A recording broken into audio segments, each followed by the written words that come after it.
All right, let's see. Refresh. Check this out.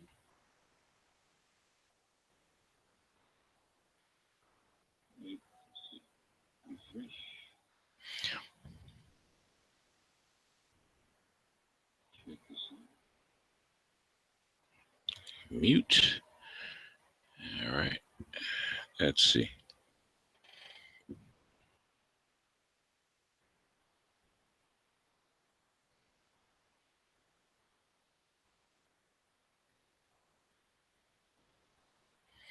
Yeah, we'll wait for a few more minutes and let some other folks kind of wander over.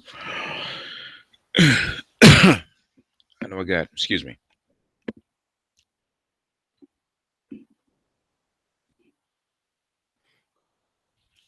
got 11 people in.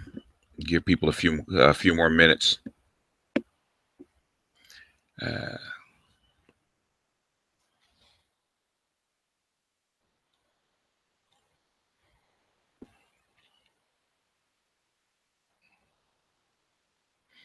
Uh, tonight's topic is open. There is there's nothing fixed. There's lots of stuff going on. I'm sure the brothers want to talk about latest series of videos. Probably want to talk about what's going on in Syria. So it's like always with this format. It's not really for me to basically disseminate information. It's basically for you guys to chop it up and ask questions or give out information or whatever. So that's why it's always fluid. If I just wanted to talk, I just wouldn't, I wouldn't do it through Google Hangouts. I just do a live stream.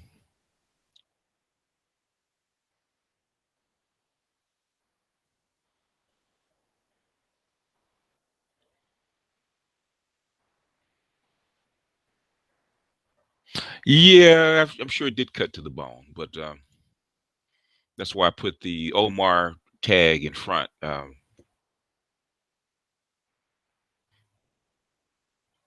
lot of there's a lot of people here on YouTube that underestimate me.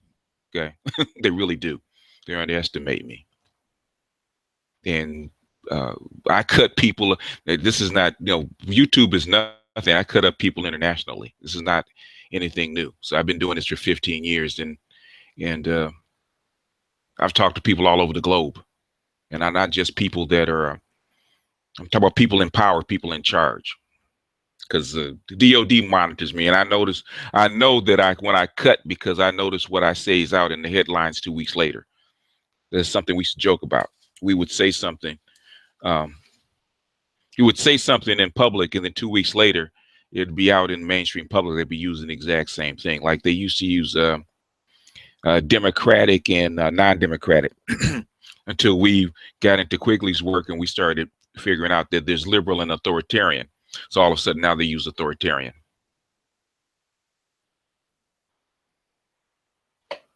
Hey, Simply Deep, what's happening?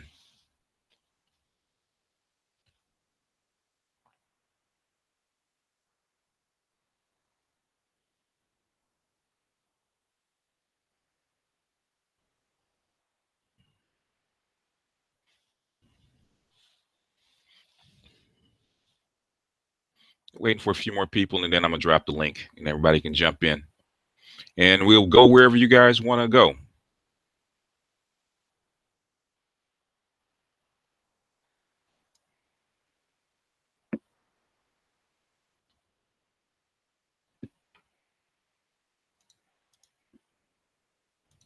I'm glad people are finding me. Okay, we're up to 30, so it's good enough for people to jump in. Y'all want to jump in?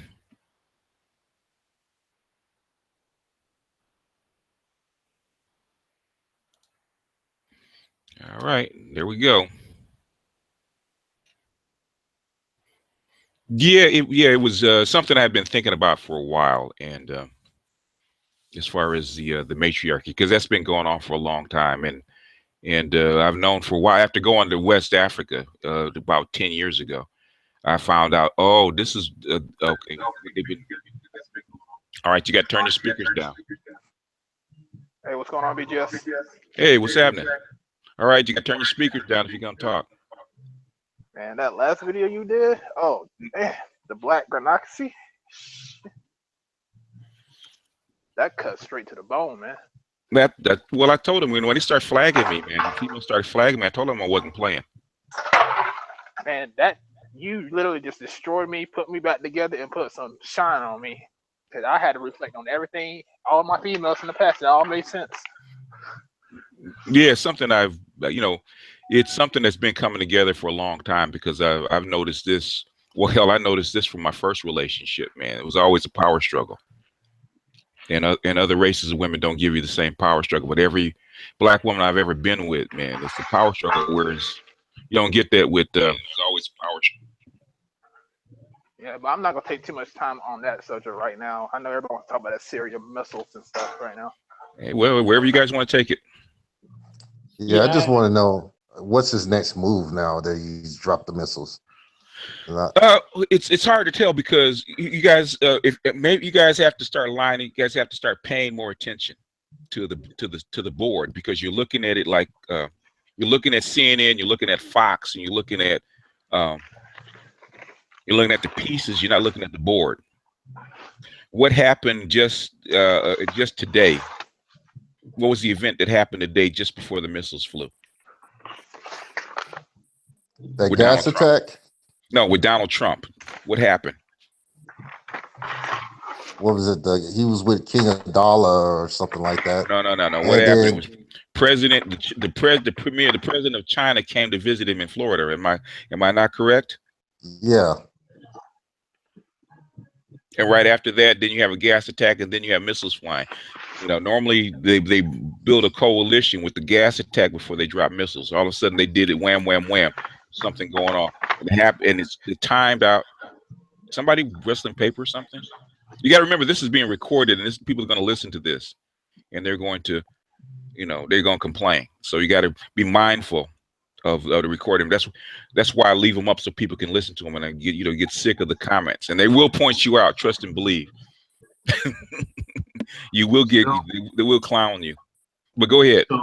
So Trump probably gave up to China and the Zionist peoples, could be, right? No, okay, we don't know, and that's the whole thing. We're trying to you have to wait for the word for the breadcrumbs to actually drop from the table so you can actually get a look at them because we don't know. But the thing is that it's a coincidence that they had disengaged pretty much from Syria for months, and all of a sudden you get these hawks in with you get this hawks in with Trump. You get try to ramp up on the military budget. They talk to China, President Xi, and then right after that they make this move with something they have really never even done. They've never done a missile strike, not a blatant missile strike like this. This is something blatant. Normally it's covert, like you use in a proxy, but a covert action. This is the United States, and this is what we're doing, regardless of what you think about it.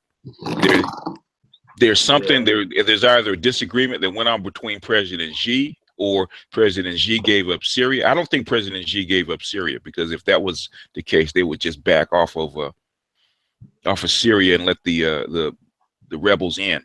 But the United States is taking direct action. So what will be Russia's response to all this? We don't know. We don't know. We don't know if we don't know. Okay, this is the scenario. Okay, this is where you look at it. Okay, I'm gonna let you guys do it. I'm gonna let you guys play analysts. Okay. What? All right. There's three things that could have happened when Trump met Xi. What are the three things that you think could have happened?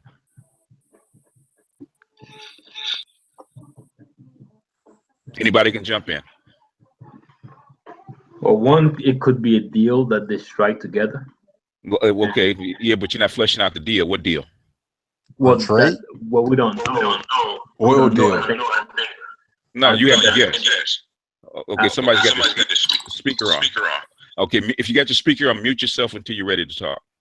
Yeah, and I think it's difficult to know what the deal is until Well, I guess the result of the deal is actually that missiles strike, right? But, Okay, it could be. Okay, what deal do you think they struck? Just a guess. it could be a more favorable trade deal between China and the U.S. Okay, A okay, less hostile type deal. okay, Right? okay. A favorable trade deal, but what? Okay, China gives a better. China gets a better favorable trade deal. What do they give up?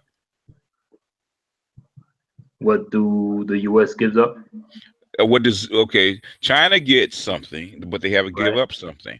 Okay, Oh. if they get a a favorable trade deal, what do they Mhm. give up? I Who gets the favor? Who number one? Who's getting the favorable trade deal? I would think China, right? Okay, The U.S. okay, the U.S. is okay. Okay, okay, speak to me. Okay, the U.S. gets a better trade deal. Then what do? Okay, what does the U.S. give up? I think of it as a China gets a better trade deal, and China then will then give up some of the international relationship that he has with that they have between Africa and South America. Because I Well, think the U.S. really want to get back their influence into Africa. so how would that play itself out?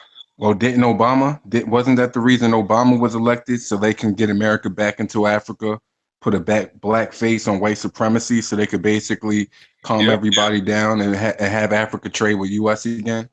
There was about three things that I think Jamie probably should mute the YouTube no, he's got link. his no, he has his speech not he doesn't have his headphones on, he's got his speakers on. Oh, And okay. we're hearing the reverb through the speakers. So that's why he has to mute himself till he's ready to talk. You know, it's really it's it is what it is. It's not a formal thing. If it was something formal, I would insist on headphones. But since it's not formal, but finish your analysis. Yeah, I think it's well, the basically China has taken over all the so-called third world as far as relationship with them, and I think the U.S. and Western Europe is being left behind. Yeah, well, we already know that. But what in this current? No, we're doing something fluid right now. That's history. What do you think what do you think happened in that meeting and that resulted in missiles flying? What do you think happened? Difficult. Get that. I think it's a disagreement, to be honest. A baby with the large ego. No, well, no. We have military people in here. It's not a baby with a large ego. They go for very definite goals. It's nothing. It's not feelings. It's strategic. I'm assuming that it leads back to the pipeline.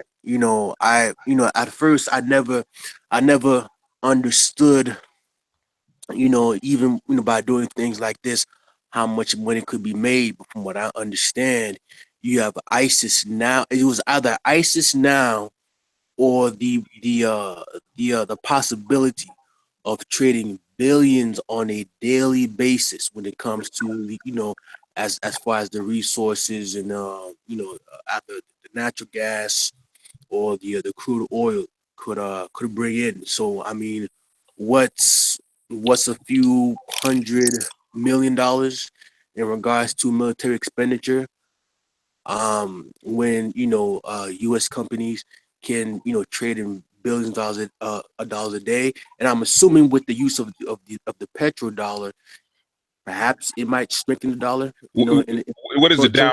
Okay, well, if we take that tack, what is the downside of using force against Syria? It further creates or maintains, I want to say, destabilization within that region, perhaps some type of blowback, maybe Iran, okay, first Iraq. You're thinking too small. What is the direct ramification of targeting missiles against Syria over the last couple of years? What we've seen. It's going to step on the toes of either Russia or I'm Exactly. assuming So you are risking doing what? poking the bear. Poking the bear. So Okay, go ahead. okay, let's say let's say the Chinese president comes over and he says, I want this amount of money and we will back off, and then the Chinese president says, no, we're not going to do it. These are my demands and this is what I want you to do. He throws missiles at Syria, said that don't take us realistically, make a deal with us now on our terms. Would that be somewhere close? It could be it. Yeah, you're playing for better terms. That's Okay. That's one scenario. I think it might be a disagreement. It could be a disagreement. If it's a disagreement, that means what? That means that Trump is trying to play hardball. If he's playing hardball and you're playing hardball with Chinese and the Russians, That's war. That's war. World War III. It's World War That's III. war. There's no winners in that. Yeah, but Trump at this point, it needs to show strength, don't you see?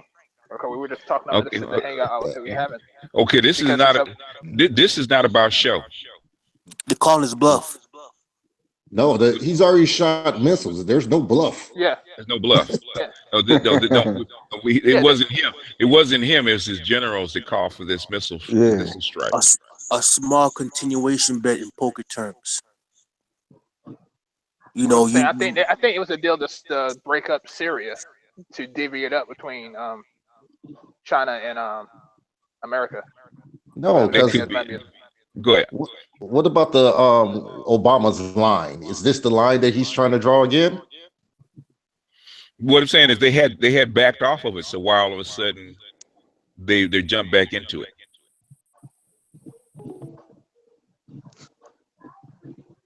I'm trying to get you guys. You know, this is what you have to go through with analysis. It's not as easy as you think it is. My question is there a when you go to war, you go to war for resources. Yeah, but the thing is, okay, well, how big are the resources that we're playing for? Oh, if we're talking Africa, Africa has everything you could think of. We're talking a little bigger than that, aren't we? Yeah. How big are we talking about? Asia Minor. Oh, society. We're talking about this is one civilization. It's not separate ones. This is one civilization. What are we fighting for? Dominance. You find dominance of the whole civilization. Who has control of the civilization right now? Right now it's the European. Right now it's the U.S. The U.S. is trying to maintain the grip on the civilization. Are they not? Of course. Right. So basically, it's like they're trying to keep the dollar dominant, and that's pretty much why we went to war with Gaddafi, because he was trying to take it off the dollar and use euros, and then America was like, "Nah." That is not the reason that they went after Gaddafi. Isn't that one of the reasons? That is not the reason they went after Gaddafi. Because I think Gaddafi was trying to set up a bank of, try to pretty much have one Africa, the United States of Africa. He said this a long time ago. It was about the French. What's going on with the French right now? If you guys keep up with it, they're about to go. They're about to go. What's it? Brexit now? Trying to get out of European Union. Yep. There's a strike in French Guyana. I'm going to assume that's going to further weaken the overall or it's going to I guess I want to say permanently peg the French dominance in the Western hemisphere. Okay. I'm gonna start having you guys bring notebooks when we do into these hangouts. Okay. You're right because, and I'll be honest, today on my way from work, I subscribed to CNBC, Wall Street Journal, The Economist, all on YouTube. You know, it's crunch time, gentlemen. Yeah, you do it on YouTube, but also Twitter. Twitter's probably a better place because you get more articles. And that's what you want to look at. Headlines, yeah. Sir. Okay. And So Anybody? he Have you guys done any kind of research on the CFA, the Council. colonial franc? I've Oh I've no. touched on it, but no deep analysis though. Okay, Is that through their currency? through the colonial franc, the French get at least a 1/4 of their GDP every year. yeah. If they lose what happens to France if they lose control of their African colonies? They It's become a over. third world Their country. Oh, they'll their be welfare bankrupt. system collapse. Their welfare system collapse. What happens to France? They become like Greece. France goes Actually, yes, worse. and then They'll become Worse a It's the than third first. Greece. world country overnight. Yeah, It's the actually first. worse. and It's the then Worse first than Greece, domino. right? So is that worth Europe and the United States going to war over? yes, No, because you always say it's a three-legged stool. This three-legged stool. What's happened to that three-legged stool now? One of the legs are going down. So if one leg goes down, everybody falls with it. One leg is already gone. She already triggered the Article 50. They're already gone. You Well, talking about France? I told you they would be gone. Wow, that's two. Hold on. You talking about France? No. No, Oh, yeah, no, Great UK. Britain. UK's Oh yeah. gone. Okay. Yeah, that's right. Yeah. UK's gone. They dodged the bullet with the smaller ones like the Netherlands, and Yeah. the French are talking about getting gone. Now, will it the be EU in collapsed. favor? Will it be in favor of France if they We don't know, do we? yeah. We don't. We're Well, not. Okay. We're not. I I'm not. can't wait. We're not. Well, okay. If you do this long enough, you will stop asking. Stop asking for things to happen. Stability is your friend, believe it or not. Yeah. It reverberates. It's almost like I think you said this master teacher. It's like throwing a rock on one side of a pond. I mean, it might be direct opposite from where you're standing, but eventually those ripples will come where you are. Okay, imagine this. Well, see, Imagine the, this. the Imagine this. stability. There's 1,000 people on a chain, and one guy decides to throw the person's closest to the edge of the water in the water. What's going to happen to you sooner or later? You go down with them. You're going to go down with them sooner or later. Everybody's connected. So the stability of the West depends on the suffering of the rest of the world. If you got your speakers on, mute yourself till you're ready to talk. I don't know who has Yeah. speakers on.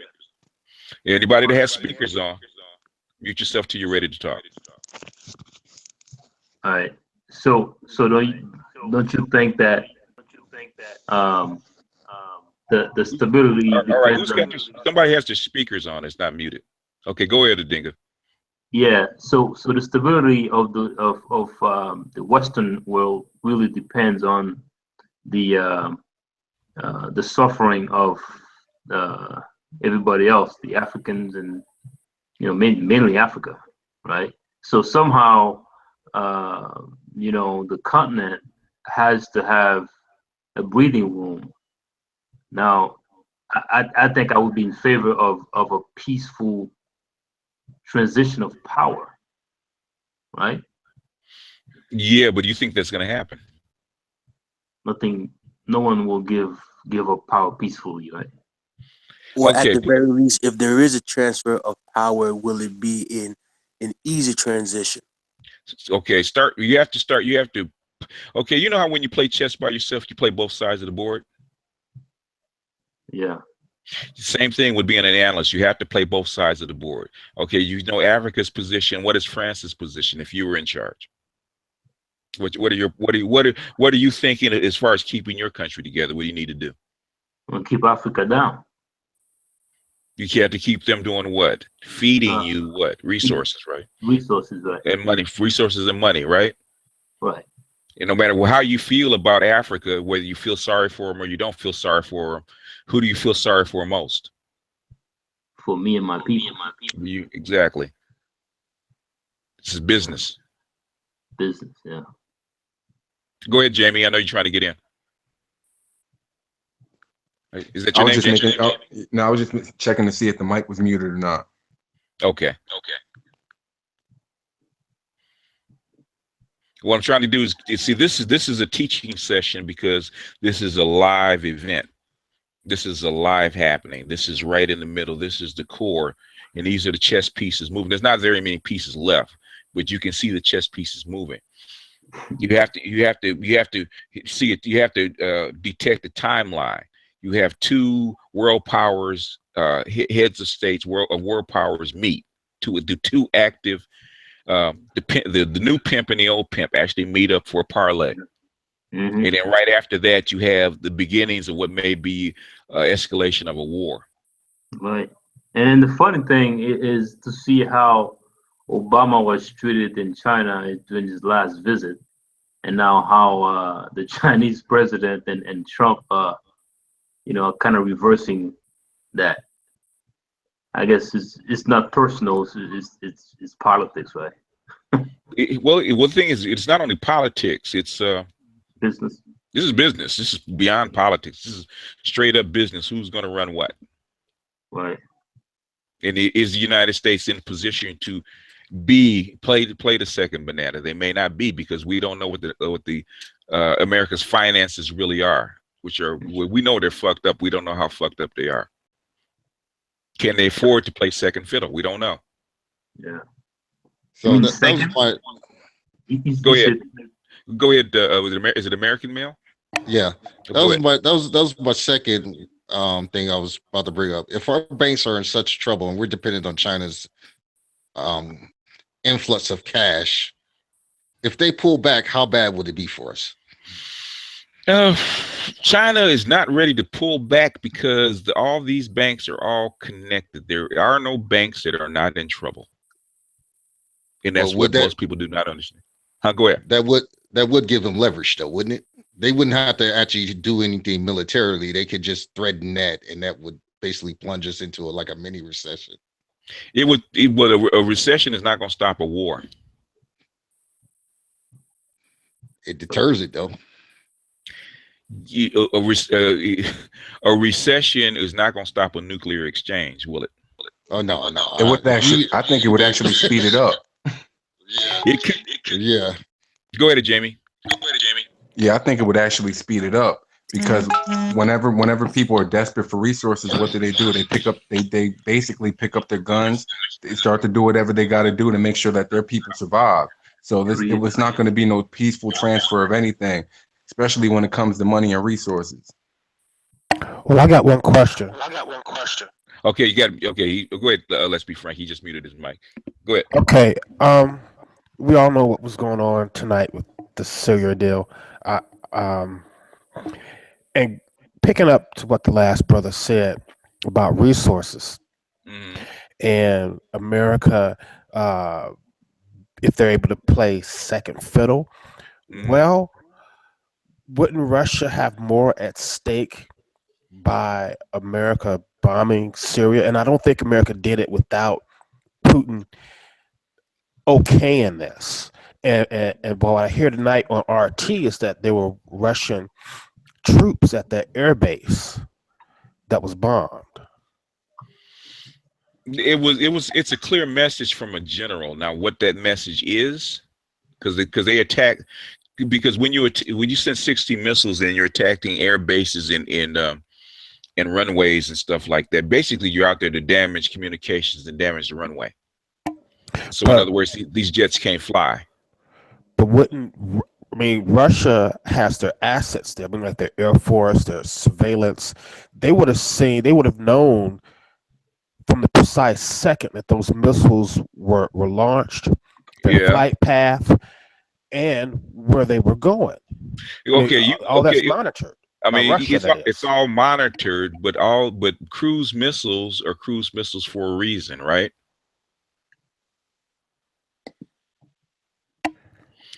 Just because you know their flight path, these are not ballistic missiles. These are cruise missiles. Cruise missiles have their own propulsion. Am I correct? So there's no way you can shoot them down. You're right. So if that applies to Russia, then the same thing applies to the U.S.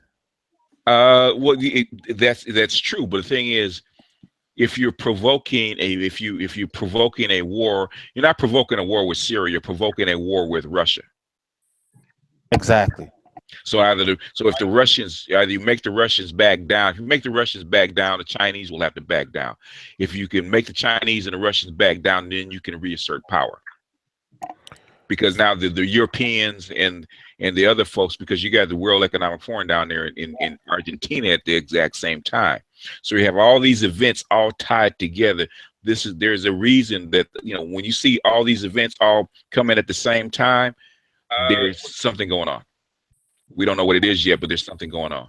Right. And so what I'm saying is that because of the theater that all this is happening in, Russia has, from what I maybe I'm wrong, correct me, they would have more of a interest in what's going on because they're closer to the situation and it affects them directly.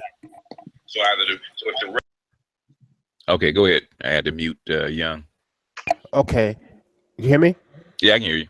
Okay, I would imagine that, and just correct me if I'm wrong, that because of Russia's location to the theater and them being closer, and they also had a multi-year or decade experience with the Islamists in Chechnya, in southern Russia, that they have more of an interest in being, quote unquote, the top dog in that situation there than allowing the Americans to come in and muscle in.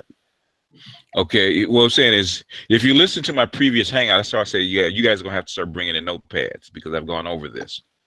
Okay, let me get mine. Okay, but mute yourself. Mute yourself.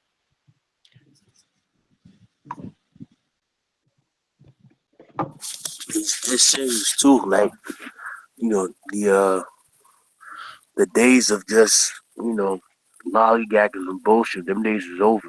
Okay, well, okay, let me go. Okay, I'm gonna walk you guys through this one more time. Okay, everybody got pencils and paper. Okay, yeah, take notes.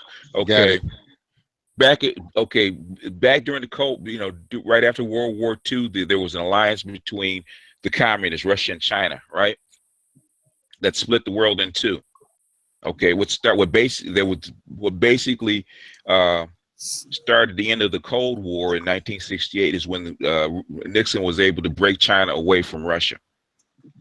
Okay. Yeah, let me write this down. Okay. Go ahead and mute yourself, man. Because do you have speakers on? Oh yeah, my bad. Okay, mute yourself. If you're not speaking and you got your speakers on, mute yourself. Okay. They were able to separate China from Russia. Okay. That started basically the end of the Cold War. Basically, you know, I learned from McNamara back in 1977 because he gave a speech to our class that they knew that the Russian state would collapse without China. Without that, you know, without China, Russia was basically trying to rule the communist world alone, and they couldn't do it. They couldn't handle it financially. They couldn't handle it. Eventually, in 1989, they collapsed. That's how come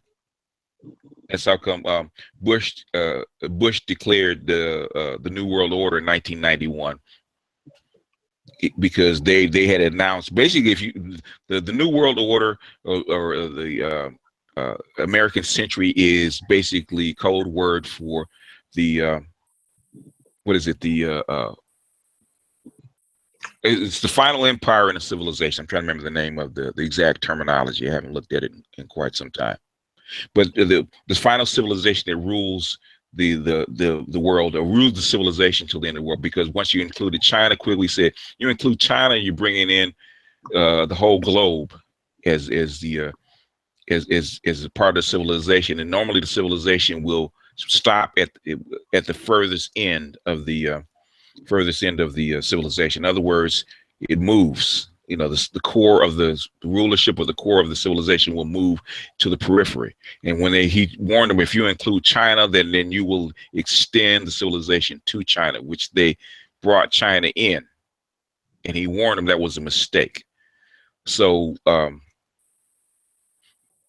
So basically, after they defeated the Soviet Union, the whole world became one civilization, which is the New World Order. So in 1989 they fought the Gulf War because they fought the Gulf War to basically suppress China. They said we need to control China. The only way you control China or any other modern industrial civilization is by what? Controlling its oil, its resources, its energy. That's how come first Gulf War was fought. You know, they lost control of Iran. They fought the Middle East wars, basically control the oil to keep it from China. What happened in 1995, basically, you know, after the collapse of the Soviet Union, from 99 to 1995, basically the carpetbaggers came into Russia and started raping the minerals and resources and treating Russia just like it was China, like it was Africa. Started basically raping the My question. Go ahead. My question is, these carpetbaggers were they American? And the reason why I asked that type of question, or Western European, and I asked that type of question because, you know, I keep thinking that that communism is almost not a different ideology, but, you know, I'm guessing that, you know, that the Russian people viewed communism almost, you know, I asked myself, like, what happened to the ideologues? You know, I mean, where did, you know, the Communist Party, I mean, were the former members, the Politburo, and those in the other facets of you know, Russian communism, did they just up and leave? Did they die off?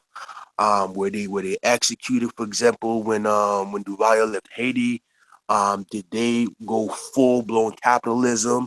Were they the ones who invited the carpetbaggers? I mean, it's, you know, because you hear about communism. Well, yeah, they invited the carpetbaggers. They started making money. They became capitalists because the system collapsed. So the thing is, if you want to save yourself, you become what? You join the new system, which they did. But they found out that it started raping the country. You couldn't beat them, so you joined them. So you joined them, and then it collapsed the country so much that, like, I think it was like a quarter of the population just up and left. Now, so what I want to know is that the former members of the, and, you know, when you mentioned about a quarter of the population left, was that in Russia by itself, or that it included the Soviet satellites? That was well, the Soviet satellites started going into Western Europe with the Russians.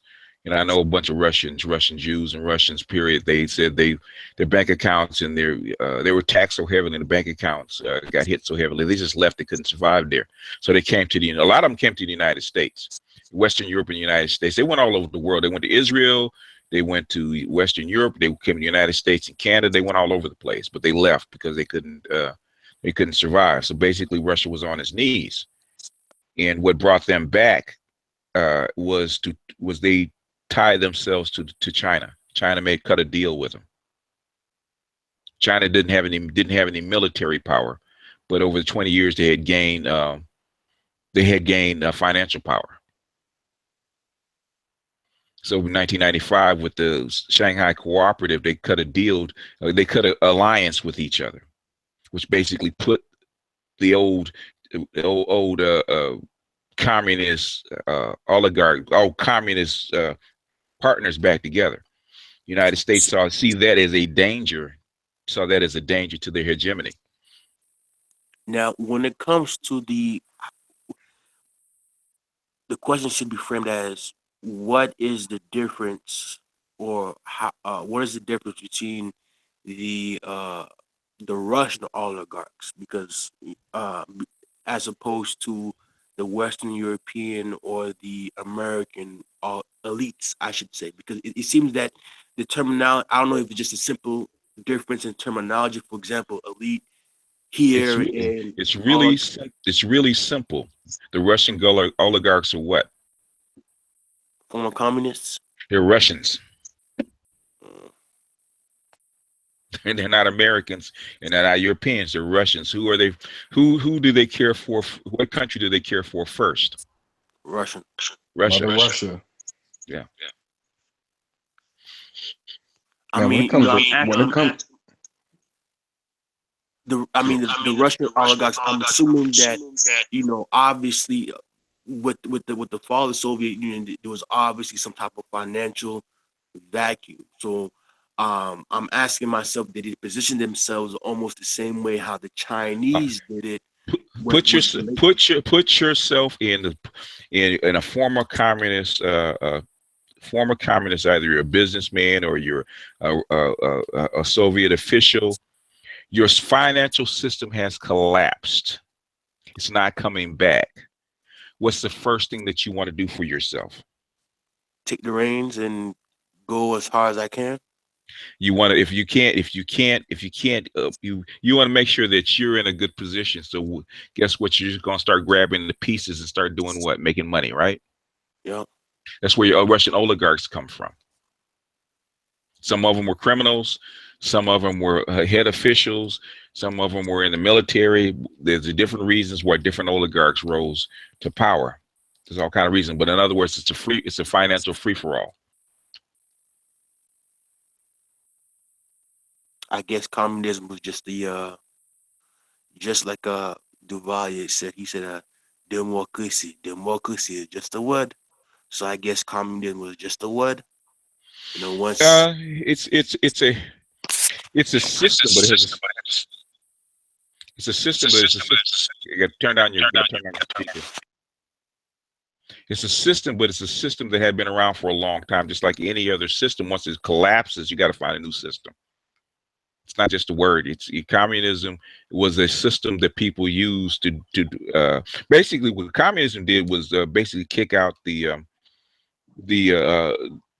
royal family for most part. Which until Putin came in, the Western Europe had not forgiven them because the royal family was not Russian by birth. They were basically Europeans that came in and started to rule. Prussian, as a matter of fact. Catherine Catherine the Great and Peter the Great were Prussian. They weren't the native original Russians. carpetbaggers. No, they actually, basically you have royal families that intermarry for whatever reason. And Catherine the Great was brought as a wife from Prussia as You an know, as an alliance, but her husband died and she ruled. So basically from then on, the White Russians or the Prussians became were more European, but they created an empire. and you know what, man? It's funny you say that twofold. One of my guilty pleasures is watching series based on the English royal family, whether it be Downtown Abbey. I just finished watching The Crown. I think that's interesting, and I mentioned that because is it Philip who married Elizabeth II? Was it a king co- consort? So he wasn't obviously he wasn't going to be king because he has like a long German name. So it's funny that you mentioned that. And second of all, when you mentioned the White Russians, uh, two people popped into mind. First, Stalin, who was actually born in Georgia. Second of all, is it's not Gorbachev. It wasn't the one who preceded Gorbachev. Nikol was it the one with the eyebrows?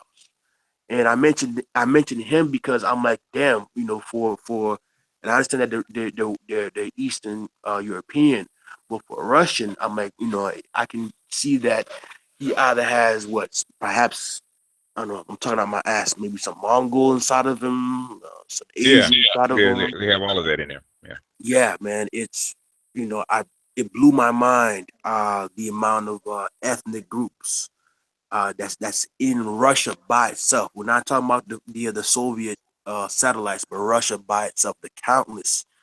countless different ethnic groups in the Tartars and the Chechens, so on and so on. So it's fun that when you mentioned that, that's what popped into my mind. Yeah. But we'll say we're getting off tangent. Go ahead. We're getting off tangent though. Yeah. I got a quick question. Go ahead. I'm sure the West know that they are losing power. What are they expect to gain from this resistance? I guess to hold power for as long as possible. That is a very good question, because on the surface it doesn't make sense, Right? Because at the very most you can gain, you're going to gain what, maybe 5-10 years at the very most. It's not going to stop anything. It's just slow it down, but it's not going to stop anything. Right. So that's why on the surface this does not make sense. So what I'm saying is, it doesn't make sense on the surface because it's a fresh event, and it's something that's kind of unexpected. It's not part of the timeline that you could plot yourself out, like maybe a year or two. You plot yourself out a straight line, and this is one of the events that doesn't fit. So if it doesn't, it has to fit somewhere. The thing is, we don't know where it fits. That's what I'm saying. I'm letting you guys kind of sleuth it out. Could it be that those with a whole lot of money understand that the current Western system is not going to be the dominant? This ain't about money. This ain't about money. It's about power and who holds it. But to gain power, don't you need money? Let Odinga finish. He come in and Fred. Let's be frank. Let Odinga finish first. Yeah, once you gain power, in order for you to gain power, don't you need money? Money's a part of it. Go ahead, Jamie. Yeah, when it comes to money, as long as you control the system, you can create whatever currency you want to create, because the currency is fiat. At the end of the day, it's all about who owns real resources, who owns the lakes, who owns gold, who owns oil. It's about real tangible goods. At the end of the day, money's not really real. It's an illusion. So like with them, it's all about how they can control pretty much those natural resources, and then they can create the whole system from there. That's basically how Babylon worked. That's how Roman Empire worked. That's how pretty much every power structure worked. Okay. You guys get too fixed on resources. Resources don't mean shit if you don't control the people. It's about controlling people. It's not about controlling resources. Resources are aid to whatever. Resources and money and all that stuff is how you bribe people, but it's controlling people, because civilization is not comprised of resources.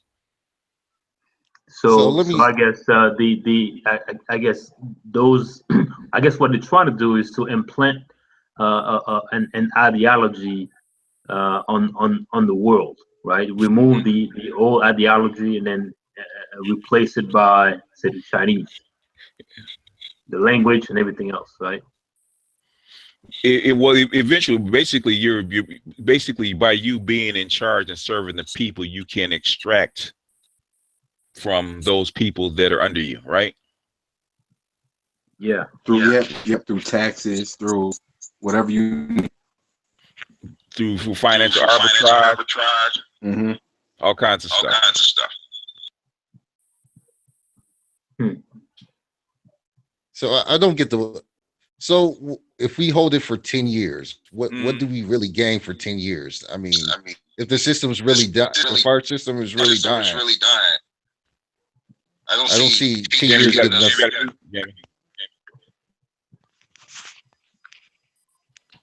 I don't see 10 years being a bridge. You're still going to lose in the end. And Trump won't be here around to see the end. If the game is lost, what's the first, any game, if you're losing the game and time is running out, what's the first thing you try to do? Jump ship. Extend the time, right? There's no ship to jump. Time, yeah. So hopefully you can figure something out. The more time you give yourself, hopefully events can play out. Maybe China will collapse. Maybe there will be whatever in China or something like that. In other words, if you can extend the time, the better well, naturally, not the better your odds. But I'm saying is you're always, if you're at the end of time, you always try to do what? Play for what? More time. Take it to overtime. And if you can go to overtime, the double overtime, then double, then triple overtime. That's what you try to do. But at the same time, China is not gonna sit idle neither. Well, we don't know. That's what we have to. That's what I'm saying is we're thinking they may not. What I'm saying is there's okay. I'm gonna give you the 3 reasons because we've gone a long time. Okay. It's one, you had, like you said, you had a disagreement, and there's getting ready to be a war started because the United States does not want to take second place, and China does not want to give up its position. So this could be the beginnings of World War III or beginnings of a very serious skirmish that could put us on a precipice. We don't know. Second thing is like you say, they could have brokered a deal, which is probably not likely because you wouldn't need cruise missiles to broker a deal to split up a country that you have control over. But we have to lay out that position. They could have brokered a deal. We'll give up Syria for whatever. Okay. And the third thing, I think what the third thing is, I lost track of it because we've been talking so long. They're basically, the third thing is basically they're basically trying to antagonize or threaten for better terms. The game's up, and we know that we're going to take second place. We know that we're going to have to take this L, but we're going to, basically we want compensation on the way out. We want a better terms for us and our allies. Whether it's banking, whether it's resources, whether it's we're allowance into Africa, or they're gonna back off Mexico and leave Mexico alone. In other words, they're basically playing for better terms. And Nixon did that after the 1968 pullout of the troops. Basically, they had basically brokered a deal with China. They had brokered a deal already with China. And they pulled out most of the troops, but they kept bombing, so that by the time they got to the peace, to the peace treaty, that Vietnam would sign more favorable terms. So, if they broker a deal, they can concentrate more on just America and our social problems. It depends on what the deal is. Yeah, well, they're going to have to do that, but it depends on what deal they brokered. And we don't know. We have to see what it is if they brokered a deal. If they brokered a deal, then this, it's kind of them brokering a deal. That's probably the least plausible theory, because you don't launch 60 cruise missiles and hit targets and antagonize and come close to starting a war when you've already brokered the deal, just for show. I just can't see the next step. This is essentially a declaration of war. 60 missiles. Yeah, basically, it could be. It could be, but the thing is, I would have to say more warships in that area before I could say an actual war. The thing is, it just happened. We don't know we don't know what assets are on their way or already there in the Mediterranean, do we? Yeah, and then it's not just 60 missiles. One at a time. Go ahead. Yeah, and in the meanwhile, you got people dying. It's just mind blowing how people can do such a thing, man. But basically, President Lincoln helped foster the slaughter of 600,000 American troops, white folks, in the Civil War, to build a fucking railroad, transcontinental railroad. Lives don't mean shit to an American president. You're gonna start realizing that. You talk about lives. Lives don't mean shit because they're pieces. They're human resources. This is not black and white. This is a big gray area. Yeah. So now you're saying lives don't mean shit for American president, but you precisely say American president. Does that? What about other countries' presidents? We're not even gonna talk about what China does or Russia does, are we? Yeah, they are. Oh yeah.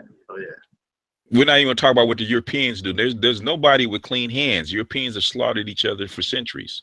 Yeah.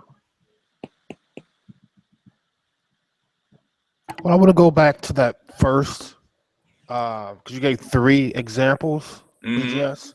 And that first one is there is indeed a disagreement. America don't want to be second fiddle. China will not separate from Russia to lower their position to, I guess, acquiesce the U.S. interest per se. That's basically what it'll be. So I want to go use that as a hypothetical. When China's not going to separate from Russia, what would happen if they brokered a deal is that Russia would back off. They're not trying. The reason they're trying to separate China from Russia, the thinking is to separate China from Russia is what? Remember the master blaster theory that I came up with? Yeah. One's the head and one's the body.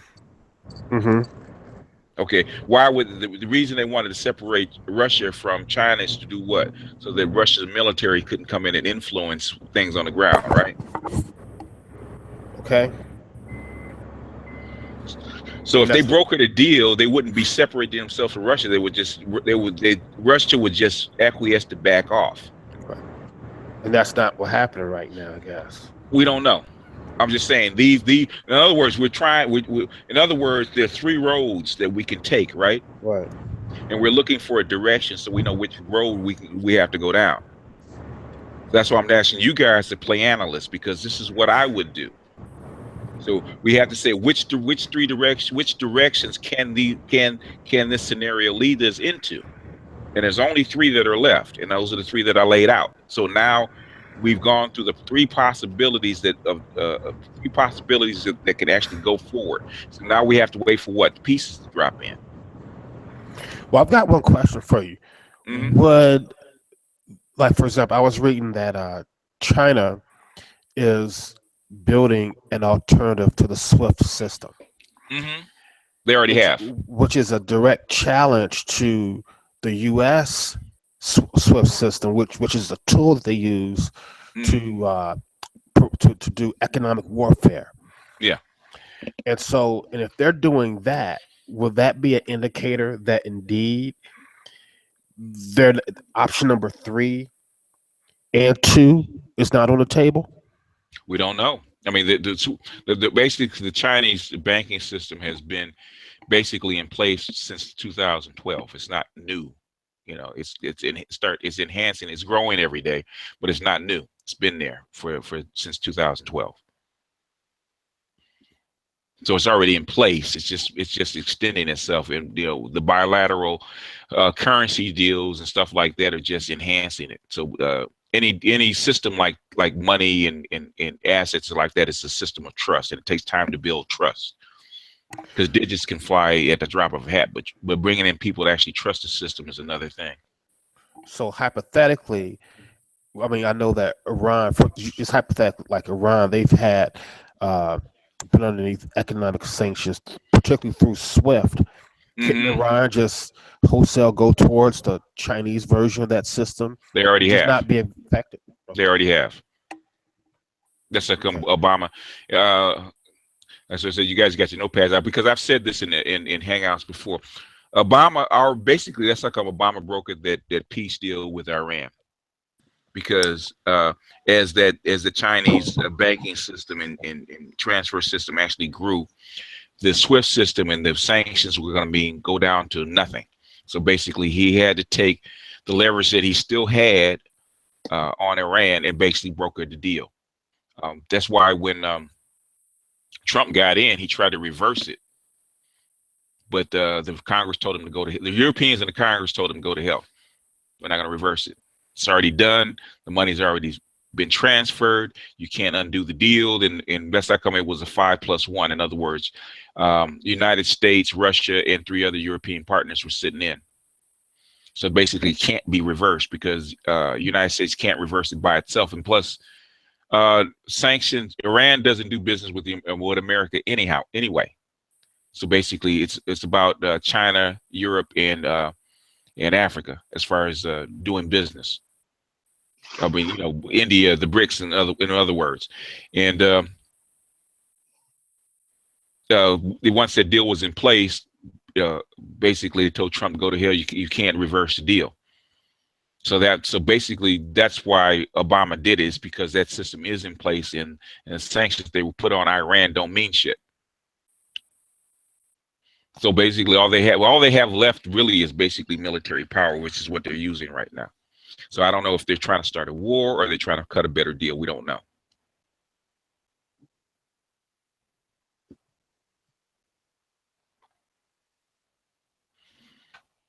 But this stuff that's been in place. Everybody, you guys still there? Yeah, I'm here. Okay. I don't know if they followed me to the new channel yet, because you know how they are. Well, how about this?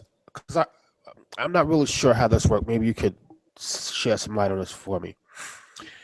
That the more that countries use the U.S. dollar, Mm-hmm. the more U.S. debt they have to purchase, I guess, like T-bills and things like that, and that allows the U.S. to have deficits. Mm-hmm. So the more countries that go on an alternative SWIFT system means less U.S. currency and debt that's being used, Mm-hmm. and then less deficits at a lower interest rate that the U.S. can use to, quote unquote, expand their military, pay for their military. Okay. Say you're a country, a third world country, second world country, whatever.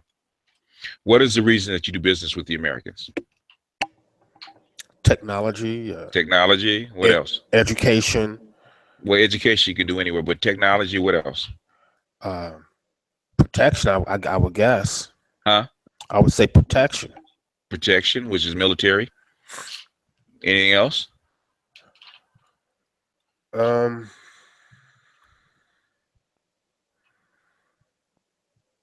have a ready-made development. You have a ready-made system that already works. Okay. So in other words, if you don't want to do business with the United States, you got to invent your own system. Mm-hmm.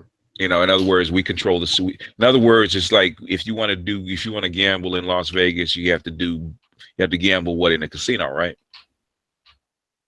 Yeah. Because basically, it's the only system in town. Or go to the Chinese version. Yeah, well, the Chinese version has to be developed. But in other words, when you see a rival system that could do the same things that you were doing, maybe even with better terms, where you're going to go. Okay. So now, before that, you had to do business with the Americans because of those three things, right? Uh-huh.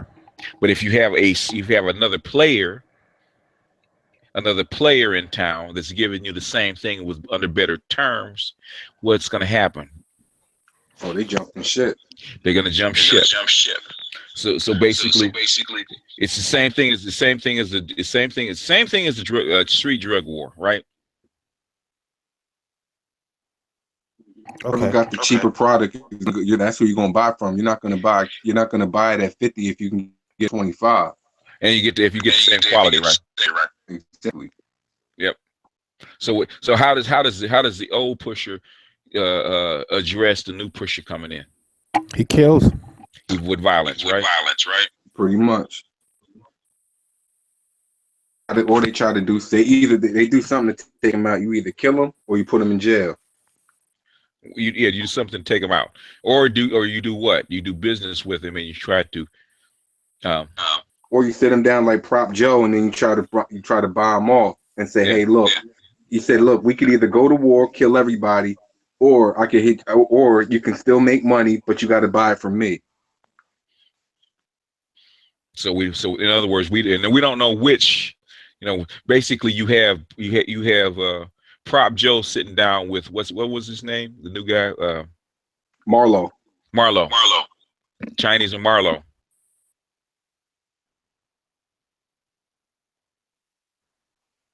And I guess you could look at it and say the old ways was Avon. You say, in a sense, but Prop Joe represents the old ways. Basically, sit down. You could sit down and parley, but we don't know. You could do the Barksdale way, where you're going to war, or Prop Joe way where you're gonna sit down and do business. We'll see. And if they're smart, the prop Joe way is the way to go because there's really no money in war. Like that drains your resources, that kills morale in every country that's pretty much going to war. Like people really don't want to go to war. That's the last resort for everyone. Well, what did Avon do? Avon went to war because that's all he knew. He didn't want to give up control. Yep. I mean, just put it in terms you guys can understand. I mean, it's more complex than that, but at the end of the day, that's what it's about. The United States has been doing that. They've been doing it since 1945, and they modified it in 1971. And they've been making way more money since 1971. So it's all or nothing right now. Well, you either accept your place and take what you get, and basically become, instead of being the pimp, become the hoe.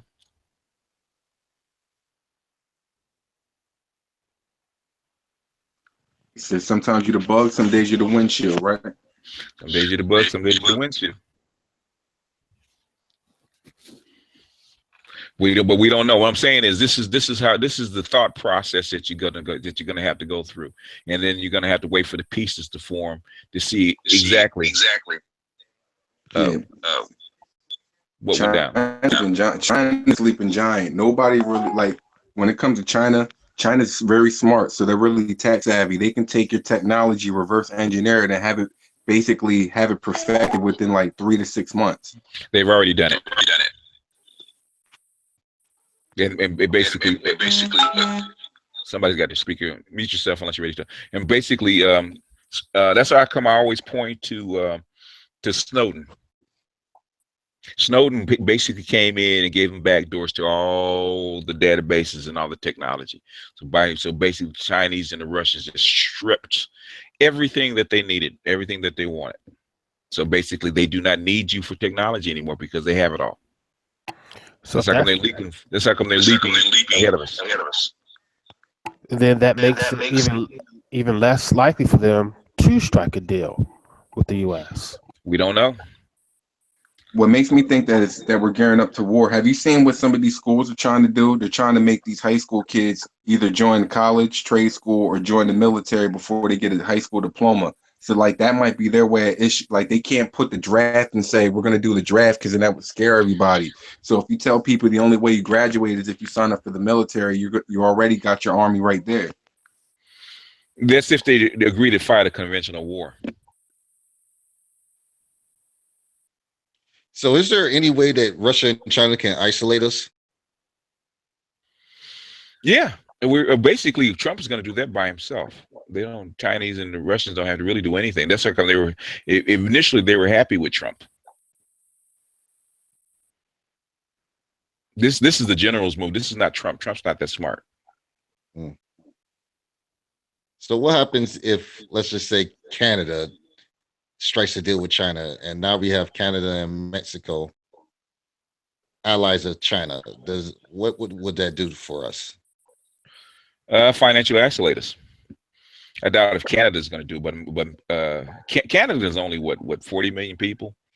Yeah. Whereas Mexico's almost 200. Huge difference.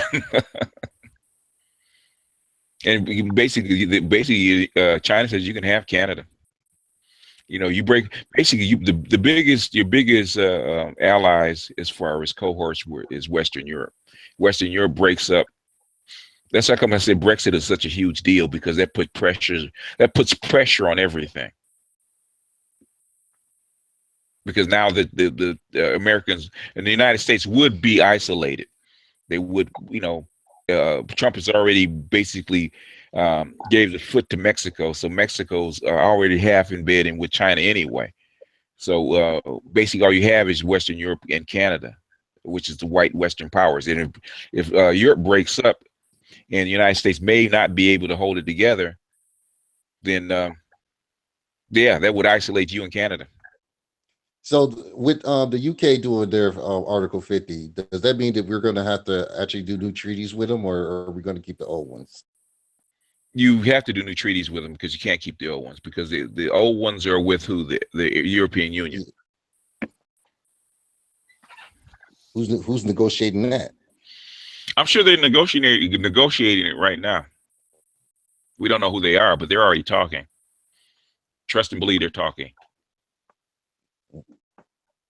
Speaking of the European Union, won't this attack just produce more refugees that'll flood into the European Union? But won't this attack hasten its deterioration? When you're at an end game, how many options do you have? A limited number. A limited number. In other words, you're down to least bad choices right now. So I don't know if I don't even know if the Europeans are in on this decision. This is based, Tillerson, because the announcement wasn't given by Trump. It was given by, was it Mattis or Tillerson that gave the notification? Tillerson. It was Tillerson. Yep. When basically when the military intelligence got into got on the cabinet, I said, oh, this either is one or two things. Either they're gonna make peace or they're gonna make war. And they're never there to make peace. When they started boosting up the military budget, that was a bad omen. It's like, okay, they're not spending this money for nothing. So I haven't seen any world leaders come out yet. So it just happened. Okay. Well, naturally, they're not going to announce the missiles are flying 12 hours in advance to their allies, are they? Oh no, but they did say that they did warn Russia. Russia was good. Well, yeah, if you believe them. True, they could have warned Russia so that Russia could move their troops so they don't directly get hit. And okay, this is what we're going to do. This is where they're going to fire. If you don't want to get hit, you better move your guys.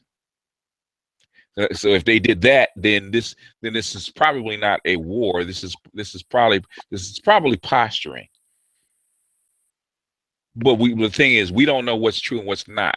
Okay, basically that's why you start looking at RT, see what they says, Press TV, all the different sources that you can find, and see who says what. Your RT says that Putin, well, they're going to call a Security Council meeting in the morning. Mm-hmm. Exactly. And that Putin is talking against it. Mm-hmm. And from what I see, maybe one posturing deserves another. We don't know, do we? It could be. It could be. Because basically the event just happened. Okay, say you're pick a country. Say you're France, or say you're Germany, or say somebody like that, right? And all of a sudden, and you think everything's, you go to bed and you wake up in the morning, or you get up in the morning, you find that, you get ready to go to bed, and now you found out that 60 cruise missiles just hit Syria. Okay, you don't know what's going on. You've heard rumors. Now you got to assemble all your staff. You got to start putting things together. So that's what we're doing right now. We're right on the bleeding edge. This is what we call bleeding edge analysis. Don't get more bleeding edge than this. This is an event that happened. This is how me and my circle, we do it. My think tank, this is exactly how we do it. What are the three directions they can go in, three possibilities that we can see, that we can figure out that could possibly happen, and then we wait for the breadcrumb trails to line up and give us a direction, because we don't know. So these are the three possibilities. So we got to figure out what piece drops into those possibilities. Now, if the United States did warn Putin and Russia to get the fuck out of the way before these missiles hit at these particular coordinates, because that's what cruise missiles do.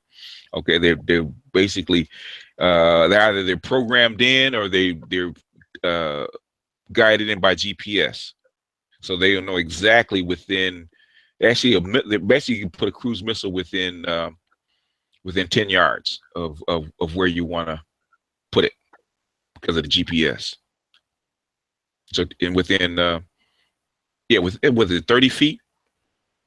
I think probably more like 15 or 20 feet. So in other words, they can tell you exactly where the missile's going to land. Well, here's the thing. I mean, Mm-hmm. America prides themselves in precision and not having collateral damage, but looking at our track record since the second Gulf War, it's not a good track record.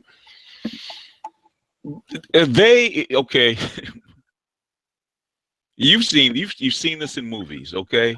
There's a target you want to take out, and he's in the middle of a freaking village. And you spotted the guy, right? Right. Do you okay, there's a wedding going on, but this guy just surfaced. Do you take the guy out and blow up the whole, basically kill 30, 40 people, or do you let the guy go until you can find him alone? In this situation, I would say with quote unquote Russian servicemen in the location, Then you don't fire. You don't send 60 missiles after one person. This is either two things: either you're posturing, or this is strategic because you're preparing for something else. Well, I just had a thought. Mm-hmm. Go ahead. I don't know if you ever heard of Philco in Russia. Mm-hmm. I watch his videos and I've never been to Russia. I haven't met too many Russians, but what I've seen on his video from Russians and how they act and how they, their nationalism, that if there are Russian casualties in this, based on what I've seen, how the Russians are in Philco's videos, the Russian public ain't gonna stand for people not to do anything. No, most countries wouldn't. So, but basically, the Russian people are just like us. So, in other words, if American troops get hit, does that mean that the Americans are going to respond? Because the American people are upset. I would believe the situation is separate. No, was different. Yeah. No, because if that was the case, they would have got out of the Iraq War a long time ago. That's true. That's true.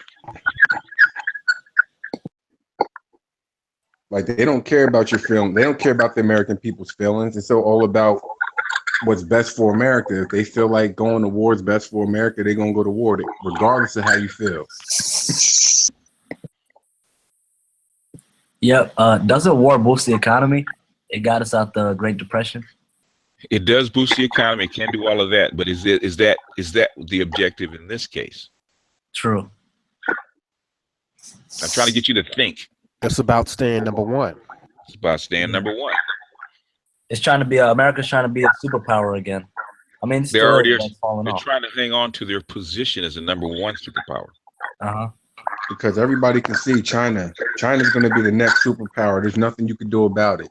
They have too much. They always try to show us images on TV to make it seem like these people are poor or they don't know what they're doing. But at the end of the day, if you talk to people that have been over there, China's a booming economy. Like, they're pretty much America, but they're going to be the next wave of America, if you know what I mean.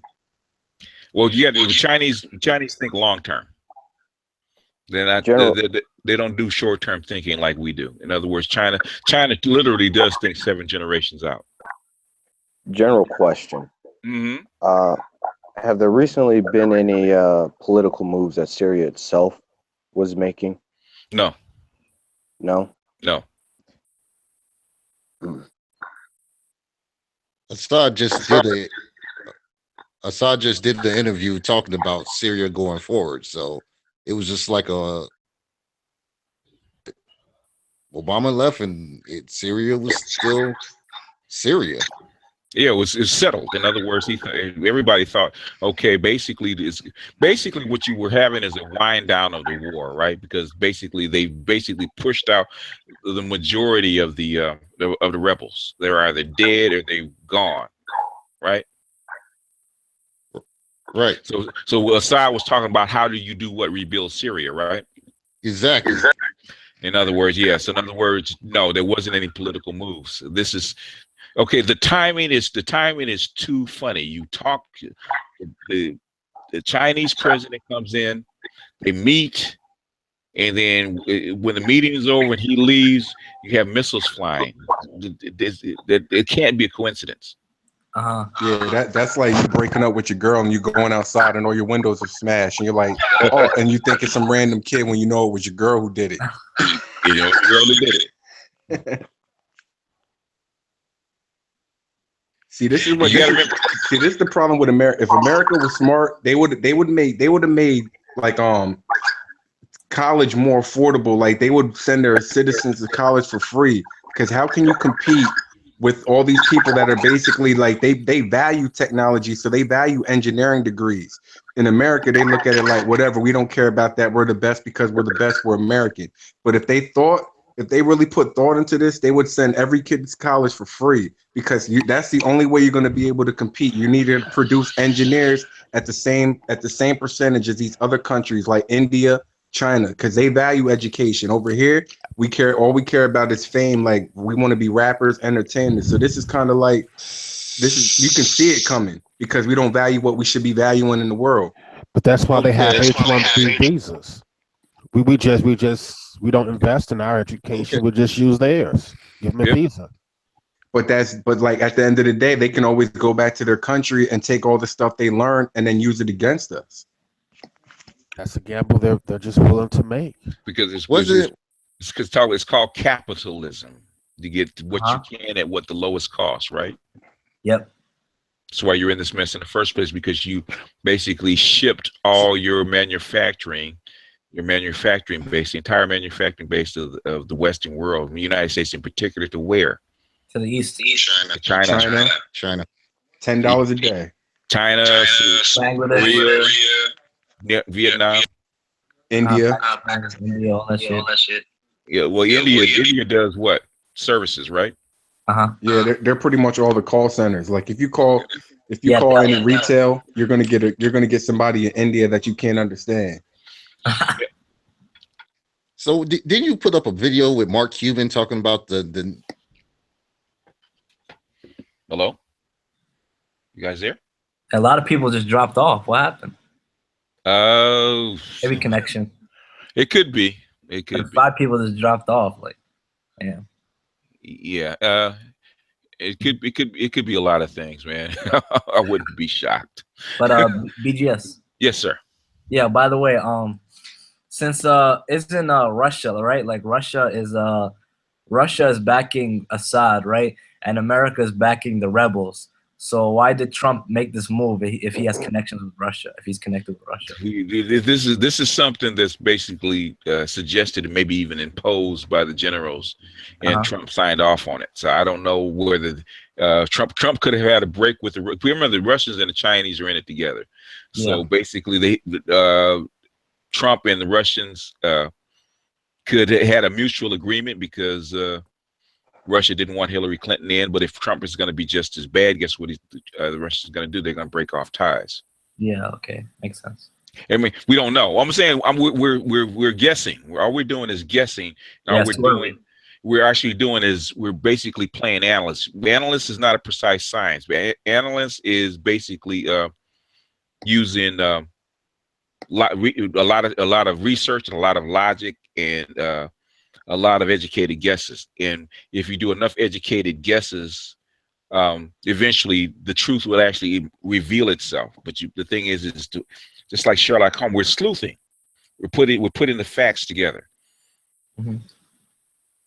But you can't but the thing is you can't put the facts together unless you have a clear idea of what the facts should be, or a clear direction.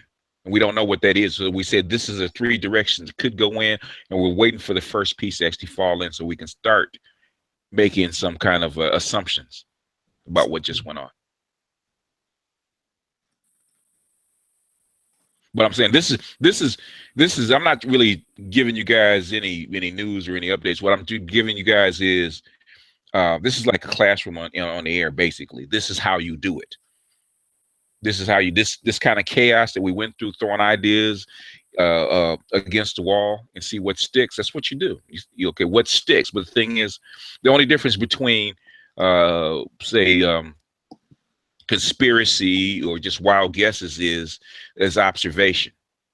Okay, you can't be wedded to one idea or another. It could be all three, and we're looking to see which one of the three it is. And once we have a determination on which one of the three it is, then we follow it. And if it doesn't pan out, then it says, okay, we got to go back to the other two. We start over, go back to the other two, because we want to find out. We don't want to find out what we think. We want to find out what the truth is, right? Yeah.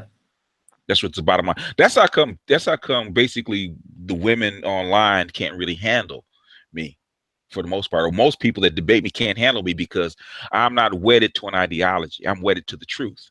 The facts. I'm wedded no to bias. it doesn't matter. You know, I've honed myself over the last 25 years that I'm wedded to the truth. So people that have an ideology don't do well against because I'm wedded to the truth. If what you say is true, then I don't have a defense. I stop fighting. Yeah. Because my thing is you're either teacher or you're student, and most likely you're one or the other. You're either teaching or you basically learning. Yeah. And I switch hats. I switch hat at a drop of a hat, a drop of a dime. Like even with my matriarchy thing. Okay, I did something on matriarchy. Okay, Warren Lance, he came up with a different idea, an extension of it, and I said, okay, let me ponder on that because that makes sense. And I came back with it because he had a clearer idea of what a matriarch, or what we call a matriarch in the United States Black community actually is, and said, okay, I said he's right. It's not a matriarchy which is balanced. It's a gynocracy where women rule, and that's what we're experiencing. Women do think that they rule us. So basically, it's just an example. This is how you have to think as an analyst. Okay, when somebody comes up with a better idea, you don't fight the better idea, you take it and you run with it. Like I was just listening to Ken Wheeler last night when he was talking about philosophy, and he was saying that he said there's two things that you want to be. You want to be proven right, and you want to be proven wrong. And he said it's better to be proven wrong. Can you anybody say anybody think why that is? Because it was a very good summation. Because when you're proven wrong, you're gonna say, "Man, I got a lot to learn." If you're proven right, you're gonna think you know it all. Okay, so if you're proven right, you're already going in the right direction. But the thing, if you're proven wrong, what does that mean? You're going in the wrong direction, right? Yeah. It's like if you're trying to find a house and you're headed in the wrong direction, you're waiting for somebody to prove you wrong so you can turn around and go the right way. Because the further you go down that path, the further you're going to get away from the truth, right? Facts. This is kind of like, has anybody seen that movie Red Dawn? Yeah. Basically, they kind of predicted what might happen. Well, yeah, they give a scenario that it could happen. That could happen. But the thing is, the fact of it happening is probably the only way that I can think of that scenario even happening is that the United States start having a secession movement, like Texas, California, and that kind of thing, where the United States actually breaks up. Nobody really wants to invade the United States. Yeah, that could probably actually happen if America actually crumbles to the point where stuff starts to collapse and it's every man for themselves. I could see states starting to say, my resources are more important than yours, so we're seceding from the state because you need us more than we need you. Because if you just take yourself on a thought experiment. Russia invades the United States, right? Just say they came in and they wanted to take over. What are they going to have to do?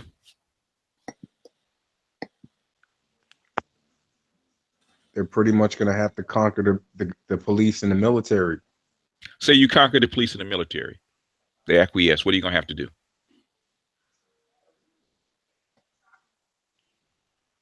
Then you're gonna have to pretty much control all points of entry. So you gotta. No. You're going to have to run the country, won't you? Oh yeah. You got this huge country with 300 million people that you have to run, and you have to take care of, and you have to and all the other things that heretofore that you had done for your people, you got to do for the American people. Otherwise, you're going to have to fight them, right? Or are you willing to run this big country? It takes a lot of money to run this country, so that might be one reason why it might stop them from doing that. Okay, that's after this. Let's say you get lucky and it's a quick war, and they basically say you show up on the American shores, and you basically all the Americans pile up their guns and say we give up. After that, you still got to run the country, right? Yeah. Do you have the resources, the time, the patience, all that stuff to run this huge country? Probably not. You would do what? Put the same people that ran the country before in place to do what? And run it for you. Run it for you. Russia is not trying to invade the United States. Russia is way too small. It would cost way too much money. For you trying to get it back up and running after a war and get it back integrated into the world economy again. It'd take you decades to do that. Is it worth it? Unless you provoked, it's not worth it for you to actually invade it. Just because it's best for the United States to leave you alone and run itself.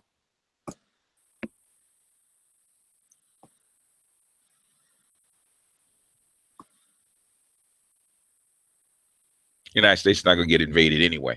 Would never happen. I have a question. Yes, sir. What do you think Russia will look like when Putin dies? It depends on who's on deck. I mean, do you think he's that unique of a leader for Russia? Because I've seen him make moves that I haven't seen previous Russian leaders do. So I feel like they would decline even more so. Or they would go into a completely opposite direction than they've gone now.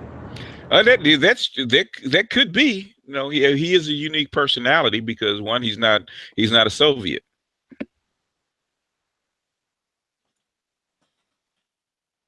So we don't he's basically he's a white Russian, or he's a Prussian he's Prussian royalty. So the thing is, does he have children? Does he have a son? Is he barren? Yeah, that's what you start looking for. Who is his successor? They probably have someone oligarchs would do.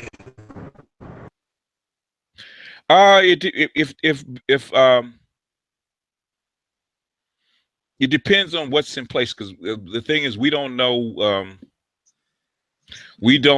who's in line. We don't know all of Russian politics. We don't know the line of succession. Who would take his place, and can they run it? Nobody's going to run it the way he does because he's a unique character. But if the system, if China is running the world, then they don't have to.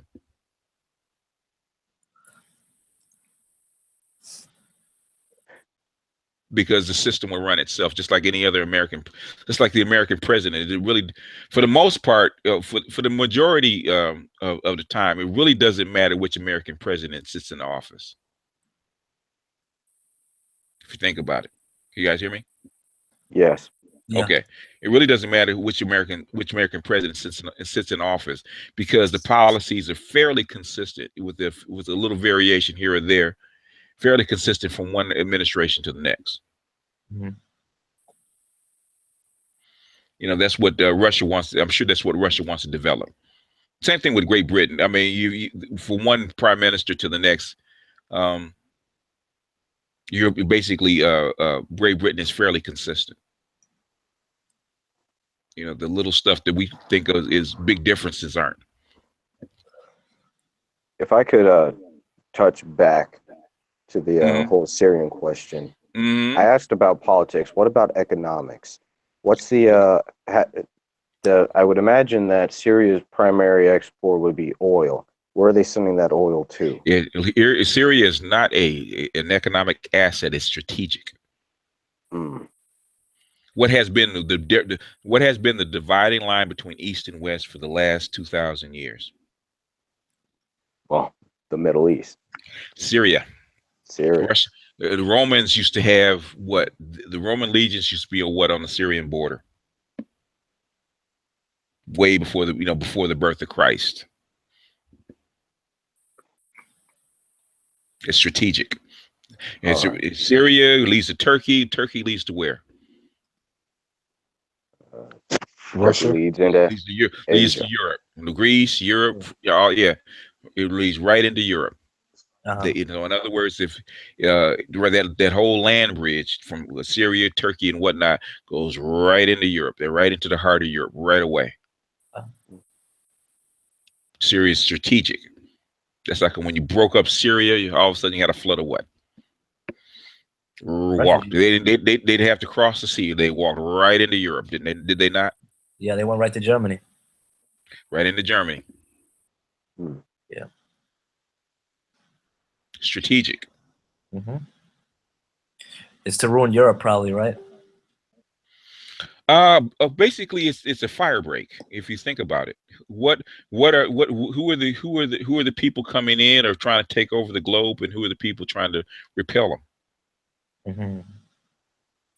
Trying to keep the Chinese, trying to keep the BRICS. Yeah. Formation, because now basically Afghanistan and Iraq did not work. Okay, you couldn't hold it. They're going to become BRIC countries, right? Or within the Russian Chinese sphere. Yeah. Okay. What is between Europe and say Iraq or the Middle East? What's between them? It's basically Turkey and Syria, right? Yeah, Syria is a fire break. Okay. That's why they're so important. Yeah.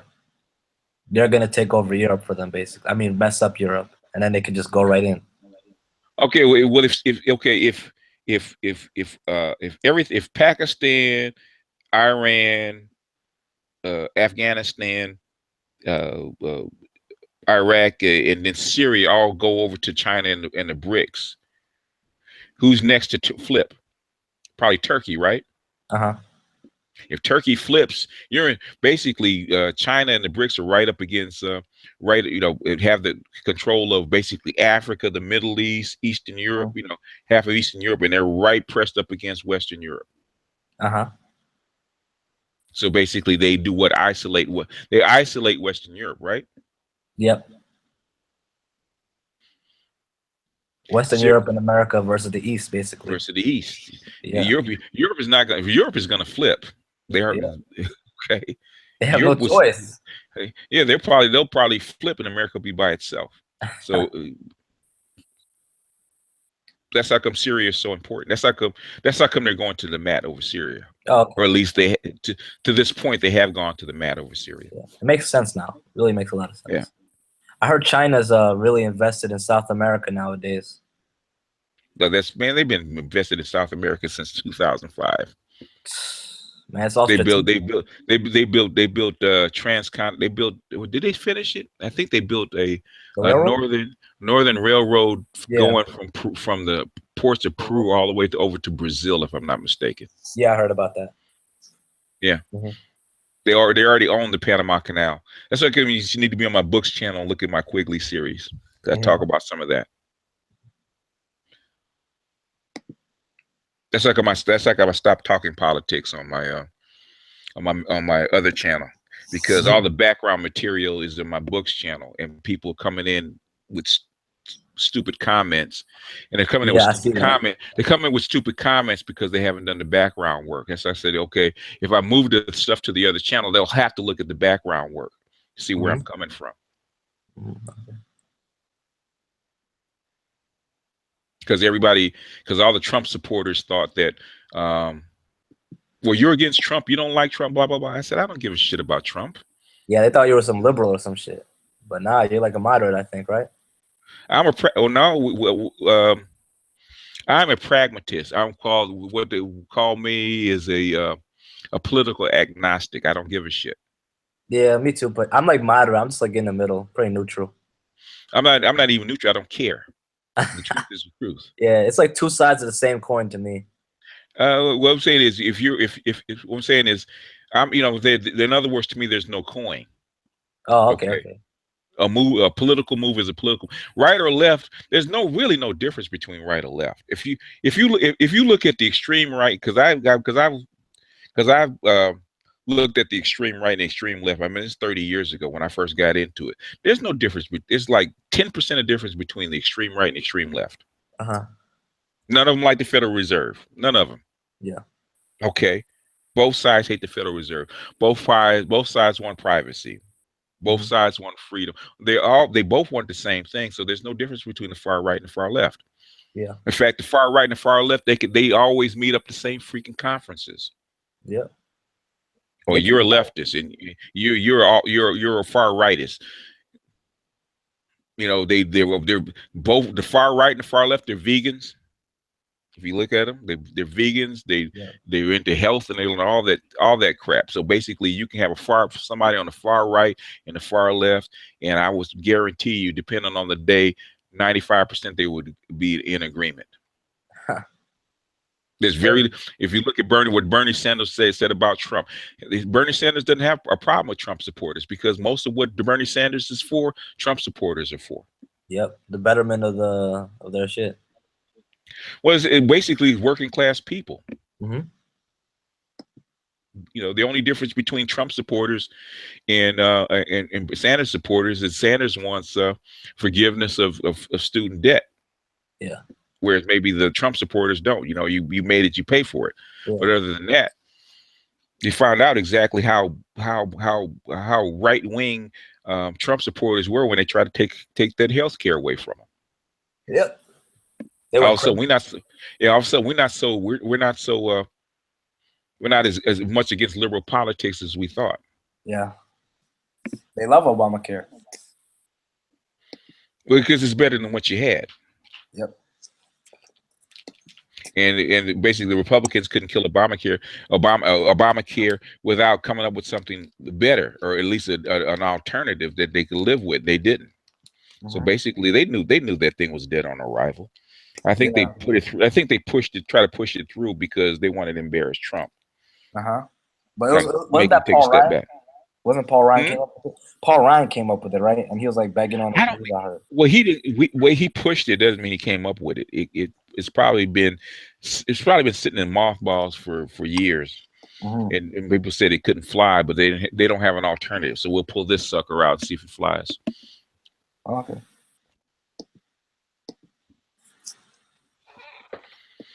As another aside, BGS, after listening to your gynocracy video, I was hoping you can humor me.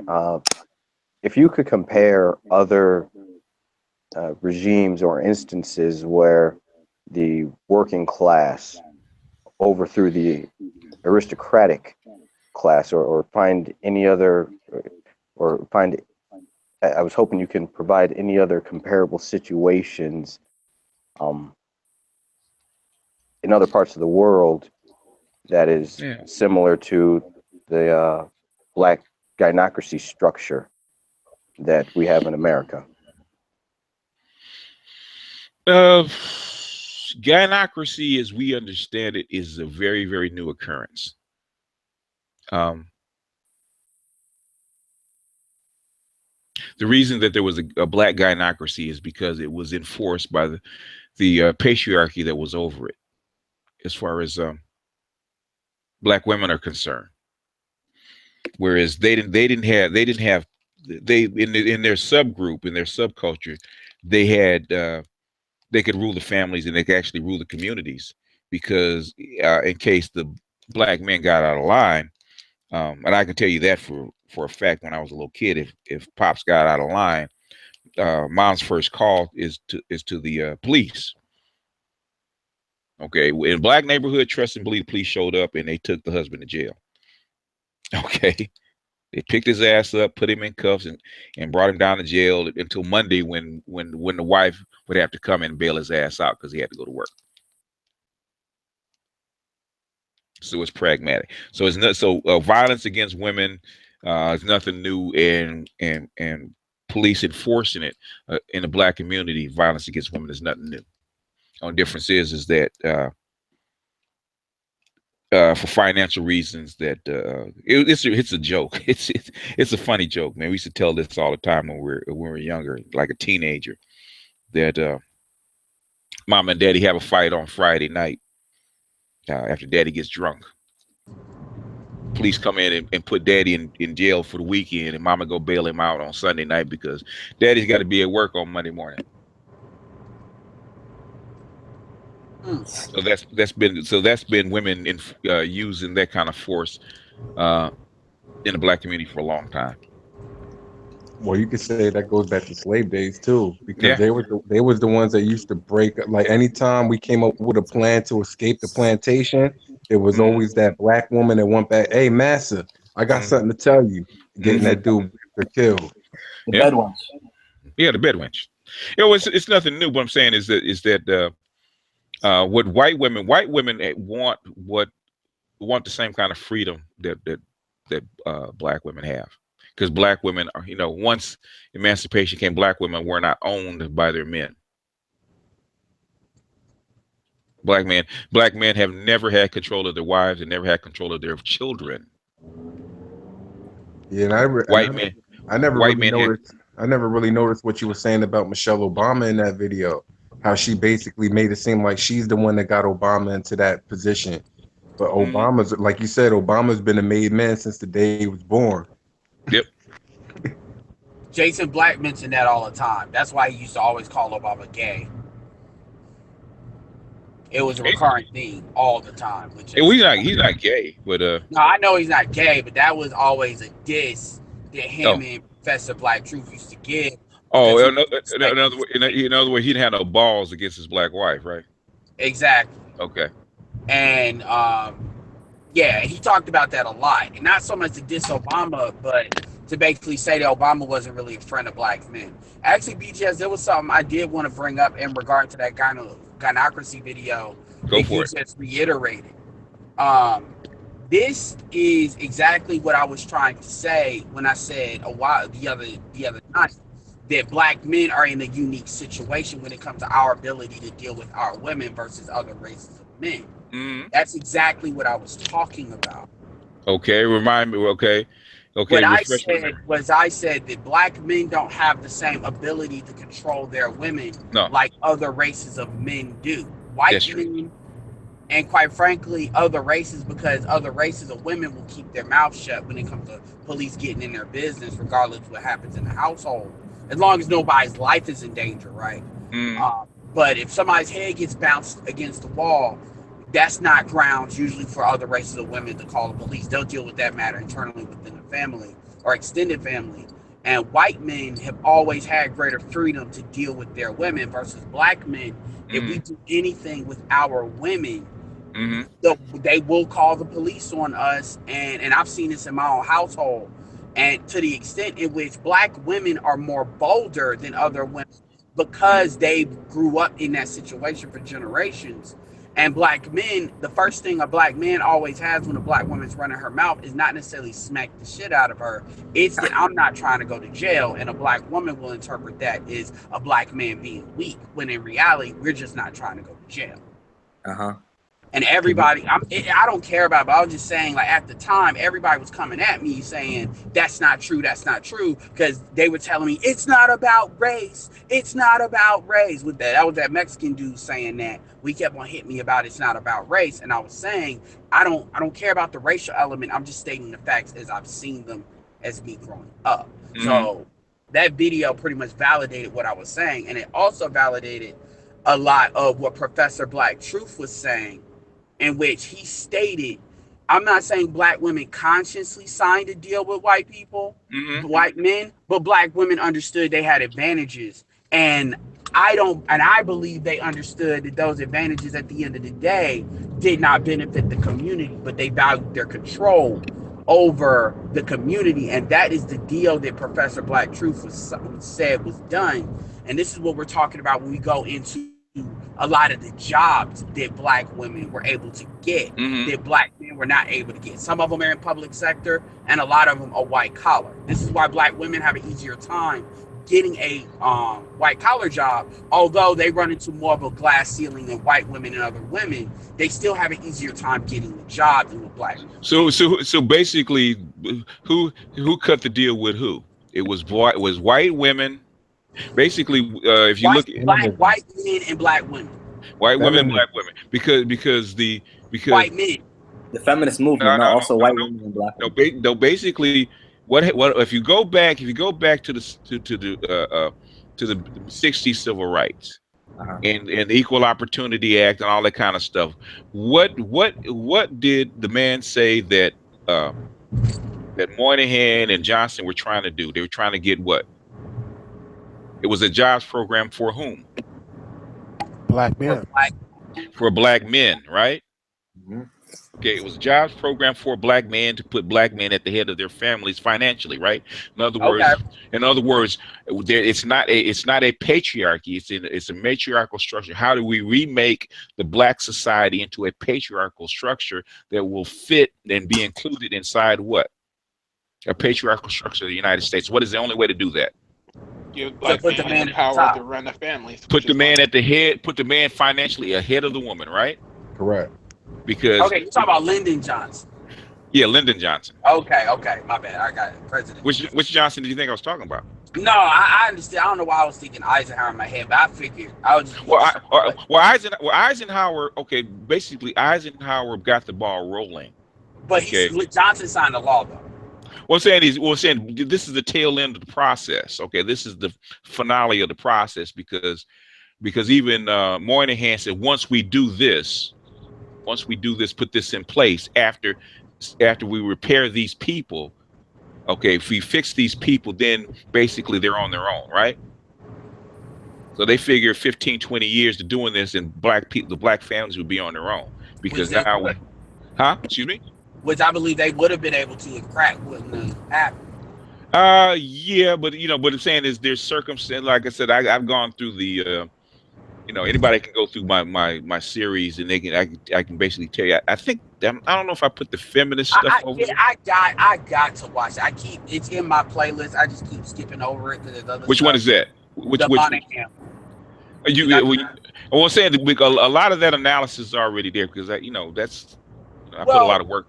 Put a lot of work into that, and I think there's I did a feminist series, but it's on my MGTOW channel. I might bring it over to the Ibmore channel. But go ahead.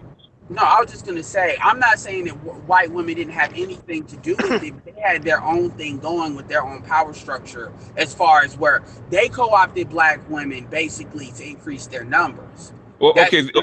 What I'm saying is you didn't let me finish the thread. Oh, sorry. Okay.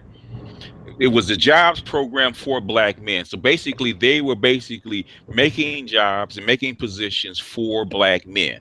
Okay. When it got to the 70s, who are the people that were left out of that situation? It was white women and Black women, right? I guess. Okay. So in other words, the jobs that white women and Black women took were jobs that were meant for whom? Black men. Meant for Black men. The same thing Claude Anderson said. He said exactly the same thing. Okay. Basically, it was white. The majority of the jobs that were slated for white women that white women got were slated for who? Black men. For Black men. You can actually see the pay scales going down from the 60s all the way up, and you can see where it was white men first, Black men second, white women, and then Black women. Yep. Black women are almost neck and neck. Black women got in cahoots with white women to take Black men's jobs. They took the job, and guess who got screwed? Guess who got screwed in the process? Black women got screwed in the process because they betrayed their men for what? Okay, they got bamboozled for government jobs. Yeah, they took the bait. Well, The white women. That's how come they're pissed off. That's how come in the 80s, black women got pissed off at the white women. Well, You know why? it's Because the white women fucked them. yeah. Well, They Because got think about they it. got Because all think the about jobs. it. Affirmative action was created for a protective class, right? So women are a protective class. Black women are a protective class. So they're basically two. They're a woman. They're basically a woman and a black woman. So when you give that white woman that job, who traditionally marries the white woman? The white man. So basically, that's how you get to consolidate the wealth and still keep it at the top. Where these black women, like they get hired, but they don't get married because there's. So that's basically how it's basically backfiring back in their faces and backfiring because they turn their backs on their men. And let me jump off on it. They knew that. They knew that feminists knew that back in the 70s. They said if the people that were going to be able to take advantage of feminism and affirmative action once you included women into affirmative action, because women weren't included into affirmative action until late 1968. And they didn't realize that the law was in there until the 1970s. Black women give their wealth away back to white society through all of the hyper consumerism that they do. Well, that's because they're emotional. Like whenever they're feeling bad, what do? They go shop. So like they want to look pretty. They go buy weave. They go get fake nails. Like, and when they get all that attention, that boosts their self-esteem. That puts them on a natural high. Like that's pretty much. No, I understand that, and I agree with that. But my point is, if you're looking at building a community society, we all agree. We're just talking about, I guess, semantics at this point. My point was that black women have betrayed black men, basically. In that video, what I love about that video, BGS, is what that video does is no matter where you come from the black manosphere, whether you come from the O'Shea or further on the right of the Obsidian side, whether you're on my side, which people want to label me pro-black, but I'm more of Dr. Claude Anderson side of the game, the economic side of the game. You come from the Hebrew Israelite, the Hebrew Israelite side, whatever side, that is like kind of a thesis that brings in the absolute focus. What is one thing that all of these sides can come together on and say, this is something we all need to solve? That video brings it into the matriarchy video was good too. That was like a good lead up to this too. That was like the alley, this was the dump. And it really, I swear, I want everybody to do reactions to it. I want people to break the video down as far as what they think of it. But it's something that needs to keep getting pushed out there because I want to see women respond. Well, basically, it seemed like you just tiptoeing around what it really is. You don't have a woman. You have one. The black community don't have. No, you have one. Well, you have one. It's just okay. The thing is, the relationship is backwards, and it does not work, which is something I have been saying for a very long time. Your relationship with your woman is upside down, which is why they hated Moynihan. They hated Moynihan because he pointed out the problem. The problem is that your community and relationship is upside down. Yo, matter of fact, didn't Martin Luther King's wife set him up for something too? Didn't she call the No, not to my knowledge. No, not to my knowledge. Yeah. For some reason, I remember reading something like that his woman did something to him that got him caught up with something. No, not to my knowledge. And that's another thing. That's another thing I want to put out there too. I understand. Let me make this clear. The majority of black women are fucked up. Yep. And we asked Angry Man, he was on, it was a while ago, and he asked what percentage of black women, because he was going to bat for black women like me, saying that we need to work with them. And somebody asked him what percentage of 90%. We dropped out. Repeat it. He's still there? I think he dropped out. Yeah, he dropped out. Yeah, I would say 90%. So basically, as long as brothers participate, this cycle will continue. Just have to do what I guess SYSBM and Obsidian say: walk away. Well, basically, that's the only choice you have because takes two to play. I don't think I don't know if it can be fixed. And what I'm saying is, I'm just going through the going through the logic. I'm not giving anybody a recommendation because I frankly I don't know. Okay, it seems like this is now a cultural trait. Of course, yeah, it is been that way for a long time. The thing is, it's just it's getting too out of hand, especially my generation. It's becoming a majority. you know, as a matter of fact, well, I don't know. Maybe it's white women that are realizing, but not black women. But white women actually want to go back to more white female millennials. Yeah, I see that. Want to go back to. You saw that? Especially in college cultures. Yeah, I see videos. Yeah, they want to go back to a more traditional. Yeah, I'm back now. Sorry.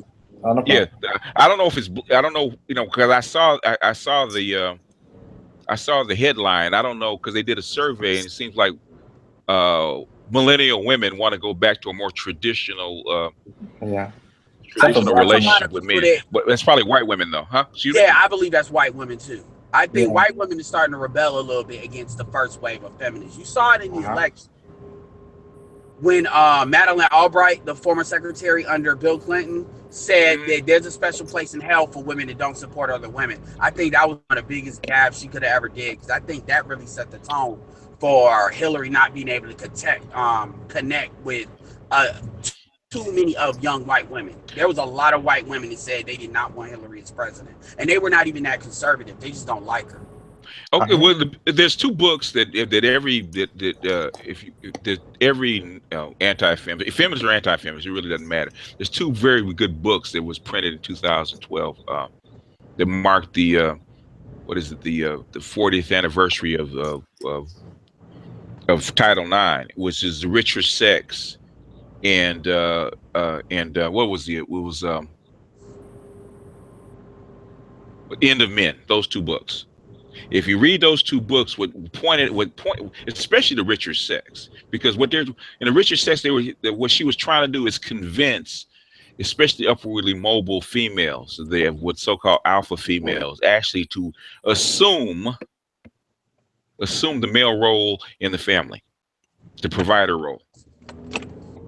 So basically, they try to convince feminist women, third wave feminist women, to be the providers in the family. And what they found out is that women do not want to be providers. Well, have you seen that recent study that says basically the more work a woman does, the earlier she dies, because her body wasn't designed to deal with that stress. They were basically designed to nurture. They wasn't designed to do 40 to 60-hour work weeks. Well, that's what you're finding out, and basically you're getting people like the lady in DC and basically Sophia Nelson that they're aging out, and find out there is no pot of gold at the end of that rainbow. No, because being a man is a thing. Being a provider, especially for a man, is a thankless job. Look, let me make this clear. I'm the oldest in my family, but I'm not I'm not a provider. BJ, like you I ain't done no time like you've done. You still doing all of that. But I know based on what I've seen, it's a thankless job. Women are not capable of doing that. Women will get a lot bitter because as long as you throw a man a bone, as far as respect here or there. You can even, especially black men, you can get away with not even giving them complete. But if you do things like if you cuss them out, but you only cuss them out behind closed doors, you don't emasculate them in front of people. Men will be cool with that. They say, "Look, you gonna trip this way? It's just me." Yeah, black men will. Yeah, black men will live with that. But the point, so women are not. Ro Etna Cutno. This is a woman that every man should. Boyce Watkins did a video with her. She runs a thing called Wife School for black women. And black women hate her, by the way. They can't stand her. You think you see some vitriol? Go look at under her comments. And black women want to destroy her, by the way. And she said, Ro Etna Cutno. It's a recent video on Boyce Watkins' channel. And she said that women view love through adoration and men view love through respect. A woman is not capable of being in a relationship in which they're providing and they're not getting that thankless job is what I'm talking about. They're just not biologically wired for that emotionally. And by the way, Angry Man said it was 20% of black women that you can work with. Okay, that high, huh? Yeah, that high. I thought that was low, but my point is that 20%, regardless of what percent it is, in order for black men to win this quote unquote gender war, one thing that we're gonna have to do, we are not gonna be able to win it unless we do this. It's not the most important thing, but it's a big thing. Is we got to get better at co-opting women that do women that do agree with us, those women that think women are out of control, like that white woman that you put her video out there, there are black women like that. And we need to go to bat for black women like that. And when I say go to bat, I mean we need to support them. We need to promote their message. We need to say, look, this is a woman that's saying the same shit that I'm saying. Like Boyce Watkins' daughter, Patrice, she goes ham on black women a lot of times. And she's very fair. She's a woman and she's proud to be it. But she'll curse. She'll say, you know how these bitches do and blah, blah, blah, even around Boyce Watkins. And she said she'd stop cursing. But we need women like that to go after these women. We like the Shaquita Grahams and the Noma Mangos. Shaquita holds back. Yeah, because they're not American. What Shaquita is? Is she? I thought she was African. No, Noma is. I know that. I thought Shaquita Graham because she has an accent. I don't think she. Noma's from Botswana. I know, and there's another that I thought Shaquita Graham was like from the Caribbean or something like that. From what I'm understanding, Shaquita's from America. But I know they're both married to black men. I'm not going to put my foot down on that, but I know she's an avid listener of Jason Black because she repeats a lot of things, but she holds back on it. She really does. I can tell. But it's not just, there's African-American women out there like that too. April Mason will check black women too. But that's because she's been through it. She's been through it. If you listen to her, she already been through that stage and she realized and learned from it. A lot of these women don't want to learn from that experience. They think they think it's nothing. They think everybody else is wrong except for them. But that's probably a lot of young girls nowadays. They think it's everybody else except for them. They think we're the ones always fucking up, but they don't want to call out their own shit.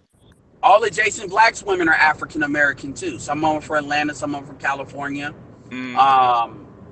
So yeah, I mean, and if we do more of that, Boyce has gotten better about getting women that they know what they're talking about. Like before, we got Cynthia G, and Cynthia G's all right, but she's hit or miss for me. And Zaza Ali, Boyce, it's like I'm like, what are you doing, man? He got that white woman that I think is a closet bigot.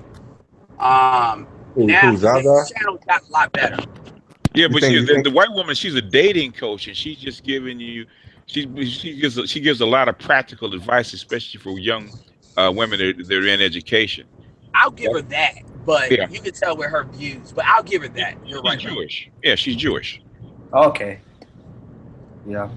That's why I was in the comment section talking about how I like the video. I agree. I actually subscribe to that woman you put up there, but at the same time, black men got to be careful about jumping on like, oh, see this white girl saying the same thing. It was a good video, but we have to find black women that do that because black women are just gonna yell, "Colorism! I do it if a white bitch says it." To critique the world. Hey, Elward. No. I don't care. I'm talking about in the comments in general. Even in the comments section. No, I don't give a shit in the comment section. Just like my grandson, when I set him down there to do his homework, he's gonna cry. But guess what?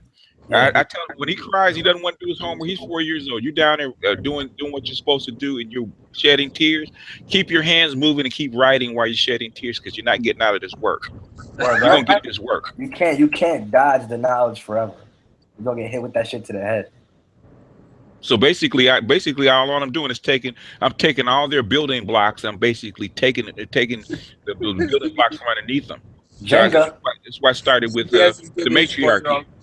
BG has to give his 4-year-old grandchild that work. That's funny. I'm thinking about Tariq.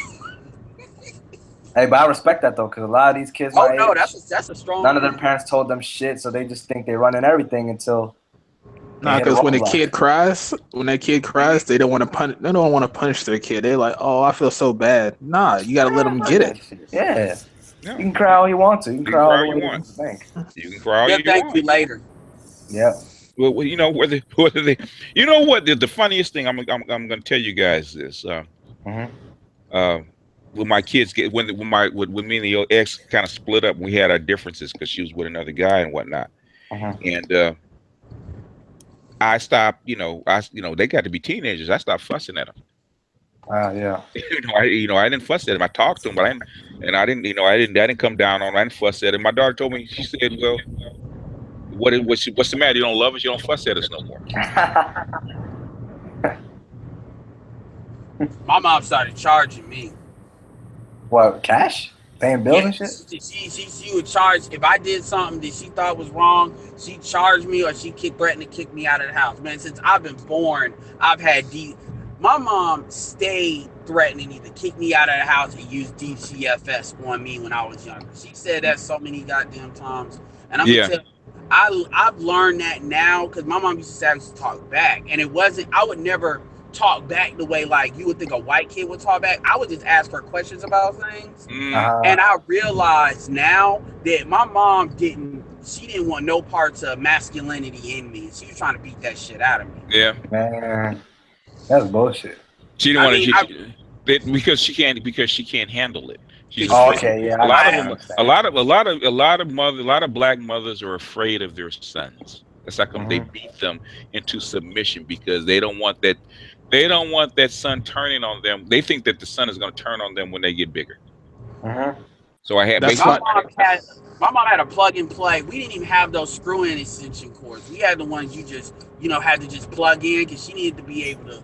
My mom used to need that anger to be fresh. If I would get like 70 in Chicago, a 70 is a C. If I would get a 70 on the test, man, that elevator ride up that 7th floor was the longest goddamn ride of my life, man. I knew I was gonna get it. Yeah, and which is basically women trying to be masculine. Yeah, they're trying to play the father role. That's the way they understand masculinity. Yeah. Well, see, that's the thing, though. A man doesn't need to beat his kids like that. A man can just look at, like my father. All my father got to say is, hey, and we jump. Right? Like, stop that shit my grandfather never did that. My grandfather never had to do that. Of course. He did what BGS does. His word, he know how to say that word in a very calm voice. That should make you want to jump off a roof. Yeah, I mean, you have to establish it. You have to establish punishment. Like, I think when did I first spank my grandson? He wasn't quite 2 yet. Yeah. And I used to tap him I used to get this long looking switch, and I used to tap him on his feet when he would do something. Not to hurt him. I don't think I've ever put a whelp on him at all, but tap him on his feet. But he learned, he had just enough sting to learn that I don't like that switch. Okay. Not enough to hurt him, but enough to learn that sting. It's funny because you usually, it's like a military thing. Okay. The first tap, he laughs. The second tap, he doesn't laugh quite as loud. The third tap, okay, this means business. So he keeps trying until to the point where, okay, this really stings and I don't want to do this no more. I want you to stop. That's when you stop. And you establish that, okay, now when I bring out the switch, that means business. So since then, I don't really since he was 2, because he's almost 5 now, be 5 in a few months. I've never had to hit him with it, because we established that. So I'll bring it out, and I'll lay it on the table, or I'll lay it next to the wall, and that's all I have to do. I don't have to hit him with it. But I've established. Excuse me. Come back. There's that level of respect. Go ahead. Well, that means it's serious, and I mean business. Most of the time, I don't even have to do that. No, it's intimidation tactics. Yeah. Well, basically the same thing. What do you think a cop does? He shows up with his gun and his vest and his badge and all that stuff. It's most of it is just intimidation first for you to get back in line. It's a show of force. It's not force itself. Yeah. And I just want to go ahead. No, I was just gonna say, one of the biggest things that impacted me was the only time I've ever tried to steal something. It was a handy snack, and I was like probably 9 years old, and it was funny. Not everybody, but the cashier saw me, my mom saw me, and basically they just looked at me, and I just put it back, because I tried to put it in my pocket, and then I thought I was gonna get hit that day, because that's like one of the few times I really fucked up, and at least in my mind, and the fact that she just said she was disappointed in me, and I've never stolen anything again. Like, I'll see $20 in a cart, and I'll take it right back to the grocery store to this day. Yeah. Man, that's crazy. Like, they'll tell me that, but I'll be like, you know what? As long as I'm not getting my ass beat, you know what I mean? It depends. It depends on how your parents have actually raised you. That's true. Like my my children, they're grown, they're in their 20s and 30s. they will ask for anything, but they won't steal anything. They will ask you for it, because that's why I train out. You know, in other words, when because their grandparents, you say, you know how you have people have change on their desk, on their nightstand and whatnot, and the kids would come in and they would actually take the change, and the grandparents would say, no, that's okay, they can have it. No, go put it back. You go put it back and now ask for the change. And they ask for the change, then the change is given to them. In other words, you do not take something that doesn't belong to you. You can ask for it. So in other words, if you got $1 million, they'll ask you for $1 million, but they won't steal it from you. That's true, because some of these kids get a thrill out of stealing, and a lot of that starts early. I got a cousin like that, and I told him, I said, dude, like I hadn't seen him, like he was a lot younger, and he's my youngest brother's age, so he's like 10 years younger than me, and I hadn't seen him in like 7 years. And I left like my wallet. I'm in North Carolina, so I mean, people ain't really stealing like that, like shit out of your car, stuff like that. You know, like California, stuff like that. Back in the day, man, I left my stuff around this dude like not even 5 seconds, and then I had $200 in my pocket. That stuff was gone. And then it's like a klepto. I mean, you know, and even after I bounced his head off the wall and got my money back, he still steals. He don't care. It's a thrill for him. Edward, what part of North Carolina are you at? You know, ironically, because I'm no, go ahead, sorry. Anchorman is not that far from me. I ain't trying to. Yeah, I know he lives in Nightdale. Yeah, I'm on Six Forks Road as we speak. Yeah, I'm on Six Forks too. I mean, I just went to the mall up here and I saw a lady's door wide open in her car. Somebody had to go through that door and just was gone. Yeah, so I mean, I live in a very you know how it is out here. It's very mixed. It's just like with BGA. Yeah, I know. California. It's mixed, but it does have its little. Everybody has his pocket. Every place has its pockets. Yeah, they have pockets around here. Yeah, I mean this area ain't nothing like how even Durham, which used to have a reputation. I mean, you get shot at the mall in Durham, but that crap has changed now. That gentrification is. Wasn't that a nice city at one point? I heard it was like a really great city. Durham used to be a Black Wall Street. Yeah, I heard about that. Yeah. And Wilmington stuff from there. And the Wilmington one was good because that's one of the two they get the race riots on, Tulsa and then Wilmington. So they had to be doing something if they pulled the race riots tactic on. Yeah, there was a lot of uprising in North Carolina that I did not know about. Yeah, most North Carolinians don't know about the history in their own state as far as Black. Like Wilmington also is a great movie studio area. They compete with Georgia a lot. Well, it was at one point. Yeah, until the Republicans removed the tax credit and fucked it all up. So now all the TV business goes to Georgia. Yep. Atlanta and also Savannah. A lot of people don't know about Savannah, Georgia, in their art institute. So Yeah. Yes. Thank you, Newt Gingrich. Yeah, I mean, well, I'm talking about the state legislator. They have almost a veto-proof majority out here, so it's funny. Like we finally got HB2. Speaking of politics, we finally got HB2 off. So the NCAA said they'll look at North Carolina sites again for NCAA games. I know UNC just won the championship, so everybody's like, yeah, over that out here. I'm a Duke person. Are you a Dookie? Yeah, there's more. I mean, I always say there's more Black people to go to UNC than Duke, but the Black people are smarter. Yeah, Duke has a good chemistry program, I heard. I mean, NC State is known for engineering. That's the school you want to. If you deal with the foreigners, they go to NC State if they're in engineering. NC State is world renowned.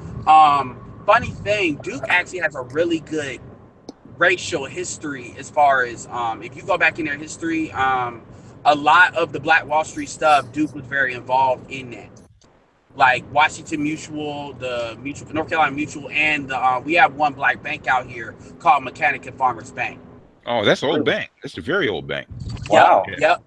Yeah, and one of the oldest Black banks in the United States. The second oldest and sixth largest of the remaining ones, and it has branches too. It's not one of these you just go in here. It's got branches all over the area, so got to keep it Black, man. Yeah. They're legendary. Yeah, they're trying to get back. I mean, they kind of fell through, you know, like all these black banks are, because we're not supporting them, but they're starting to, you know, they're starting to do well. I know a Ghanaian bank helped buy. So check this out. Going back to Chicago, a Ghanaian bank invested in a Chicago black bank, and then one Chicago black credit union had to sell off. And guess who bought it? BGS. Chinese. Indians. Guess what? Indians. Okay. Texas. It was like Texas Savings and Loan, but it's an Indian family owns it. Guess what this bank specializes in? What's motel transactions. They do all the regular products, but these are what a lot of Indians go to for motel when they're trying to do their motel purchases. Okay. A lot of easier to transfer money back home. Yep. Well, also that in Indians control like over 40% of the motel industry in this country. Mm-hmm. So if you see like these like not the hotel Marriotts, but the Inn Marriotts, or the like all these like weird like subgroup of motels and stuff like that, or the cheap motels. Yeah, they've been doing it since Ramada Inn, way back there. Yeah. And it's funny because a lot of Indians will tell me, because I work with them on other stuff, and they've opened up to me and they'll say, yeah, man, you know, a lot of, you know, we're dealing with like, they'll say like low class blacks, you know, because I've gotten them comfortable with me. So they tell me the real. They'll be like, they'll use, rather than charging them per day, they'll charge them per hour. Because, you know, you got these, you know, some of these white people, blah, blah, blah, they just want to fuck. So we'll charge them, you know, on the low per, you know, hour and not per day. Per day, yeah. Yeah, it's old school. It's old school motel. Yeah. Yeah. That's the hood motel. Yeah, the bed bugs. Crystal meth. When they pimping at, that's what they pimping at. Yeah. That shit go crazy, man. Yeah. All the taxi cabs out there and shit. I see a lot of them. Want to have a girl for like an hour or so? Yeah. Like, I got this girl. Might have to invest in that, you know? Yep. No, I'm joking. Yeah. Yeah, well, hey, you a lot of them that do. Hey, man. There's an Indian guy. You make more money that way. There's an Indian guy that I deal with that I drive him to Fayetteville like maybe once a week, or like basically 100 miles away, like in any direction. And the funny thing about it is he will he's got 3 daughters, and his wife died like early, so he was a single father. And he's got 3 daughters. 2 of them make 6 figures. I've talked to 2 of them. They're really cool. And then the third one, she's like upset because she makes like, I think like 80,000. And she always compares herself, because she's young. She always compares herself to her older daughters. And I'll joke with him. I said, that's how you know you got that good parenting. When you got 3 daughters, you got them, you know, raising themselves on autopilot. He said, yeah. But he said they starting to get retarded now. You know, they starting to question me about arranged marriages and stuff. Oh, well, yeah. Well, they've been Americanized. Man, that's done. No, but Indian girls, they hot though. Indian girls. They can be, but man, dude, if you get look, and you know me, I'm the guy keep it black. But outside of that, them Indian girls that are mixed with white, when you mix them with something, it mixes well. You said they look well? No, when you like if they're mixed with white, like if you talk to like for instance, Indian girl that's half white, like she's from the UK, and she's like half white, half Indian, it mixes very well. Indian mixes well with a lot of things. I don't know about. So, especially if you mix them in with white, like Priyanka Chopra. I don't know if you know her. She's on Quantico. She'll be on that Baywatch movie with The Rock. Man, that's bad right there. No. She bad. She bad as hell. She's white. She's mixed with white. I mean, she's Indian. Yeah, I could have swore she's 100% Indian. I mean, she looks like, Kim Kardashian with all the. Well, she doesn't look like Kim Kardashian. Man. I mean, she has that models kind of mixed look with everything. without fakeness. Those models are mixed with everything nowadays. They like those. Man, they used to call them mutts back in school. That's because they were hating. I mean, yeah. Probably Well, they didn't want to choose on us back in the day. Even Obama calls himself a mutt. So he does? Yeah. Behind closed doors. Behind closed doors. No, he said it publicly. Oh shit! Really? Yeah. When he first got elected, he said because of his ears, he said he called himself a mutt. That's crazy. Yeah. Hey, at least he's being truthful, right? Yeah, he doesn't have. In other words, he doesn't have any illusions about who he is. That's one thing I like about Obama. He doesn't really. When they said he doesn't really. It's very difficult to upset him, or very difficult to insult him. because it is, because he had to deal with that all his. Even his mother said that had to deal with it all his life because they moved a lot. Yeah. He's been Indonesia. in Hawaii. He's been in the United States. He's been Singapore. Africa. He's been all those places with his mother because his mother was an anthropologist. Yeah, I actually didn't know that though. Wow. I didn't think about that. Yeah, okay, that is interesting. Damn, man. And he ended up in Southside Chicago. Right. Well, that's where he ended up after his schooling because he wanted to. He was sent there because he wanted a political career, and he was not going to make it as a mulatto candidate. Got to become black. Yeah. And where do you become black? Oh yeah, Bobby Rush taught him that. But he lived in Harlem for a moment. He went to Columbia University. He used to live right by 110th Street. Yeah. He went to Columbia. In Columbia, they sent they sent him to Chicago, and then after Chicago, he went to Harvard and came back to Chicago. He had to become a black candidate because he was not going to make it as a mixed candidate. Yeah, and right now Cory Booker's trying to do the same shit, and I'm on Cory Booker. Is Cory Booker mixed?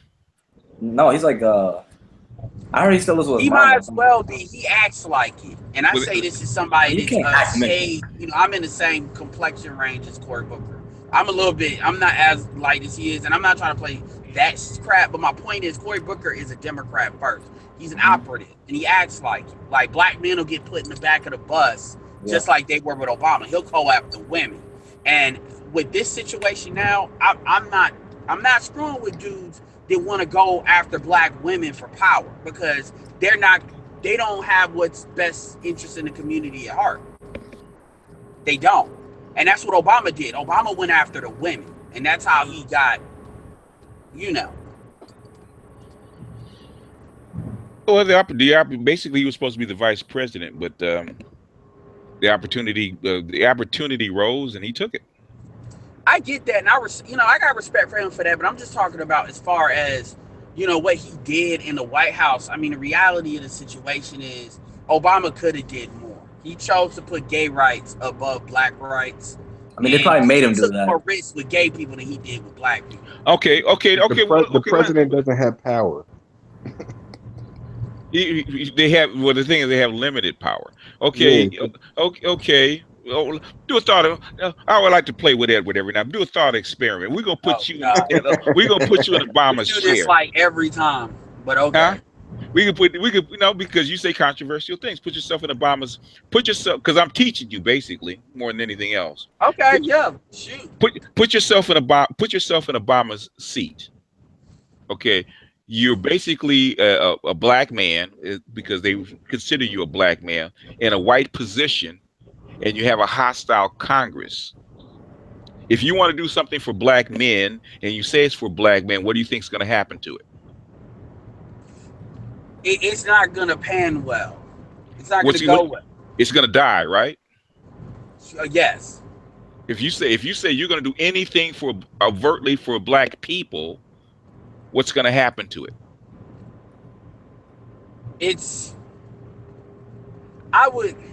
How do people react when they take reparations? This is what I would suggest Obama would have done answer the question first. Well, if you just take the bully pulpit and try to push it through like he pushed healthcare through, it's not going to work out. No, it's not going to go through. If you ram it like that. And it's going to hurt a lot of his other political capital if he just starts doing executive decisions to help other black people, because it will, and he spoke to this, it'll isolate even other groups that are minorities because they don't understand the history black people have had to deal with. They're primed to believe that we're lazy. Okay, so now that you've established that. I get that. So if you want to do something for black people or black men, how do you go about it? You have to number one, you have to be very under the table with it. You have to really understand, if you really care to fix the community, because it's going to go through the men if you really care to fix the community and not just playing lip service. So if you do, you have to plant seeds. You have to do things people are not going to notice through the law. Paul Ryan is very good about this, by the way. And you have to bring in people. This is where he's a scholar. So he knows people. I'm not saying he personally knows Dr. Claude Anderson, but he knows Cornel West. He knows those circles, so he knows people that would have been able to understand how to manipulate these laws in a way that could help black men and not be in the immediate but down the road. So if you do it if you do it undercover and you do it covertly to get the result that you want, will black people and black men notice that you've done it? The ones that are really paying attention will, but Which are the those? general public, 1%? no. The Dr. Claude Andersons, the Jason Blacks, you all would notice, but the general public, no. Pay attention. A lot of people don't even pay attention to politics at all. No, you're right. Yeah, the general public, no. Because I saw a white man, because I think I even played the clip in one of my videos for I think it was my last video on for the Monahan report, where William Julius Wilson was giving a speech at a Monahan event. Okay, it was a Monahan Award that he had just gotten, and at the end of the talk, the white moderator got on. He talked about what Johnson did and what Johnson didn't do that Obama did. He said in 1965 or 65. They could have spent millions of dollars in the inner city developing jobs for black men, and they didn't. And basically, they spent the money in the jungles of Vietnam. And basically, for the next 3 years, your cities went up in flames. That worsened the conditions of the inner city, the urban poor, right? Okay. But also, he said that what Obama actually did is that all those shovel-ready programs, that kind of money, the stimulus package for shovel-ready programs and infrastructure, that went into the urban cities for black men, white people to come to them when they're done. No, for what it doesn't matter for black men to go to work, and he says, but now that money is gone. In other words, this is just one example of, like, remember I said you never know what a president does until 3 to 5 years after he's out of office. Yes, I remember. Because the next administration if they don't agree with it, they have to do what undo. They have to undo what he's done. Trump is trying to undo it, and as he undoes something, say the very first thing is Obamacare, right? Which is the ACA, right? Everybody says is a disaster, right? Until you try to undo it and replace it with something. Yeah, I mean, look, I like President Obama as a person. I'm from Chicago, but as somebody, look, I like the Chicago Bulls too, and I have no problem saying the team sucks right now, and it sucks because of this, that.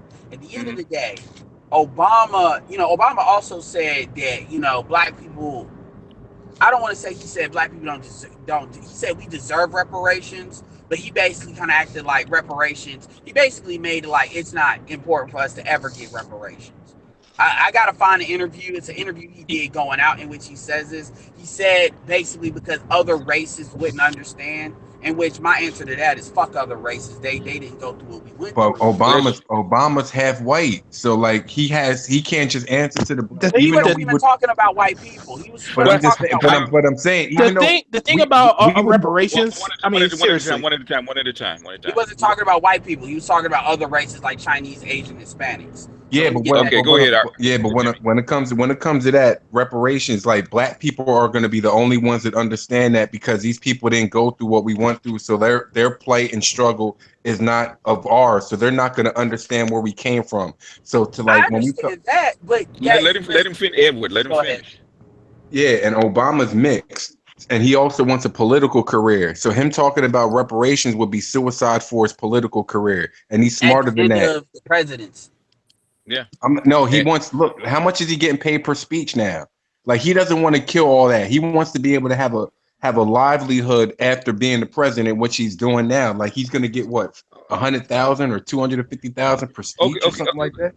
Okay, go. I'm gonna let Art speak, and then I'm gonna ask you guys a question. Okay, the thing about the reparations, no person, no country wants to give reparations to blacks. You had an African country wanted reparations. No, let him finish. When the I think it was the prime minister. I'm trying to remember. It was the prime minister of Britain went over there, and they asked for reparations. He pretty much did not denounce that. You're not going to give because they already got it. You're not. Oh, so they did give it to them. The Sierra Leone was their reparations. They gave them a country. And can I respond to this? They sent them back. They gave them their own country. They gave them. Well, I'm saying that they wanted money. They wanted money for reparations, and no country is not going to give them that. Can I respond to that? Go ahead. First of all, here's the thing. I can accept that if other races wouldn't have got reparations. If the Jews have gotten reparations from America when we didn't have anything to do with what happened. Well, you know what I mean. Yeah, we over did. There. Yeah, we did. Well, okay, but not like the Germans did. Yeah, we did. But, okay, fine. Well, they gave the Jews reparations. They gave the Japanese reparations. The Indians, obviously, they pretty much exterminate the Indians, but they got. The point is, everybody's getting reparations, but us. I can accept that if. And the Israel, we gave Israel a country, we gave the Jews a country, as well as we still give them everything, and they're a strategic asset. But I feel like we give more than we get. So my My question. Hold on. I want to ask you guys a question. Obama being the first black president, the first president that presented as a black man in the history of the United States, what was the odds of him getting, if he asked for reparation, what was the odds of him getting it through? 0%. 0%. Okay, my response to that is look at what he did. That's not the question. That's not the question. That's not the question. Answer the question first. How he would have packaged it. I don't know. No, zero. Zero. He would have got it through. You have a better chance of a regular senator like trying to get the Senate or the House of Representatives to make a bill of reparations than you're going to get the President of the United States to make a bill, because that would be political suicide. No president's going to co-sign that first. He had a better chance of getting single payer in than reparations. Donald Trump has a better chance of getting reparations through than President Obama did. So why did Obama go to bat for the gay community like he did? When if you look at the end of the Bush administration, people would have said it was 0% the gay men that got passed. That was already coming. Yeah, they already have. Actually, the women got behind that and actually put enough pressure on Congress to actually do that under Title IX. And there's so many of them that, like, if you upset that community, you're going to lose votes. They can swing an election. Like black people didn't for Hillary to lose. There's a lot of gay people that are Republicans on both sides of the aisle. Gay people are not just Democrats or liberals. There's a lot of gay conservatives. They call them log cabin conservatives. Yeah, Republicans. Just call them the Ellen DeGeneres. Yeah. The Ellen DeGeneres. Yeah, they want their right to be racist too. They want their right to be white supremacy. Like Milo. Yeah. I mean, everybody in America is pretty much racist towards somebody. I mean, most of Americans. Yeah, there's racism and there's the ability to practice white supremacy. Well, okay, the thing is, we have to, like I said, this conversation that we're talking about, man, I've been listening to this for 40 years. Okay. The thing is, we try to get to the bottom of this and be more pragmatic about it, be more strategic about it, because we can toss this around for the next 40 years. Well, BJS, I think you said it best, is that in order for Black Americans to get reparations, Africa would have to be a major power. Exactly. That's the only way. And basically, I said that because I've said that, this is not the first time I said it 10 years ago. International connection. It's the only way. Yeah. No, and I want to end it with this, because you're right. We've had these conversations before. It's not so much a gripe, but here's my thing about Obama. If I could rewind the clock and Obama was running, and I say, okay, we vote for Obama now, or we could vote for Hillary now, knowing that Obama is young enough that he can always run later on or whatever. It's hard to make. People got issues with Hillary, but when you look back at that time, it's hard to make the argument to vote for Obama, because the reality is Obama governed like Hillary would have governed, in my opinion. Do you remember what the atmosphere was? Yeah, you know why Hillary why the rest of the world, it wasn't that It's actually wasn't most of the American people that didn't want Hillary. It's the rest of the world that didn't want her. And there's a very good reason. It's because it was her husband that put in the law that caused all this fraud, caused all the banking failures. Yep. By repealing the they got a lot of Glass-Steagall. skeletons. No, I'm saying that he helped repeal the Glass-Steagall Act. And that was it. And basically, in 1999, they repealed the Glass-Steagall, and in 2007, you had banking crashes. Yeah, I'm a supporter. It needs to go back. I don't think you're going to get it back because the Republicans are in office, and the banking cartels are not going to let it come back. Yeah, and that's why I wanted. No, I hear what you're saying. I agree with that. That's why I wanted Joe. That's why I wanted Joe Biden to run for president, because I believe he wasn't had enough of the tools. Huh? Well, he wasn't going to get in the middle of that skirmish. You need either Bernie Sanders or you need a Ron Paul. Yeah, Ron Paul. I voted for Bernie in the primaries. Yeah, you needed a Ron Paul because you needed a pragmatist or a conservative pragmatist that could come and do the right thing. What's so bad about the Glass-Steagall Act from a banking perspective? It impedes their ability to make money because a normal retail bank that handles the people's money can't make the same kind of money that an investment bank can. In other words, you're limited. You're limited to the investments you can make, and you're limited to the what is it called? Like the consumer cards, bank with loans. the reserve. Yeah. Your reserve. Your reserve rate has to be no more than 12-1. Whereas without the Glass-Steagall Act, you can get into more risk. It was 30. So why can't they do what like Disney does and just have conglomerates that operate certain products so they can just split the difference? They could, but the thing is, there's a funny thing called human greed. Yeah. Yep. You do realize, the bank is what caused those crashes in 2008 when they caused that housing bubble when they was wrapping all these mortgage derivatives and arms and all that stuff. And they still got bailed out. They were passing out bad loans.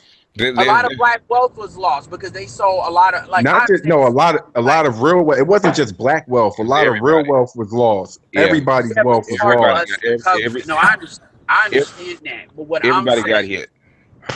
Yeah, but what I'm saying is, no, I completely understand that. And I get the greedy aspect. This is why Citizens United is so horrific.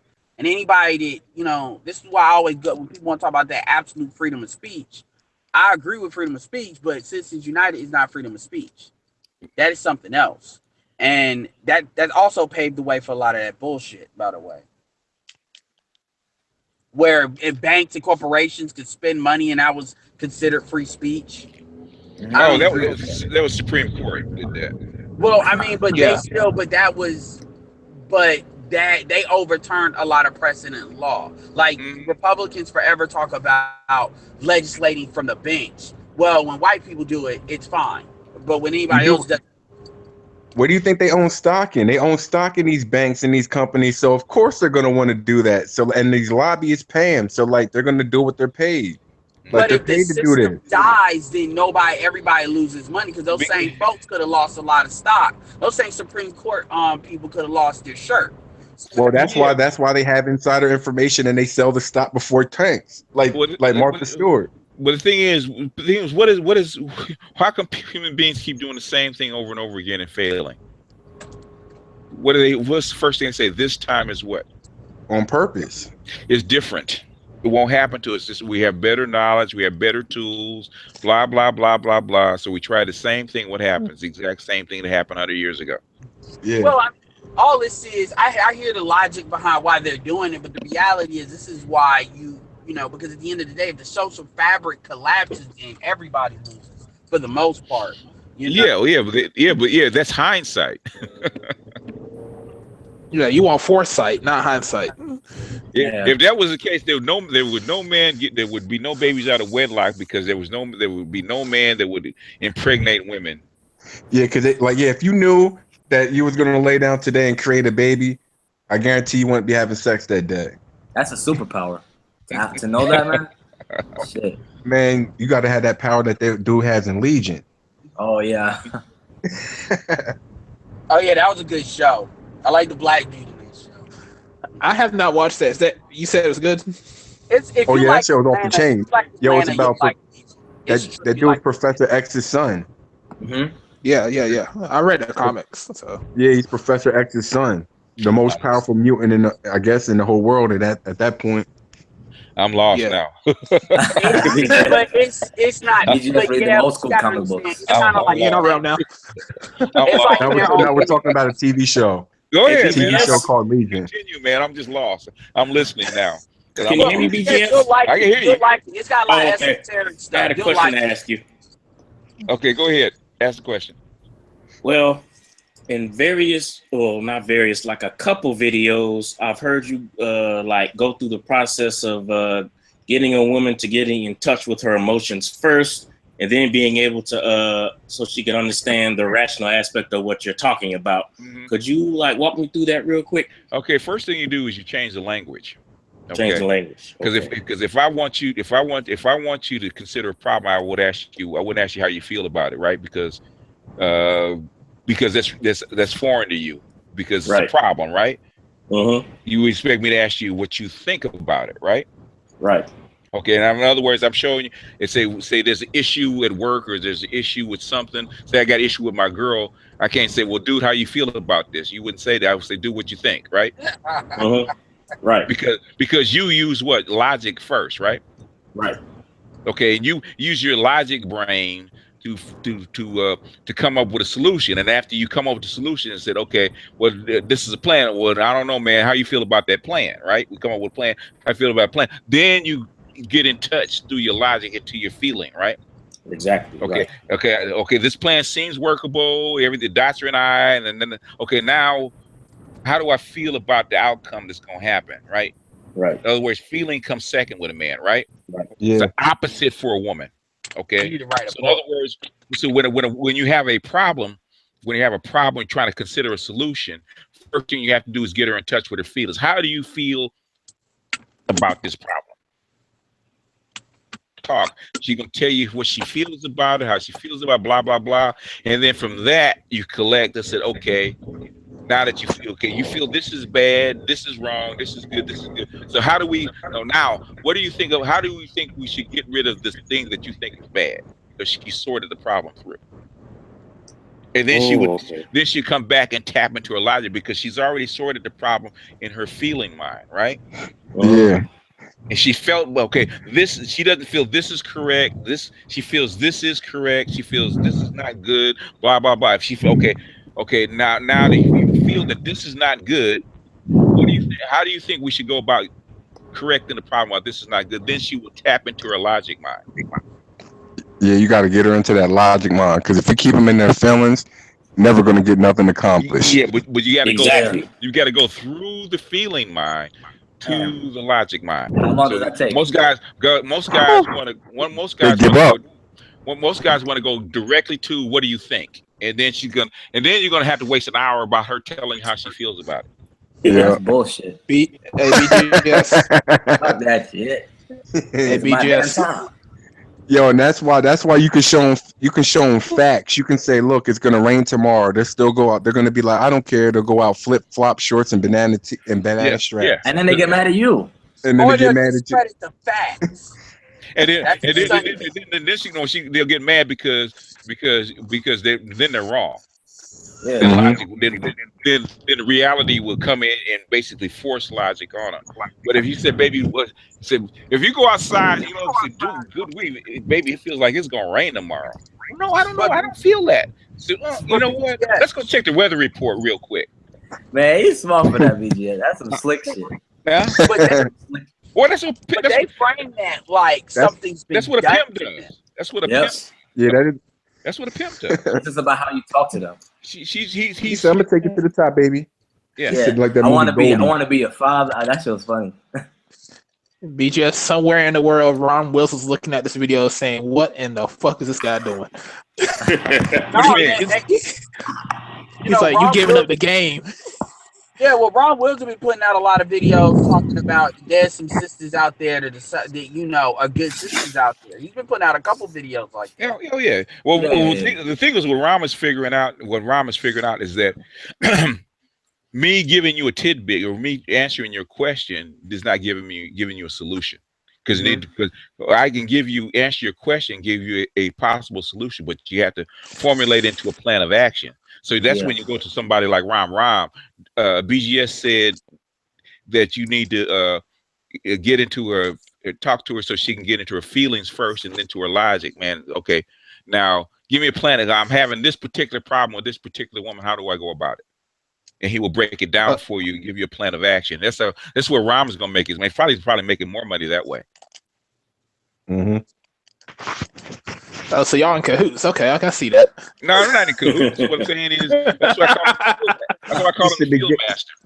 He said the game is to be sold, not told. Right? I hear that all the time. All right, so make sure I got this. Get her to first ask her how she feels, and after that, she has already sorted through each aspect of the problem, and then I hit her with, so now how do you think we should deal with all the things you told me how you feel? Exactly. Well, that's kind of like that, and that kind of explains why more women do social work, and then a lot of men work like deal with numbers because we like to deal with that. They're into their feelings. Perfect sense. Yeah. They're better with their emotions. That's why a lot of them are teachers. Yeah, I've tried it. It works. It works. Yeah, because when they tell you what they feel about something, it tells you what the path to least resistance is. Yep, exactly. If she will sort through the problem for you. And she'll tell you where the sticking points are, where she thinks the problem is, and then that's where you attack the problem. See, it's like that. Is it bad if you tone her out like completely? Because that's what I do a lot of times, like because they start ranting and shit, It depends. A lot easier too. It takes practice. It takes practice because as men, we want to get straight to the point. Sort of like when we go shopping, we don't want to walk around the whole store. You just want to get those sneakers and get out. Yeah, we want to get in and get out. Like they like to pick stuff up, touch it, try it on. We're like, you're not gonna buy it. What are you doing? I'm a little different with that. Going shopping with your woman is like going on a date. Yeah. I used to go shopping with my mom. You have to compromise with her. Yeah, man. I hate going shopping with women because my mom used to drag me around shopping with her and shit. Yep. And they got to touch stuff and said, okay. I said, you can go in and said, I said, I understand. Once you have to come in, you have to be understanding. I understand that you're a woman. I understand you got to touch the feel stuff because you enjoy shopping, but I'm a man. And we like to go in and get things done and come right back out. So we're gonna have to compromise. All right. He said we don't like to waste time. Because we shop logically. We go in. We go shop to solve a problem. We don't go shop to have an emotional attachment to the stuff we buy. Women have an emotional attachment. They like colors. They like colors. They like window shopper. Yep. To an inanimate object. Smell the perfume. Try the jewelry on.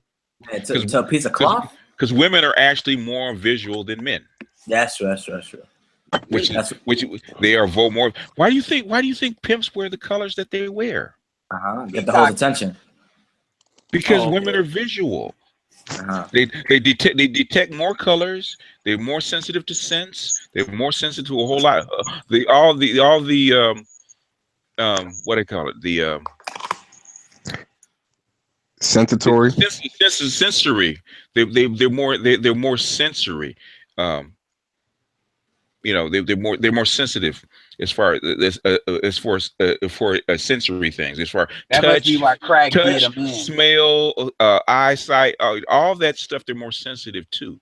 Men have to have a narrow focus, because when you hunt, all that sensory stuff you got to be able to shut off. Makes sense. Yeah. But women, when they taste, all that's, basically, if you really know if you really want to master a woman, you want to master her on all levels, you will basically master all her five senses: sound, sight. A pimp is sound when he talks to her, the music that he plays. Yep. Sound, sight, the way you dress, the way your appearance, all that kind of stuff, the way you dress. basically the way you smell. There's certain scents that you smell that attract her. There's a whole lot of other things. If, you know, the way you touch her. Yeah. The way you touch her in certain spots, the way you caress her. If you hit her on all her five senses, she'll get lost in it. She'll get addicted to you. But the thing is, you have to master all. If you master all five senses, women are far more sensory than men are.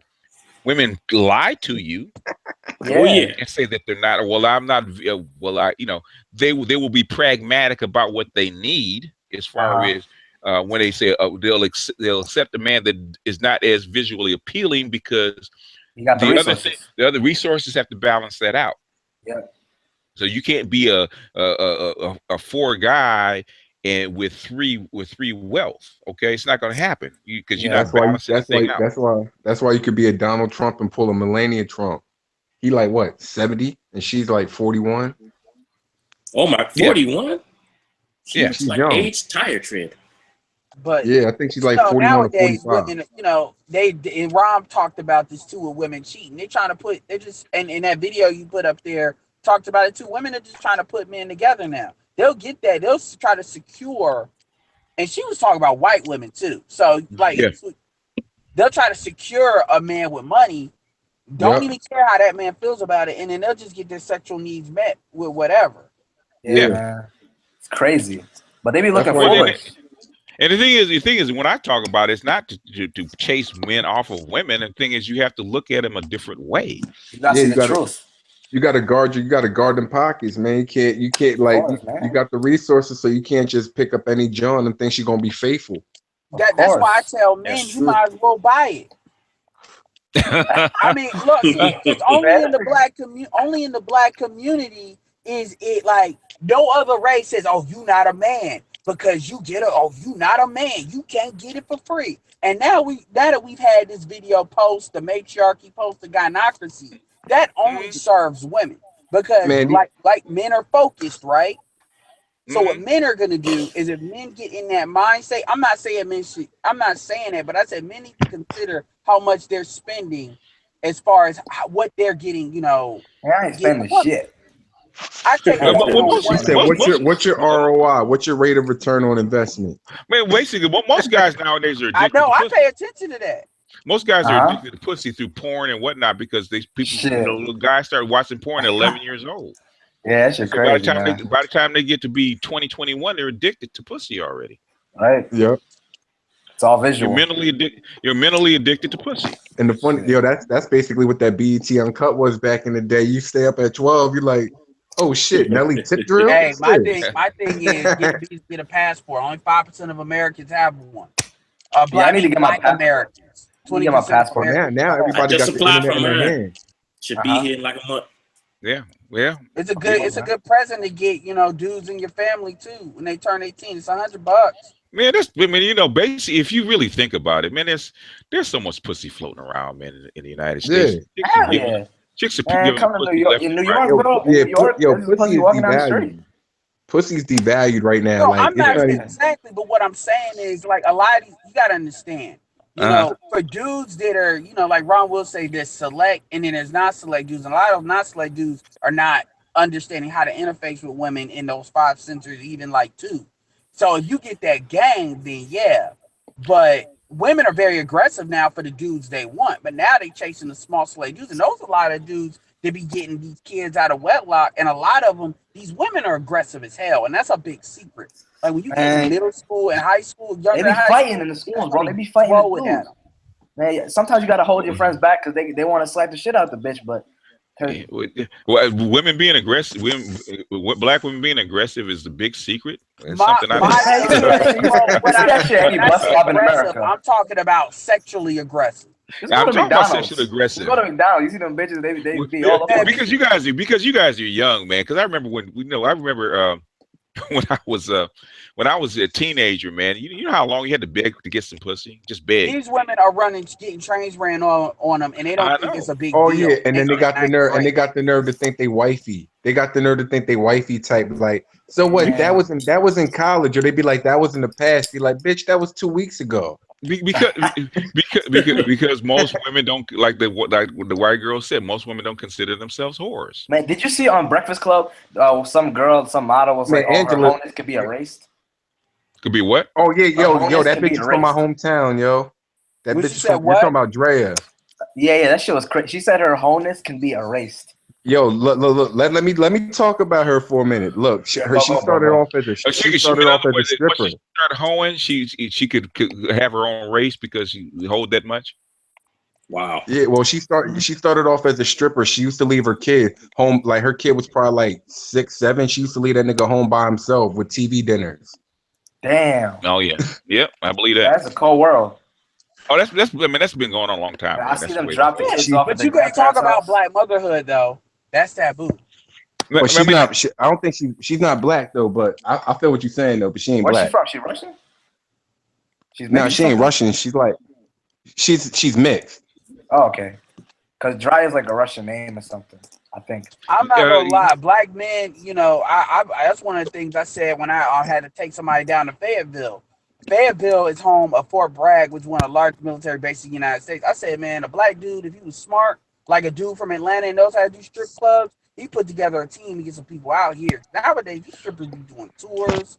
Like, if you look at this underground thought market, there's a lot of money in that thought market. She's in the underground stock market. I'm not, dude. Okay, you got. I'm gonna. Yeah, I gotta use that one. He said the underground stock market. Okay. That's true. So I'll give you. In other words, AKA IG. Okay. Yeah, the Instagram hole's crazy. Yeah, yo, man, They're all making these money. pretty much that's what Instagram's for. If you go on Instagram, booking information, that's the underground stock market. Because think about it, connect. So for instance, Ron Wills uses, I ain't trying to put stuff out there, but it's his private site and it's really good for his like really good information. So go follow it. He's on his links on his channel. Can you use his Connect Pal? A lot of women, he uses it the way you should use it. A lot of women will use that as so like Laka Bana, for example, they'll have like these the ones that have like 200,000 plus Instagram followers. Their link will take them to you to Connect Pal, in which they're doing a whole bunch of thotty ass softcore bullshit, and they'll try to charge you like $50. I was looking at that for a case study that I was writing up for digital marketing, and all you got to think about it. All you got to do is you got all these thirsty ass dudes. All you got to do is get like a couple of hundred dudes. Like you get 100 dudes, that's $1,500 if you charge $15 per month. And some of these people I've seen charge as much as $30 per month. So it's not even because it's not even like you got to be a cam girl anymore. Now you don't even got to take all your clothes off. You can just twerk. And if you got enough followers because you look good, let me tell you, where these people get started. My brother is 10 years younger than me. And he's into like Musically and all that bullshit. Y'all know what Musically is? That app? Oh yeah, I know that shit where people so you guys sing over the lyrics. Yeah, so look, real talk. If you was like an R. Kelly type dude, like you got all these women on here doing hip talks and these are chicks that they're underage doing this. And they're doing it to music. And some of it will get on Instagram and like those big Musically channels. It's got like 1 million like Dancely and stuff like that. They're like one of them like repeater sites, curation sites. And that's how they get their followers big early. So by the time they get 18, like a lot of these, this is what Jason Black was talking about, that how he was talking about how black women are gang goofy as hell compared to these other races of women, like these white women, when it comes to this stock market. They know how to get money out of people. Yep. Some kindergarten teacher, you heard about that? She like quit her job and she made like $150,000 off twerk videos or some bullshit like that. And I said, what? That's tricking your money off. I'm not talking about that. I'm talking about go for what you want. I know what you mean. No, I hear what you're saying, and that's fine. But it's disgusting, man. It's disgusting. That's getting so crazy out here. And that's who's raping the next generation. It's an industry, bro, and it's all everybody in my generation is on that shit, sharing all these Cardi B videos and all this dumbass shit. Cardi B, yeah. Absolute trash. These backyard strippers are becoming. These backyard strippers are becoming like spokespeople or some shit, speaking for a whole generation of women and shit, and they're affecting all the younger girls and shit. Like it's bullshit. Nicki I don't care that Minaj. much, but fuck it, because it's already done. But they mad Well, at you. But they mad at you if you like Corey Holcomb and ask what's your price. Hey, yeah, shit. She Now pointed you out can there. She get wear the mad at me outfit. if the number's too low. Man, tell that bitch. Man. Hey, You might as BGS, I well want to ask you a Yeah. question. Go ahead. All right. The video you made before last on your, well, I guess 2 videos before. I want to bring this. Well, it's not really a question for you, but it's a question for all the guys in the room. Okay. Yeah, what's up? Would you guys go on Crystalline Karras' website if she found white women for us to date? No. That's just, yo, that was bad for Ed, though. I just seen a video of that bitch crying because some white boy was coming at her, put her on the billboard and all that, talking to, like, I forgot how old that video is, but I just caught it. Oh It was yeah, like I've seen it. Calm down. Yeah, I've seen it. Like some black girl. I was just saying, if she wanted to, because if she was truly talking about character over color, and the majority of her constituencies are not white women. Yeah, it's black women. They're black women. What I'm saying is, if she's open to, she's open to even matchmaking white women to black men. She's open to it. So that she was smart. If she was smart, I said a lot of my sons make a hell of a lot of money.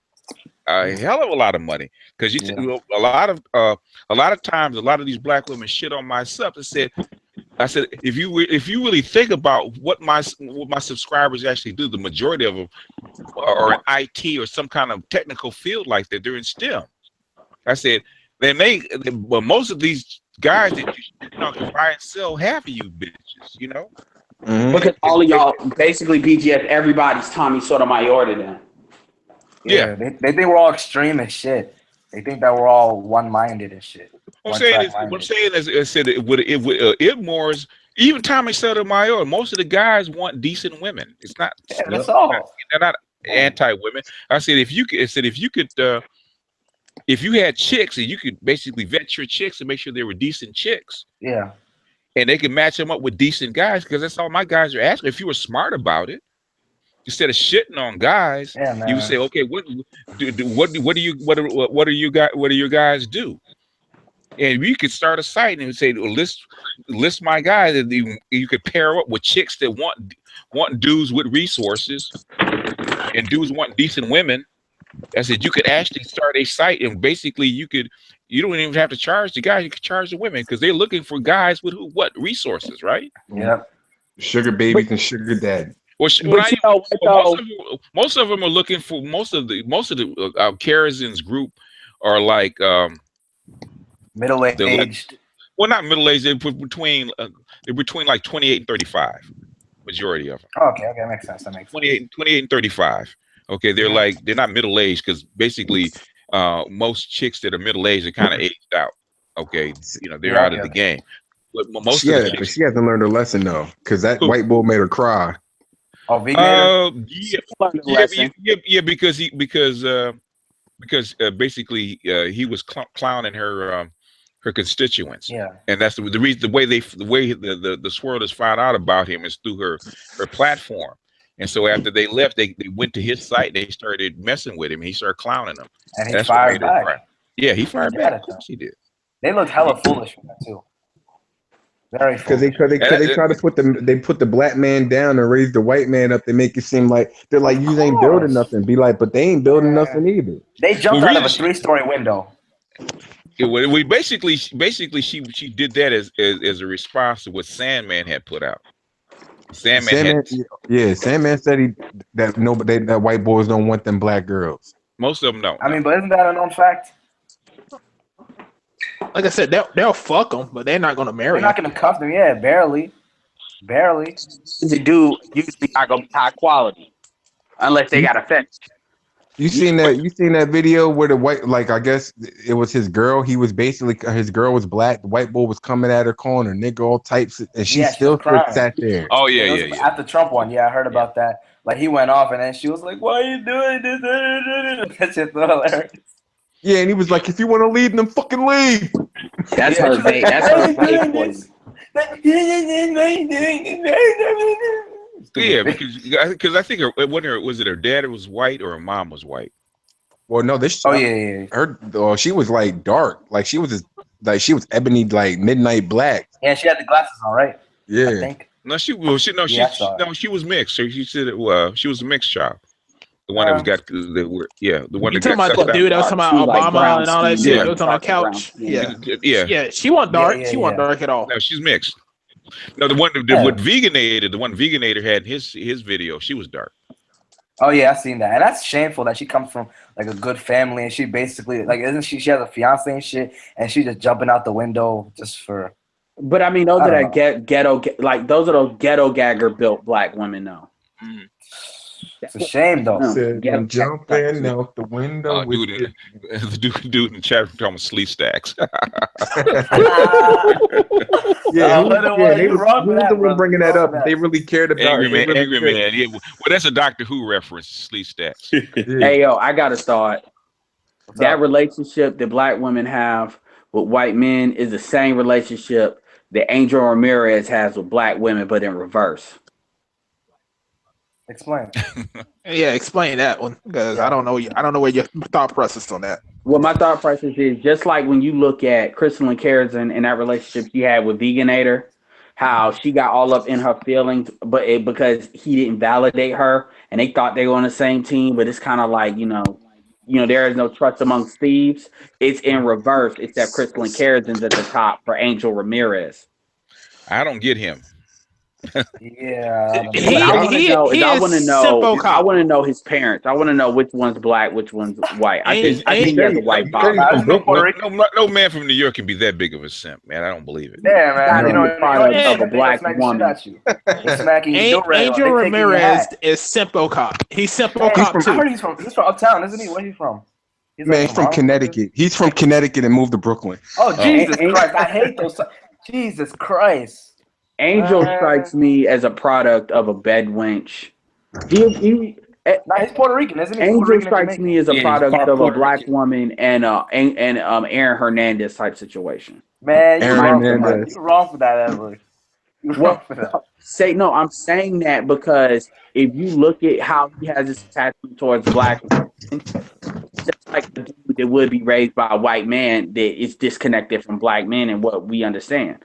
Like, I don't like Angel because as a light-skinned person, Angel is like at the embodiment of why, black men don't like light-skinned dudes. Now, if you want a light-skinned dude, it's a real minister cat and angry man.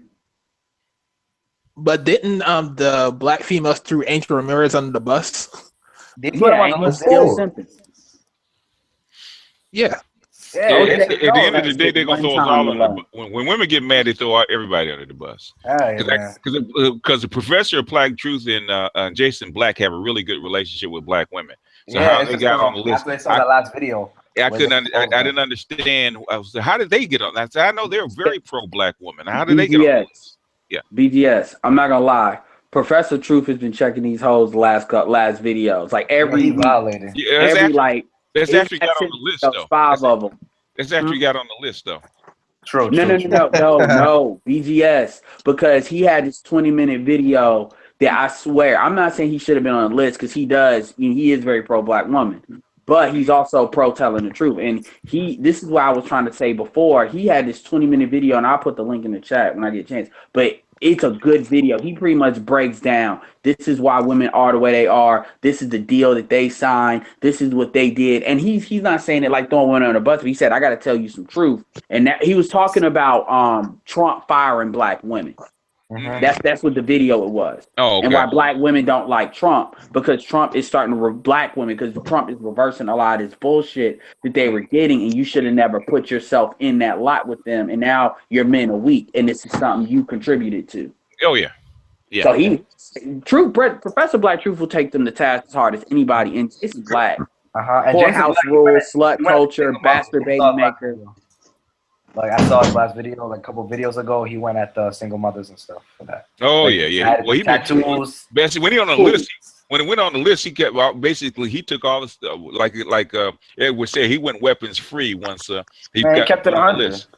But see, he went all out. Yeah, fuck it. One thing I like about Jason Black though is What Jason Black does is very smart. Is when he does his after-hour shows. First of all, listen to how he talks to women that he brings on. It's very different than how he talks to men. He controls them, but it's that feeling thing you're talking about. He doesn't do it. I don't know if he does it on purpose, but he knows how to draw what a woman is saying out and make them feel comfortable. But on his after hours, what he does as well is he has a stable, not a stable, but he has like 4 black women that he typically will rotate in. And those black women also help him with his screenings, by the way. So they're not just people he has on the phone, but they will check him. They will check. Like he was talking about marriage. He was talking about, and he was talking to this single mother about marriage. And even this woman, it was the same stuff we be saying, but it's 2 women talking. So you can't argue it. And she was looking. This chick had 4 marriage proposals, supposedly, and she's 37 years old. I heard that one. I heard that one. Yeah. Yeah. Okay. So she had, I believe she had like 1 or 2. Yeah. Yeah. And my thing is, the point is, she chose to be a single mother, and that's what they were checking her on. Yeah. You can't complain because you chose. This is what you chose. Yeah. And Mona Lachey is my favorite of all of them. Mona be going in. Oh yeah, Mona be going in. And Mona's a single mother herself, but she said when Mona acknowledges her stuff. Although Jason made her mad. Why does she have a porn star name? I wonder if she's because there used to be a porn star, man, back years ago when they Mona Lachey. I mean, she's from California. Okay, well that sounds about right. All right, she probably is. You know how the Cali girls get down. Is she light skinned? Yeah. Yeah, once she hits LA, you know. Oh yeah, that's what it is. Then okay. She's your age, and she's very attractive for somebody your age. Them LA light skin girls, you know. She got big tits. Yeah. Yeah. Could be her. Anyway, He just like, yeah, I remember you.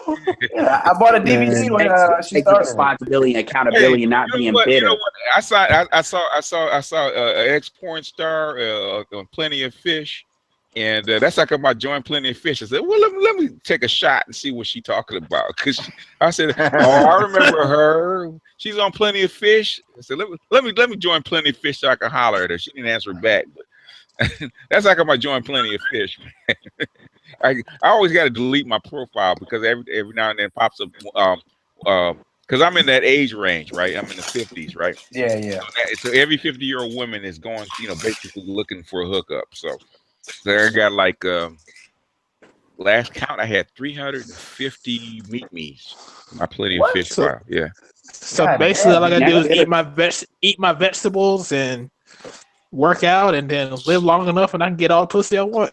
Oh, you get okay if you're healthy and you pass 40, man, and you're a black dude. In other words, you can get pussy before you can get a peanut butter and jelly sandwich. God damn. Yeah.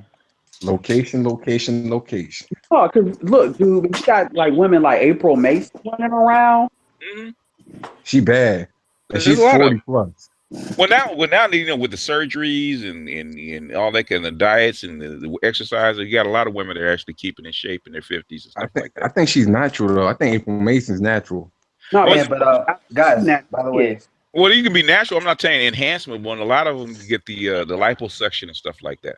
Yeah, do you realize that a lot of these like girls, like when they get older and shit, they're just chasing rings. Like they'll do anything just for a wedding ring. They want basically what women don't realize, especially as they get older, is male attention. They crave male attention and companionship, and as they get older, they get less and less of it. Yeah, because men value beauty. Women don't like being alone, but I'm cool being by myself. Well, that's a man. You're not a woman. Yeah. You don't need to belong to somebody. When I say something, women actually hate when I say something like that. But the thing is, they hate it because they can't disprove it. Mm-hmm. That's how Jason Black does. He says he throws something out there, and he watched the hamsters rolling around in the cage trying to disprove what he just said. Like that 37-year-old chick that was a single mother. That's all he said. How you're a single mother? She says, well, I had a chance to get married, but you're still a single mother. That's like saying, single mother. Now she has to disprove that, and she runs around the hamster wheel until finally she gets to the point where I can't disprove it. So I have to agree with you. Yeah, that's like Knicks fans in the '90s talking about, yo, we could have been champions if Michael Jordan wasn't playing. Hey.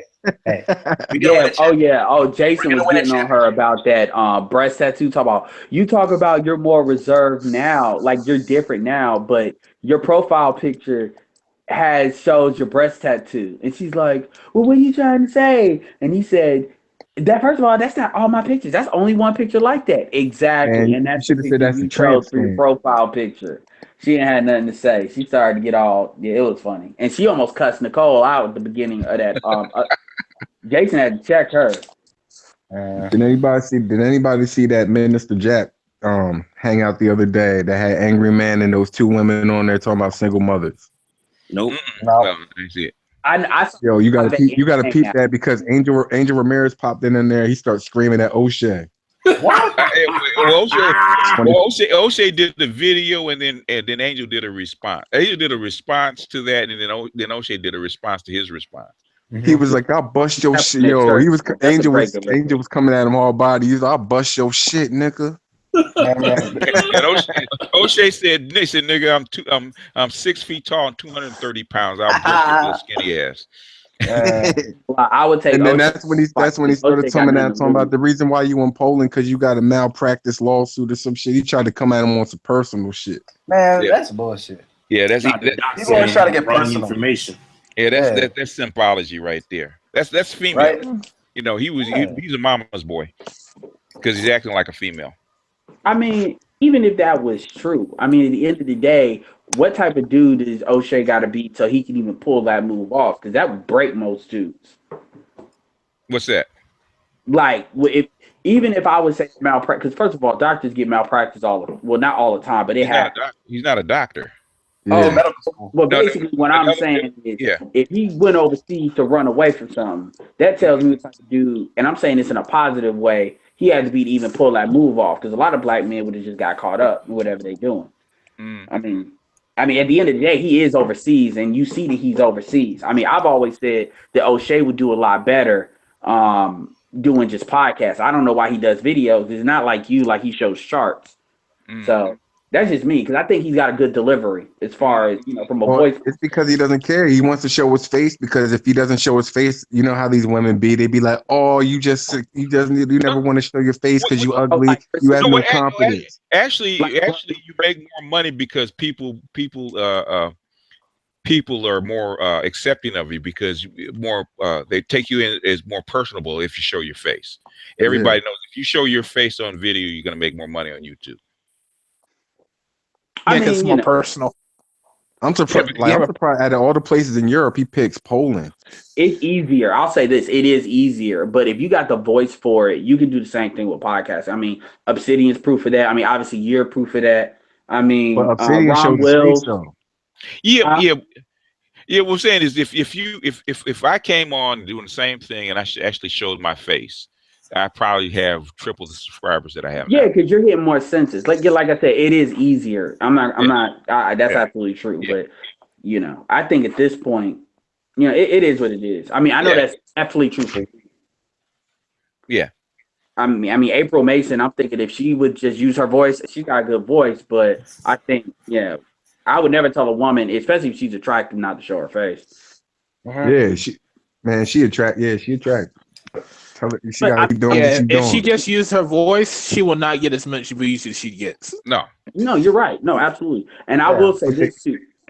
There's another woman that's on Boyce's camp. She's her name's Shauna, and she's like graduated, like doctorate, social work, owns her own practice, married to an entrepreneur, black man, and she's from New York. And she's another good example of what a feminine black woman, looks like, even though she owns her own, she got her own stuff, as far as, Yeah, that's one of the myths.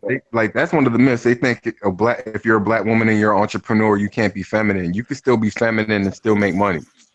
Yeah. And those are the women you want to watch, because black women that understand their femininity and how to use it. I'm not even talking about in an evil way, but just to get what they want. That's what an alpha female is to me. Of course. How many women you met that be like, "Oh, I don't need no man," but they're calling you to help change their oil or fix their tire or something? A lot of they didn't come. Most of those women didn't come from a good family. You can tell the women that came from a feminine mother and Yeah. and a good family, a good two-parent household. You can tell the difference automatically. That's why Tariq said if you're gonna date a mixed chick, you date a mixed chick that's got a white wife, a white that's got a white mother, and a black Yeah. woman still hitting him for that. But that Yeah. was What's the true. difference?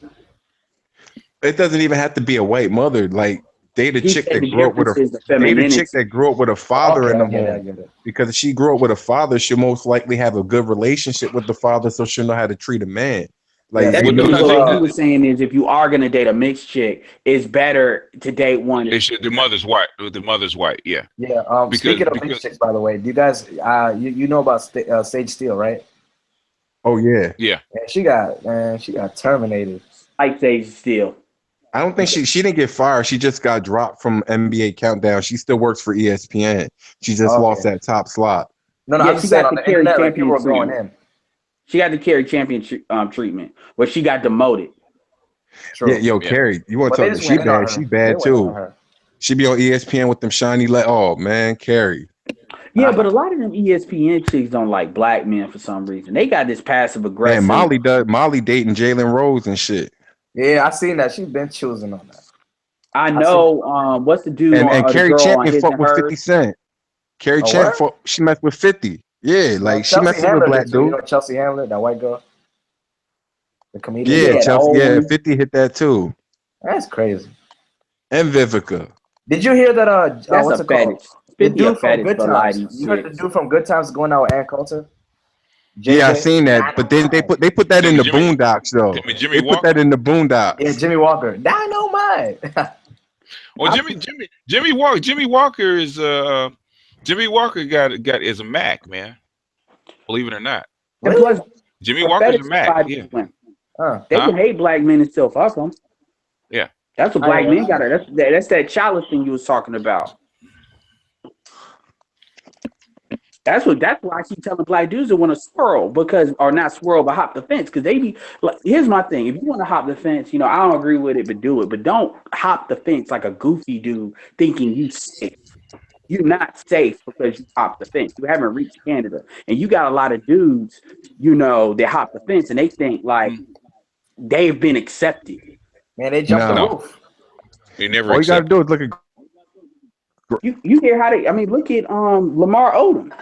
Oh yeah, that was sad. Strahan. Michael Strahan. Yeah, Michael Strahan, but Lamar Odom, that's a whole different ballgame because that's those Kardashians. They automatically evil. They tried to Yeah, I make know, his they death. wish- They tried to make money off his death. They came in there all Yeah. black, That thinking shit by the grace of God he pulled through. But like they was hoping he died so they can money off the ratings and No, shit. Like I- that's a whole. I got to give them.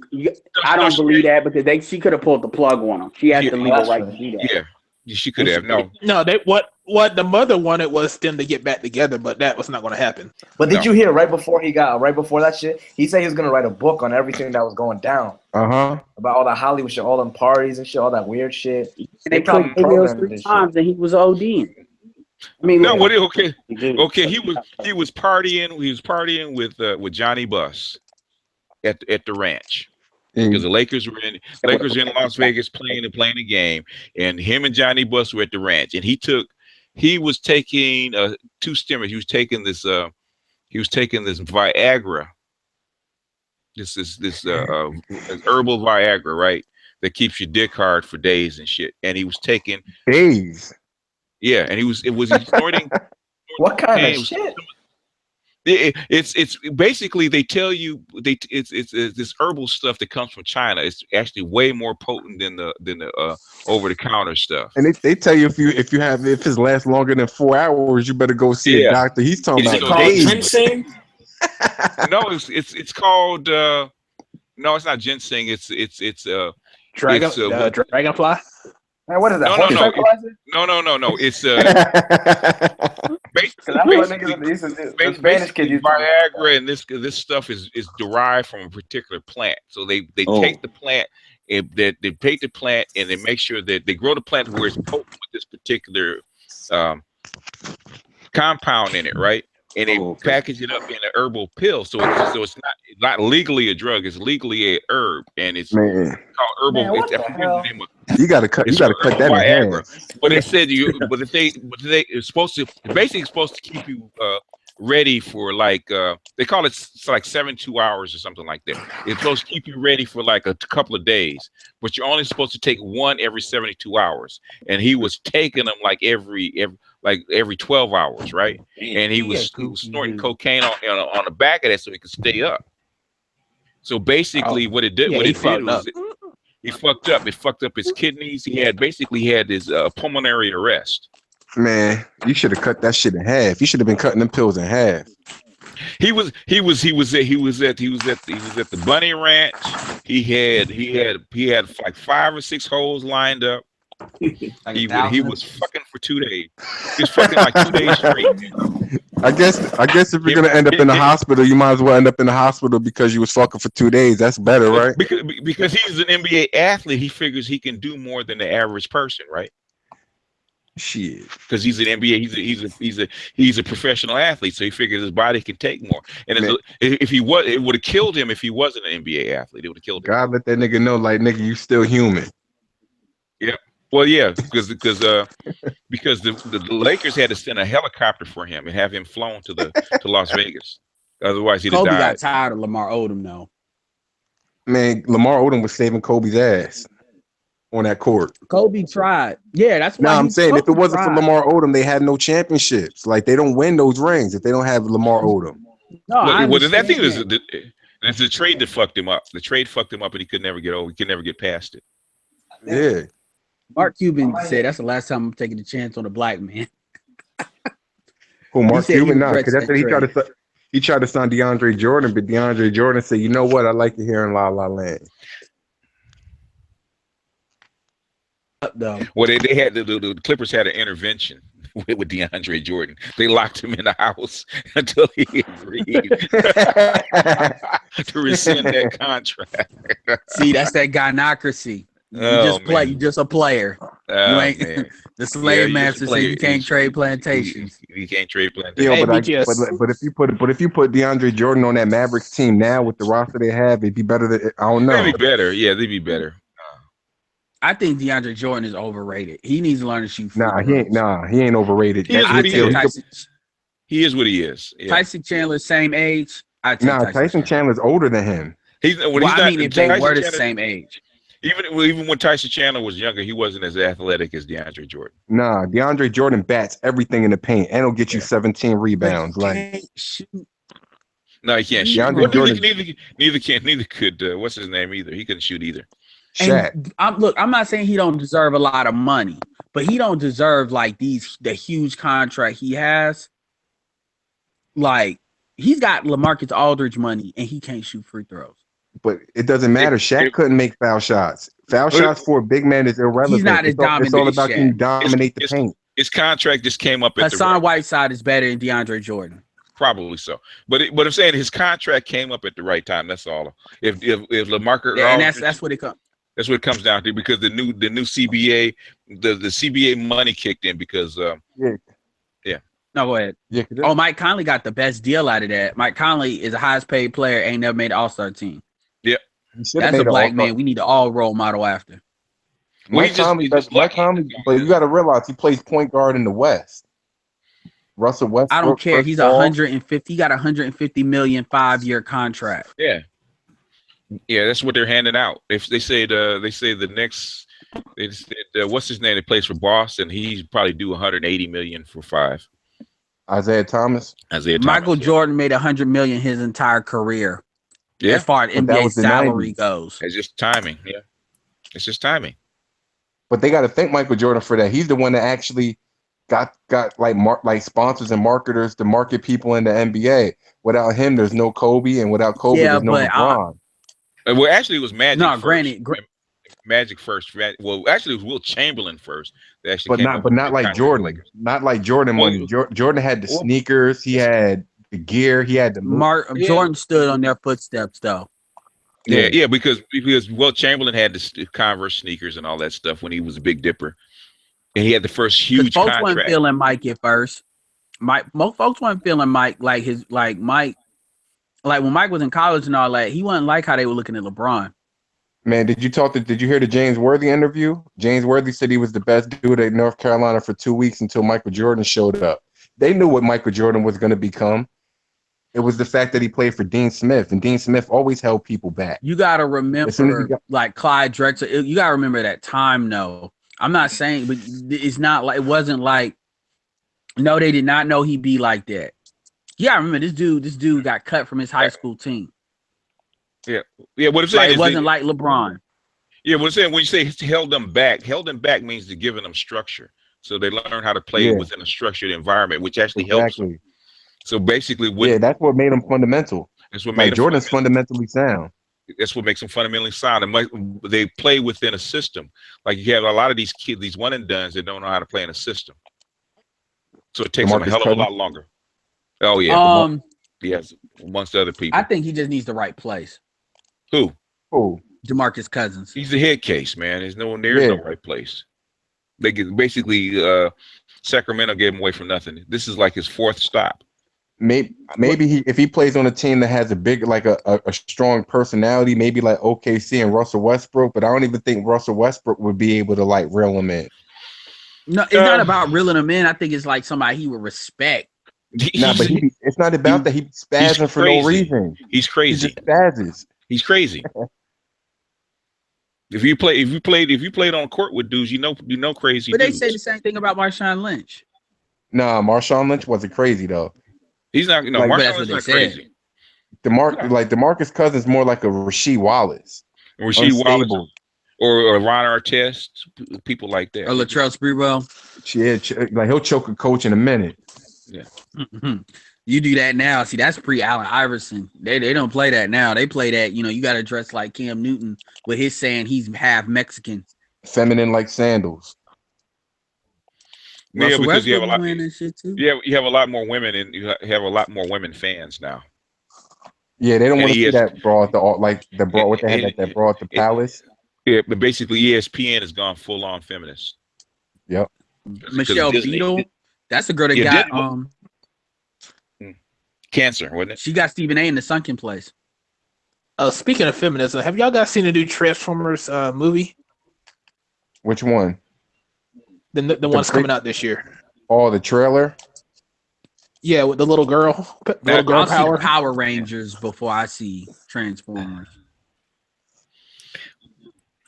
I'm done. I've seen the trailer though. Because they basically got all the guy tickets all locked up. So basically they're looking for new markets, which is women. Yep. Women. That's why do you think that's why Wonder Woman is coming beat that little girl up? Excuse me? Look at Wonder Woman. Oh. Yeah. Basically, it's an untapped market. There's a whole lot of penis envy for Supergirl. Yeah, Supergirl. Well, but that's not all feminists. If you look at Logan featured what? A female Wolverine.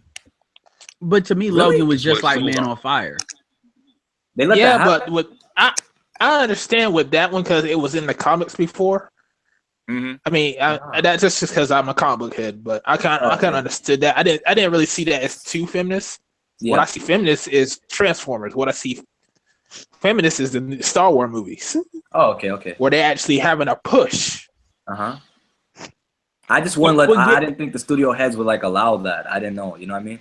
But they're doing that now. Okay, so because I'm a big movie nerd, this is what you see is going on. Because I talk about this a lot.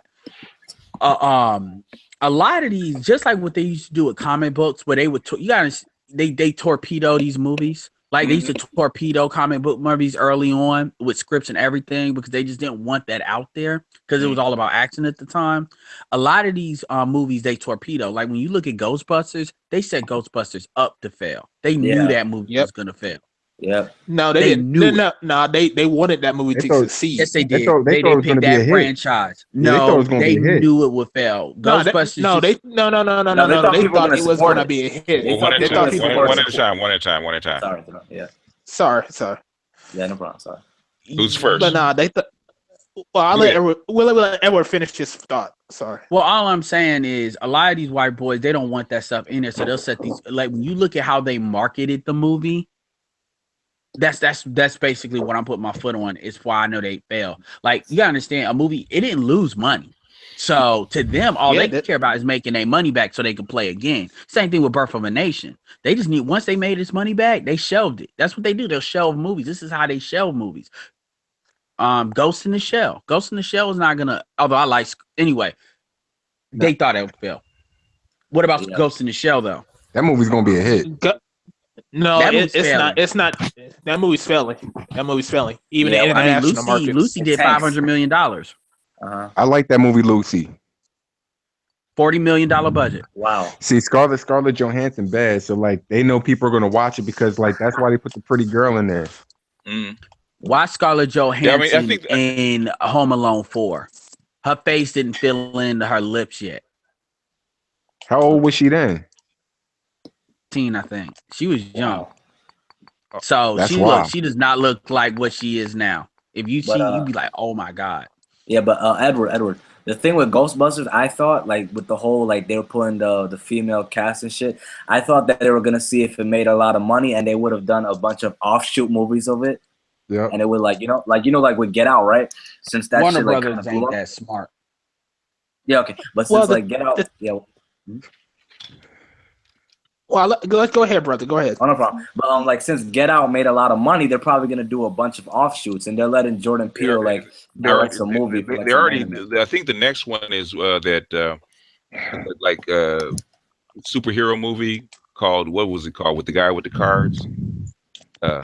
Gambit. Oh yeah. I know what you're talking about. It's a different dynamic. That's a different dynamic though, because you gotta understand about Get Out. By the way, I mean Jordan Peele's black dude, #1. Blumhouse has been in since 1999. They've done like at least 30 something movies. You go to boxofficemojo.com. Jordan Peele is the #1 movie that they've done. They just passed Split, which came out, that McAvoy thing where he was playing all them other people, which did very well for 10 mil.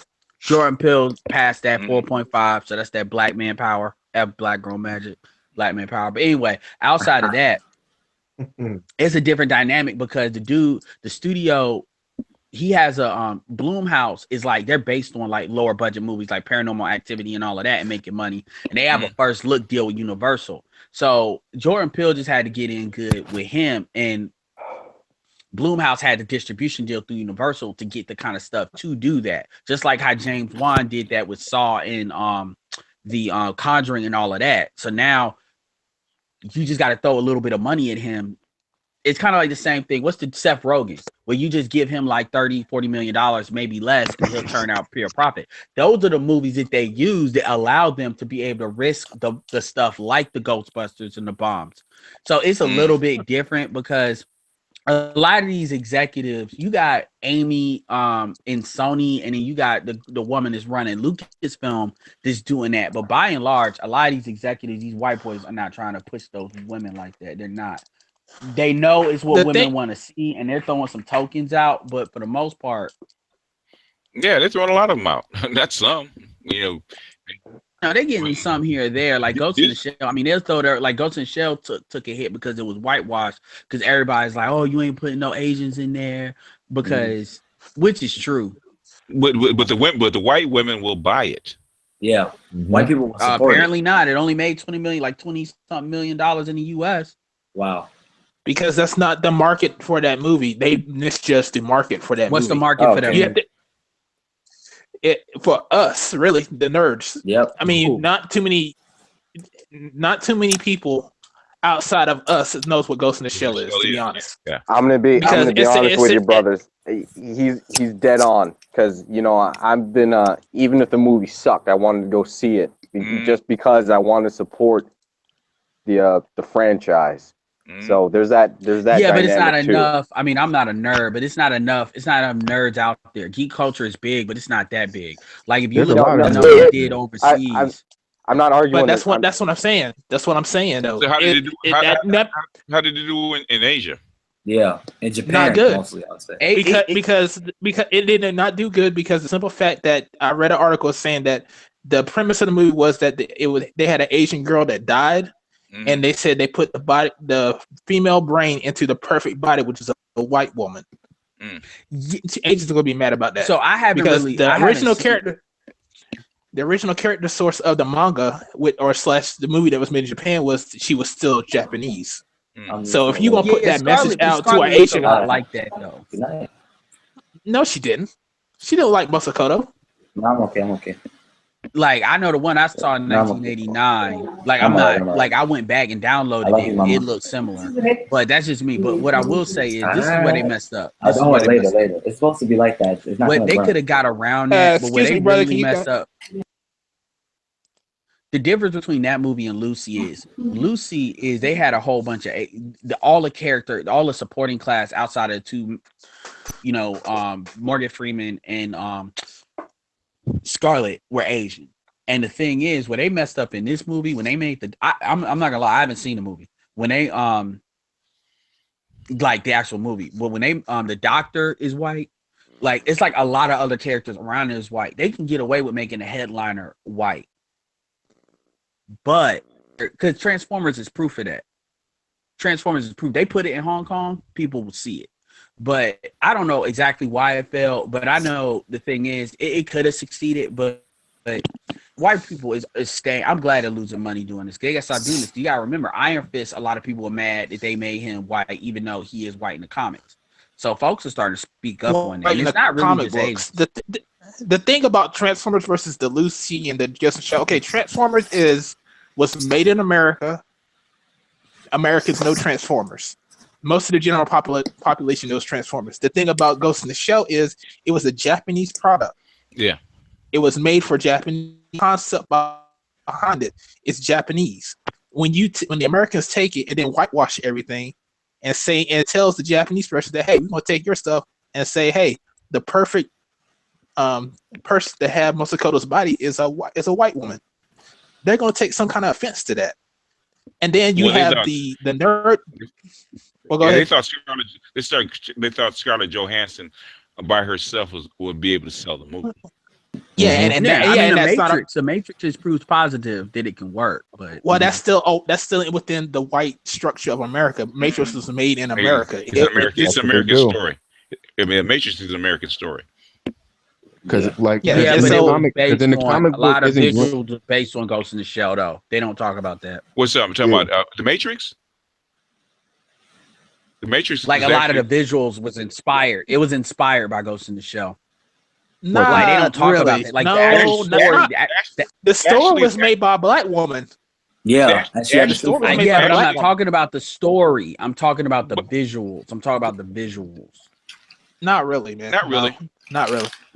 I mean, that's what they said in the stuff. It was inspired by Japanese animation, but it was not inspired. It was not a lot of Japanese animation that does stuff that the Matrix has done. It's not. It may have a certain aspect. And Ghost in the Shell is one of them. It's one of them, but basically the story actually goes back further than that. It actually goes back to the Terminator, which is a black woman wrote that original script either, and they'll tell you a lot saying that too.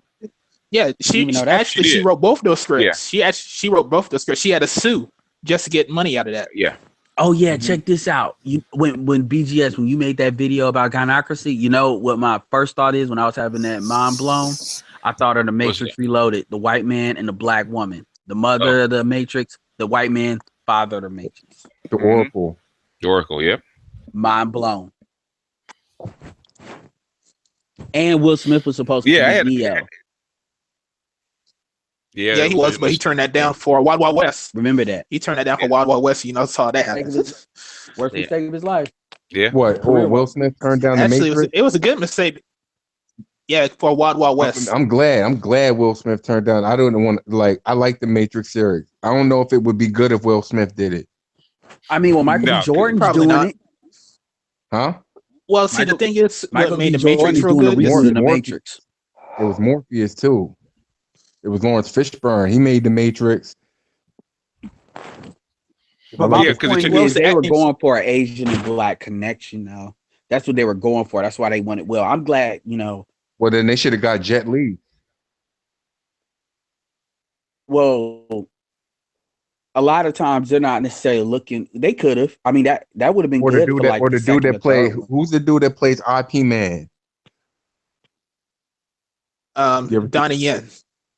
They could have got him. expensive at the time.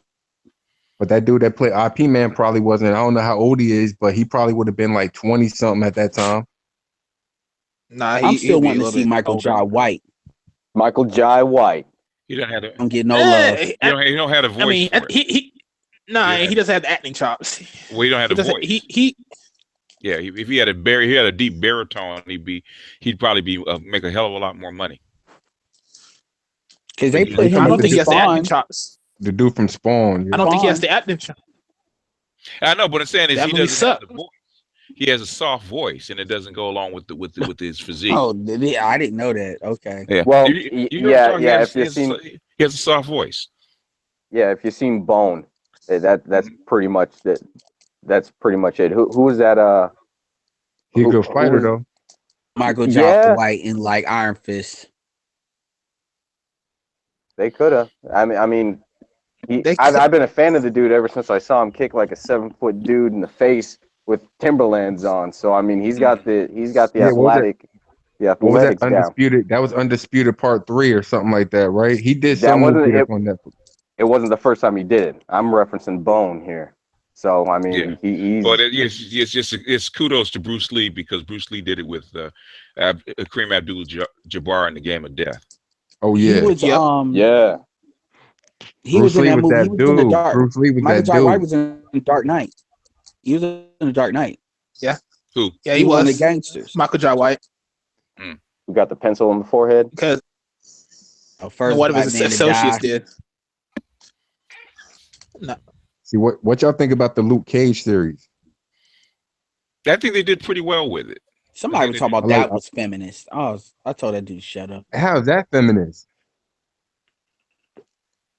He's just like once I was hitting him in the comments, he told me he don't like movies in general. Basically, everything is too feminist. So he was one of them dudes. But I thought they killed Luke Cage, man. Basically, by the way, Alfred Woodard is married to a white man, so everybody will make a big deal that Mike Coulter is married to a white woman.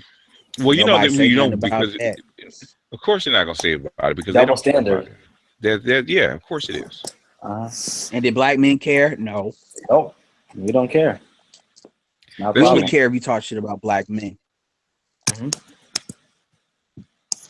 Alfred Woodard did good. Black Mariah, oh my God, that's that gynocracy right there. When he got it, everybody's seen it, right? Mm-hmm. Yeah. All right, yeah. When he got out of line, she took that post to him. Mm-hmm. I said, "Yep, I can see that happening in my family." That's how the women she's the girl are. I mean, BGS last video, the gynocracy of black women.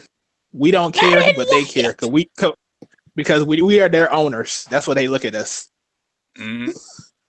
They look like we are property to them. That's why they expect us. That's why they expect you to give them your whole paycheck. Like they expect you to work 40 hours a week and say, "Here, baby, this is all for you."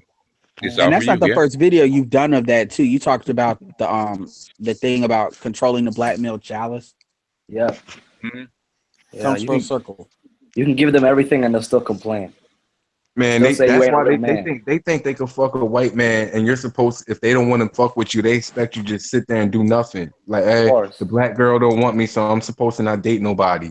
Yeah, well, because a white woman that has dated a black man cannot come back and say that she's dated the black for the most part, openly. She can't say that unless she's extremely beautiful or something like that. But black women can fuck as many white men as they want, be married to them, come back with a mixed child, and marry a black man. And they brag about it all day. You hear about it. Say, this is why Chrissy is full of shit on a lot of the stuff that she says, and this is why Sarge is. And look, I like Sarge, but Sarge got to stop. I'm sucked from Sarge because a lot of his videos lately is catering to her bullshit. And Chrissy's been getting a lot more militant on the woman's side lately. She was going after they feeling themselves. Her and that chick Simone, they've been feeling themselves. They think they're the reason why people been losing their channels when it's already been exposed. They haven't really. I agree with you, but Chrissy, you heard me first, have always been the more reasonable of the ones in that camp. But now she's kind of sided up a little bit. And it's kind of like, my thing is, when you think of things like that, and because I've listened to a lot of Chrissy's videos, and really trying to understand where she comes from. And for the most part, her earlier stuff, she was a lot more balanced about it. But my thing is, when you really break down the stuff that we know now, and then you go back and think about what she said, it makes her look even more and more childish. At this point, you don't care about the black community, you care about what you want. And then no, that's how she frames. But most of them name a black woman that's actually on the YouTube that cares about the black communities. It's only the black men that care about the black community. It's a couple. Because the boys who's the one going women, to jail? April They're not Mason. the ones going to jail. Like it's the black man that's going to jail. And a black woman is not married to care about the black community. Now, that's hard. Or that has not been married. Because usually they've been married or they are married, the ones that typically have this more collective view. So I agree with you there. Or they're older, a little bit older. Hey, BGS. Yes. Hey, BGS. Why don't you do this next time? Why don't you get what You Heard Me First? I know you've been on her channel before, and try to get get her and some women to have a Q&A. They ain't gonna do it. They did that already. You know how hard it is for me to get women on one of my hangouts. Yeah, Rose on here. Rose, I was in the comment section. I can't even get the women that are sub to me to come in on a hangout. Yeah, Rose was. He said, well, I'm just saying it's not. What I'm saying is it's going to be like You Heard Me First with a bunch of dudes having a Q&A. Y'all just moderate it. We've done. Make sure that. we don't get out of line. We've done that. What I'm saying is that they don't give any input. As for they just let us have a Q&A. Yeah, right. Can you name? Have you ever been in an area with women and they haven't put the input? That is going to be the hardest thing to do. To have a woman sit there and not say a word. Dude, we did gonna have to that mute them every time. already. You Heard Me First just came and she basically tried to make a what they call it when the CIA, when you get burned, you get not disemboweled, but disavowed. She tried to do a disavow video on BGS. Blacklisted. Well, the thing about it is, look at it as a BGS and Universe are going to be moderators too. You're going to ask a question and you answer it. No one else gets to go in. Before it was just like everybody video called You Don't. One at a time. Let him finish, Edward. Well, what I'm saying is that you just answer a question, and then if somebody answers, and then you just reflect, and they have a chance just to reflect on it. That's it. I'm like, did you see the hangout? Like, it's like 5-6 hangouts ago now that we did that. I was a part of that. That's and you remember that's how not that kind of turned format out. I know, but everybody was talking all at once. Everybody was talking all at once. No, not really. What I'm saying is, you ask a question. I mean, no, when we asked her a direct question, she answered it. Yeah. Well, they try that. I mean, even my hangouts run fairly smooth. Even when it gets wild, I kind of calm people down. It only got wild when Sonny got on the phone. Yeah, he came at us with that. Well, that was after. Yeah, he did not like Sonny whatsoever. I didn't like Sonny because as a light skinned person, Sonny is like kind of the bad side of that bullshit, and I go with that particularly hard. Sonny's. What did you say? She was part of the boule. What was that thing you said you was? Yeah, she's not part of the boule, but she deals with people in those circles. Which means it was something else that you said. It was something else you said. I said that she was a white girl, which it turned out to be damn near true. No, it was something that like she circles around women that are in the boule. It was something else you said. I can't remember what it was. I mean, she took it. I'll give her credit. Yeah, she hung. Yeah, she hung. I guess she would. I'll give her a lot of credit for that. Because I didn't care what I said. I mean, I was trying to be cordial when she talked about. I mean, and think about it. Because when you think about that video you put up there, that gynocentric video, and I think about women like that, I just be like, these women are full of hate. Because that's exactly what it does. You know, I want to do a video called "You Don't Negotiate with Terrorists." Because that's what they've been saying. Yo, that's what them black Jones been saying for the past month. Yes, I'm all set down Facebook. Yeah, she's like, somebody tell these black men that we don't negotiate with terrorists. Like, here we go. actually, I don't listen to Simone. The difference when I say that, I'm not, because look, I'm the guy that is about building bridges. The situation is black men organize like we know we can. Women have no, they can't do anything. The reality is, if you want to win this gender war, all we have to do is one, organize, which is that list is starting to make it easier to do. Two, we need, like I said, we need to get better about co-opting few sisters that subscribed on my not subscribed to me, but that I'm subscribed. It's going to be hard to but win they the check gender shit. wars. There's too many simps out here. There's Now, too many gender- simps out here. The gender war is already, it's already done. Once Trump got elected, gender war is over. Yeah, their programs are about to get eliminated. Yeah, it's already over. That's how come they're screaming. That's how come they're screaming. I know, they no more tax credit ballers. They get that child tax credit. I got a political question for you, BGS. Did you hear about the Susan Rice thing? Mm-hmm. They talk about Susan Rice was trying to tap Trump or something. They don't have to tap anybody. All she has to do is make a request to the NSA. And they were talking about how black women are natural enemies to Donald Trump. So far they political. Yeah, they have been. Like 96% of them. But yeah. What Susan Rice is a Hillary Clinton. Is she related to Condoleezza? No. I don't think so. Oh, I didn't think about that. No, I don't think so. They're not, but I didn't think about that. Unless it's a distant cousin, because her father's black. So isn't Condoleezza's father black, or is her mom that's black? She's mixed. No, Condoleezza. No, she's black. No, they're all. No, there's Constance and there's Condoleezza.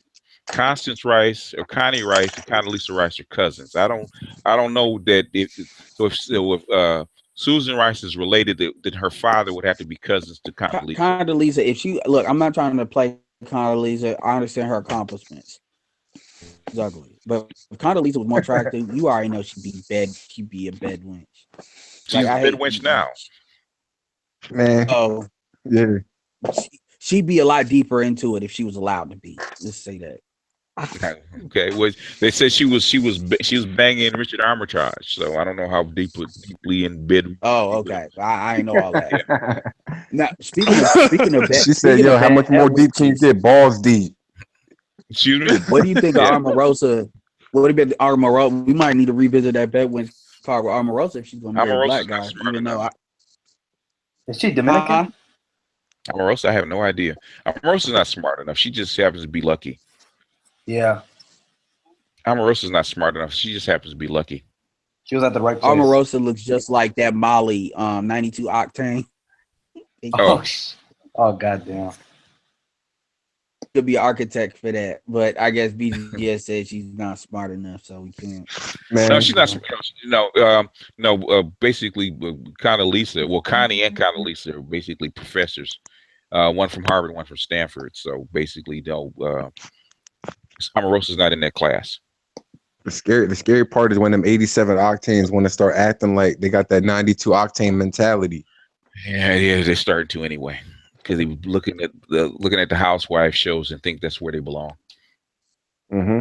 Oh, that's where the high class women act. Okay, I'm one of them. They can't see where that ends up.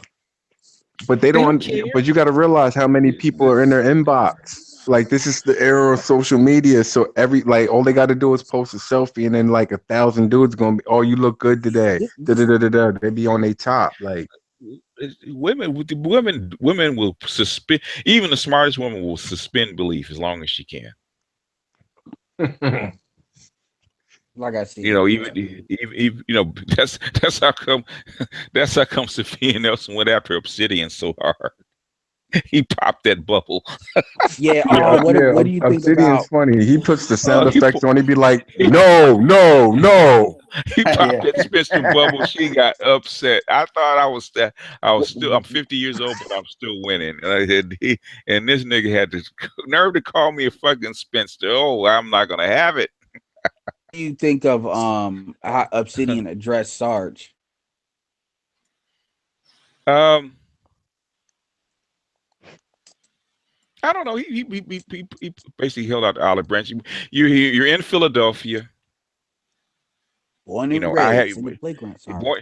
If we're in the same city, if you have a beef with me, call me, email me. He said we could have chopped this up over Philly steaks. Mm-hmm. But Because that's we're in and the see, same that's the city. thing. That's where Obsidian's from. He's from Philly. Yeah, Yeah, they're in North Philly. Philly, I Yeah. think. And you, So he should yeah, know. He should that's know why that stripper John too. That's where she used to drive to the strip. hey, you Who's know, that? Oh, yeah. but that's why it's a lot of response videos starting to get put. Like a lot of people are really trying to take Sarge to task. Like people are really getting tired of Sarge with this kind of look. I like Sarge. I think Playing both he hit sides of some the points field. very well. There's some points he missed completely, but Sarge is starting. I think Sarge is starting to devolve a little bit. Like people are starting to kind of evolve. The situation, the conversation is starting to evolve past Sarge, and I feel like he's not. Yeah. Yeah, because I listened to him. I said, dude, I said, what you're talking about is something you were talking about 10 years ago. Yeah, like he is so redundant, and when you try to challenge, first of all, Sarge does not like talking to people that's smarter than him. That's Oh, why okay.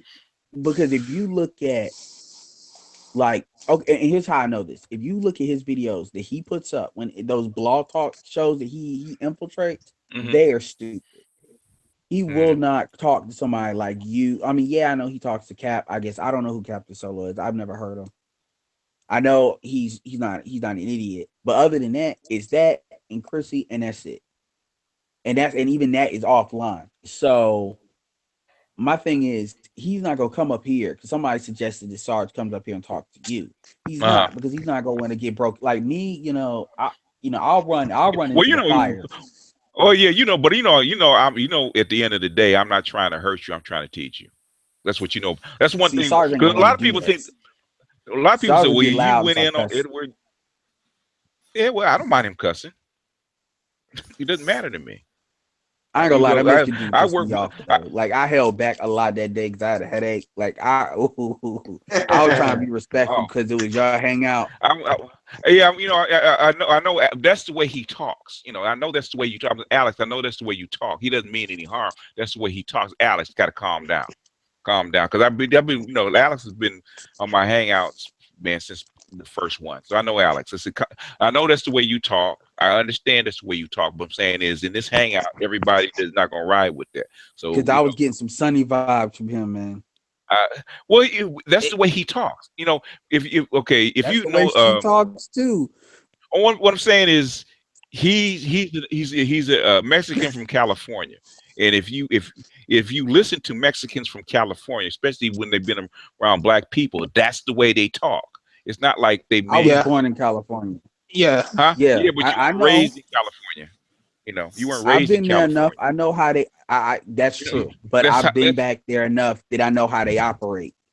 That's how they talk. Okay, they talk to each other that way. That's how they talk. Yeah. Yeah, So I I'm had trying a to tell Alex, driver. calm down.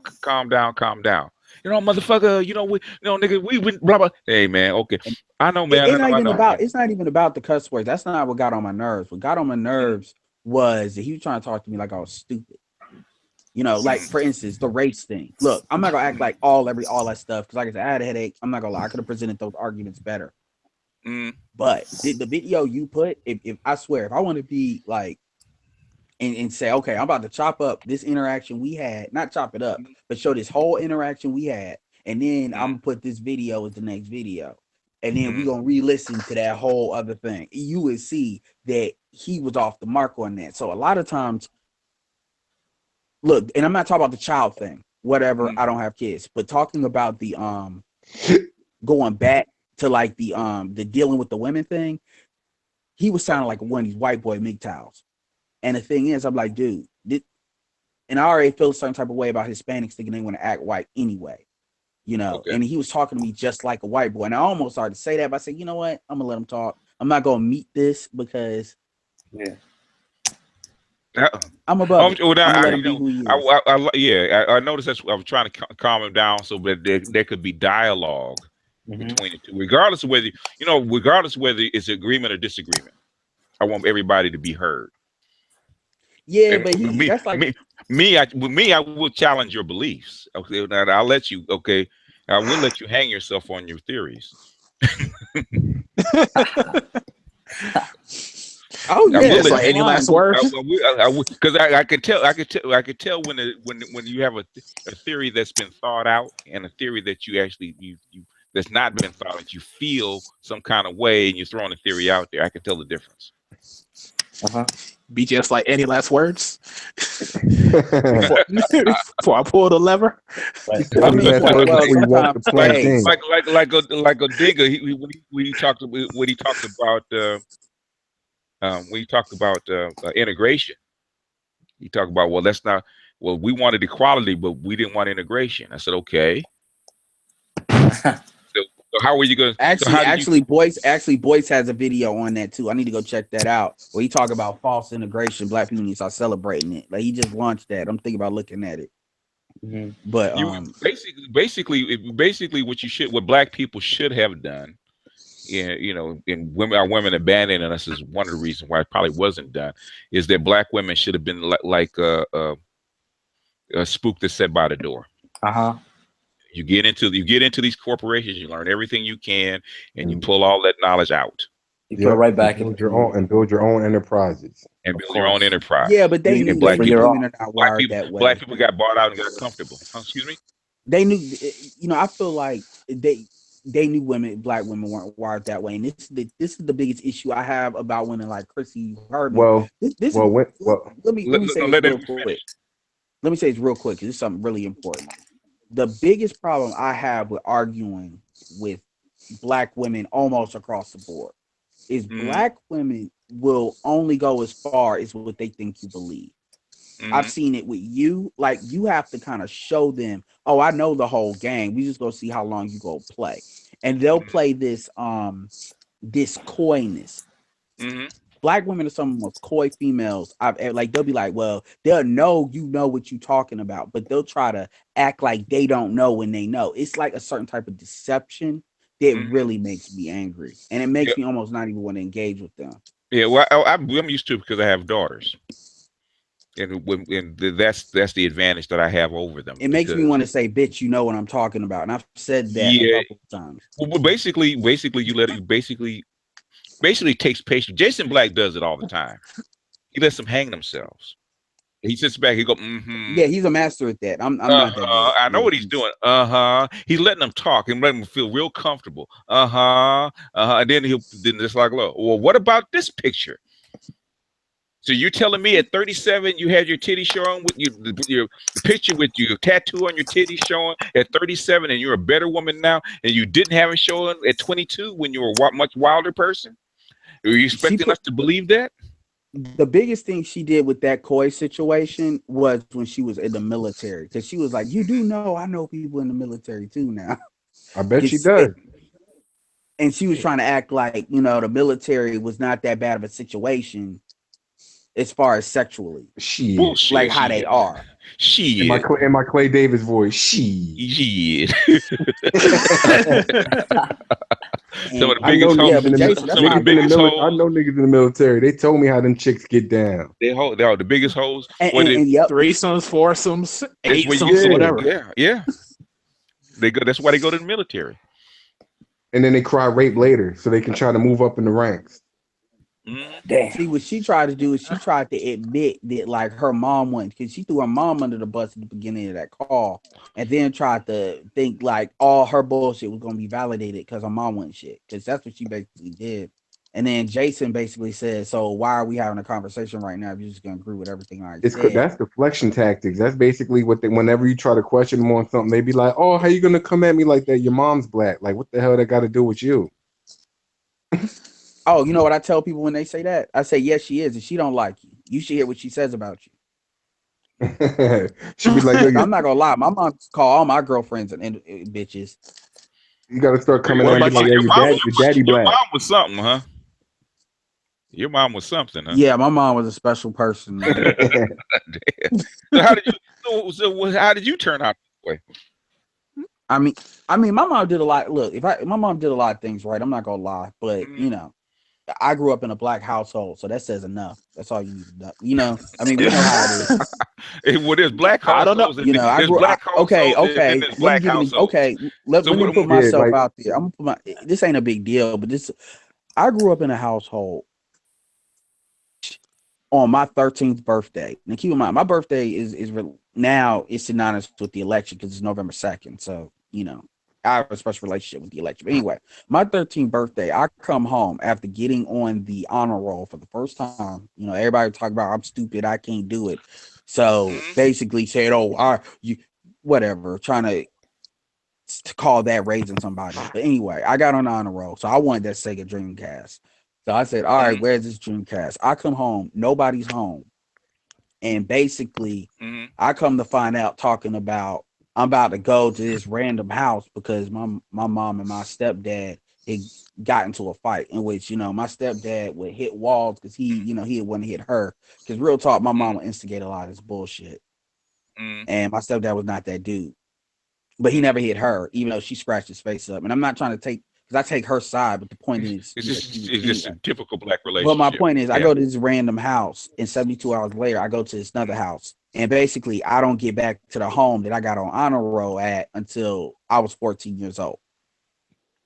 Okay. So that's the type of house I Yeah. came up in, and that was all because my mom decided to go to the police station. No, they both decided to go to a police station, and they got arrested because we don't have family members out here. They had nowhere else to put it, so we got put in the system, and that's when we started dealing Oh, okay. with those Okay. guardian items. Who, by the way, our guardian item was another black woman. It wasn't until we got a guardian item that was a black man that I was able to come home. So and that the guardian item that was a woman did not like my mom, and my mom had anger management issues, and my mom doesn't like women, black women. Really, That's typical. she was one of them. That's typical. Yeah, that's typical. So I mean, they're allies, not friends. Yeah. Oh yeah. And by the way, and I'm not trying to throw my mom on the bus, but we went to see the judge, black dude, and this is like I think 6-7 months into this situation. I'm the oldest. My younger brothers are in this situation, both 5 years younger than me. So my youngest brother don't even know. My middle brother's like, what the fuck? Thankfully, we were with a black woman. We were with a black family, so that worked out. But that's a whole nother other stuff because I didn't like those kids that they adopted. So how come you're not a basket case? That's what I want to ask, because I know I've heard parts of your story. So what was it? Just you because you were a different kind of kid, or was there a person in to your be life? honest with you, even my young, none of my brothers are like, if you talk about what basket cases are now, none of my brothers are basket. Like my youngest brother, even though he's the closest to it, he's not really a basket case. You just can't tell him nothing. And you know, because he's gotten lucky. I think his skin tone has protected him. Okay. Because he moves through the world like a white boy. Okay. But see, he's got like a quarter Asian in him because I'm a product of 3 different fathers. Each of my brothers have a different father. So that's the situation I come in. As far as what I'm saying is your mother sounds like a typical black woman, and when kids can either go one or two ways, because they can either go straight and narrow or they can go the other way. And what I'm saying is, I'll listen to how you talk, how you present yourself, and you would never think that's where you came from. And saying what influenced you and the reason that you're not that way. That's what I was asking. You don't have to say it. Part of it, I'm not, you're a different kid, evidently. I didn't see my grandfather that much, but I knew of him. Here's the funny thing about me. My family actually comes from money. Okay. And I think like my grandfather was worth $4 billion. I mean, it ain't big money, but my grandfather did construction. For black people, that's a lot. Yeah. Yeah. And basically, like my grandfather remarried. He has step grandmother, and my mom hates her. Like my mom, I really believe my mom will kill her. If given so in other words, it's not that your mother. Okay, I'm going to use this term. I don't mean that. Your mother's not a piece of shit. She came from a good family. She's just a rebel. Yeah, exactly. Okay, so basically, she is a well brought up person, and she didn't put those values into you. She's just a rebel that decided to go her own way. for most part. She's a black She's sheep. like one of those. Yeah, she's a black She's sheep. like one of those women that starts to go to the dark side, but ain't completely overboard. Okay, so that Does makes that sense. make sense? That makes sense. Okay, and I was wondering because it doesn't. I say because the way you describe, say like your family life, it doesn't jive with. I said there's a thread. I said no, because where I hear you talk and where you present yourself, it sounds like you came from a well brought up family. Oh, trust me, we hit all those bad check boxes. We hit a couple of them. There's a couple of them that I won't say over the phone, but I know. That's all I'll say. Yeah, I'm sure. But I'm saying is there has to be a thread. They said, okay, there has to be something there to where your mom or somebody that has so check this out real quick. This is why I was very interested in like the crack videos you put out, or the 1986 videos you put out, is because when I was born in Compton, California, but my mom had me in a phase. Because that's basically from my grandfather understand. My mom was like the first round or second rounder. She was like, fuck everybody. And she went to California, met my dad, which I don't know. Very sleek. From what I hear, a lot of my mom's most slickest stuff she got from my dad. And I don't know if she holds that against me because she actually was there, whatever. But the point is, she had me, and then 4 years later, I left and came back. And then when she came over there, it was like a second aunt. She's dead now. She died at like 100 years old, but she was older at the time, so she was over there. So it was like one of my grandfather's like cousins and stuff like that. And then that's when she had my other brothers in Chicago, and then that's when we moved here later on. So it's kind of like that kind of situation. And okay, yeah, she's a Rolling Stone. Okay, she's a wild chick. She basically, like I said, she's a black sheep. She rebelled against the value of the family, but she still has it because she was basically cultured that way. So I was wondering. Okay, now it makes sense. My stepmom got all that. My step grandmother got all that money. Okay, well, she still ain't over that. Well, hey, when you go off the deep end like that, that happens. Parents will disown you. Yeah, my family, like her first kids got screwed. Her first kids, like, and then it was, it's like Hatfields, McCoys. Yeah, well, that happens. Well, kids forget, man, because me and my youngest daughter, we just stopped patching things up because she listened to her mother and she said a few things to me that she thought I was going to take. Said, "Oh, nope. Oh, no, sweetie. You're 18 years old." I said, had you done it 6 months earlier when you were 17, you might have been able to get away with it. But now you're 18, you're an adult. Okay, so you talk to me that way, just like any other adult. There's a door. Keep rolling. In fact, get your mother on the way out. Okay. Mother gassed her up. I'm like one of them half and half. I'm like one of these weird black people that like. So I identify with Sarge in many ways, but I just. Yeah, I'm one of them half black people. It's like I know what the streets are like. I've been in some serious situations. Although none of that was anything I did on my own. Like if I can avoid it, I would. I'm like Cuba Gooding Jr. Like in Friday, not Friday, but Boys in the Hood, like that. Well, yeah. In fact, the way they filmed it, man, I drive by that all that spot all the time. So, boy, where they film boys in the little houses and right there, that's right. That's like, how far is that? Maybe 3 miles, I think. Probably not even that. Probably about 2 miles. Right there basically by the Manchester. That's what we used to call the neighborhood because we didn't have a name for it. We used to call that the neighborhood. That right around USC, that area. Oh yeah, where they gentrifying the hell out of it now.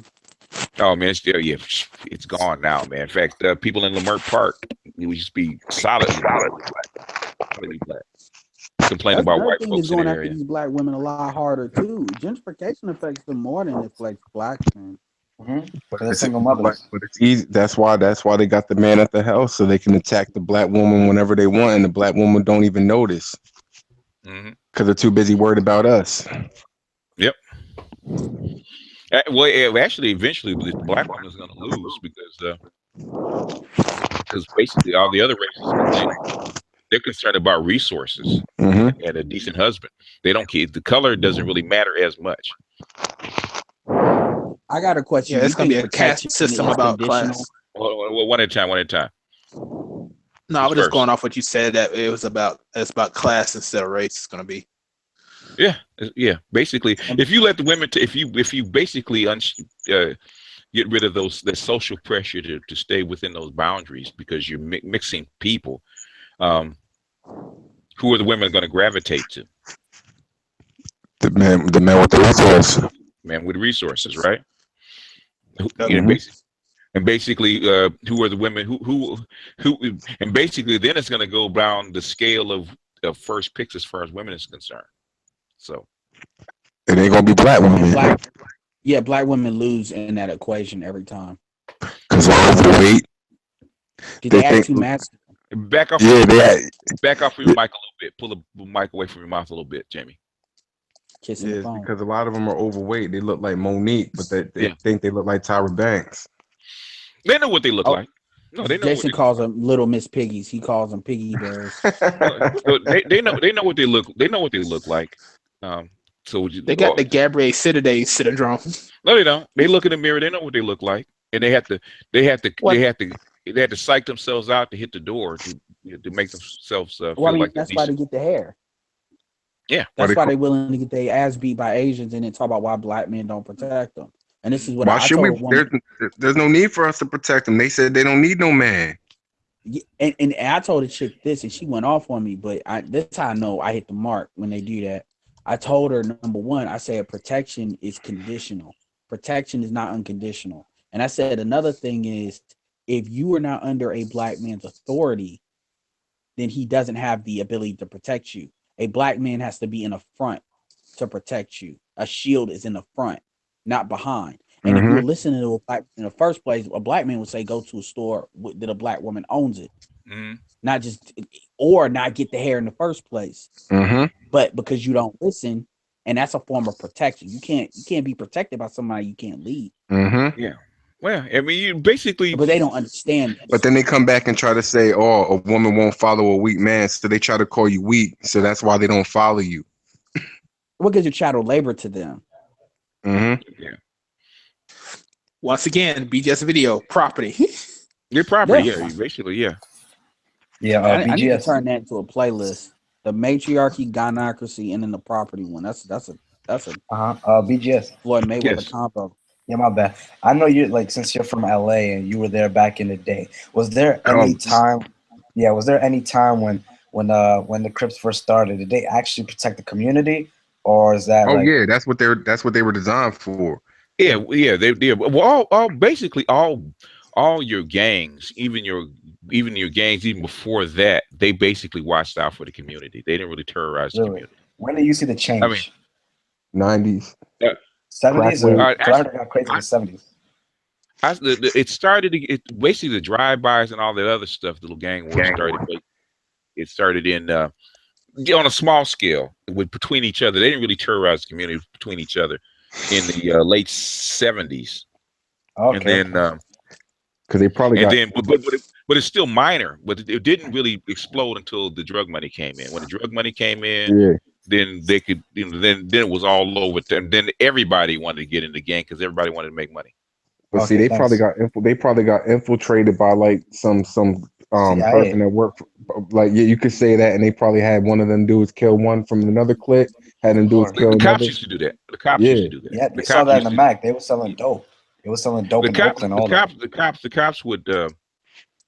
The cops used to do that. They might shoot a kid and then drop him off.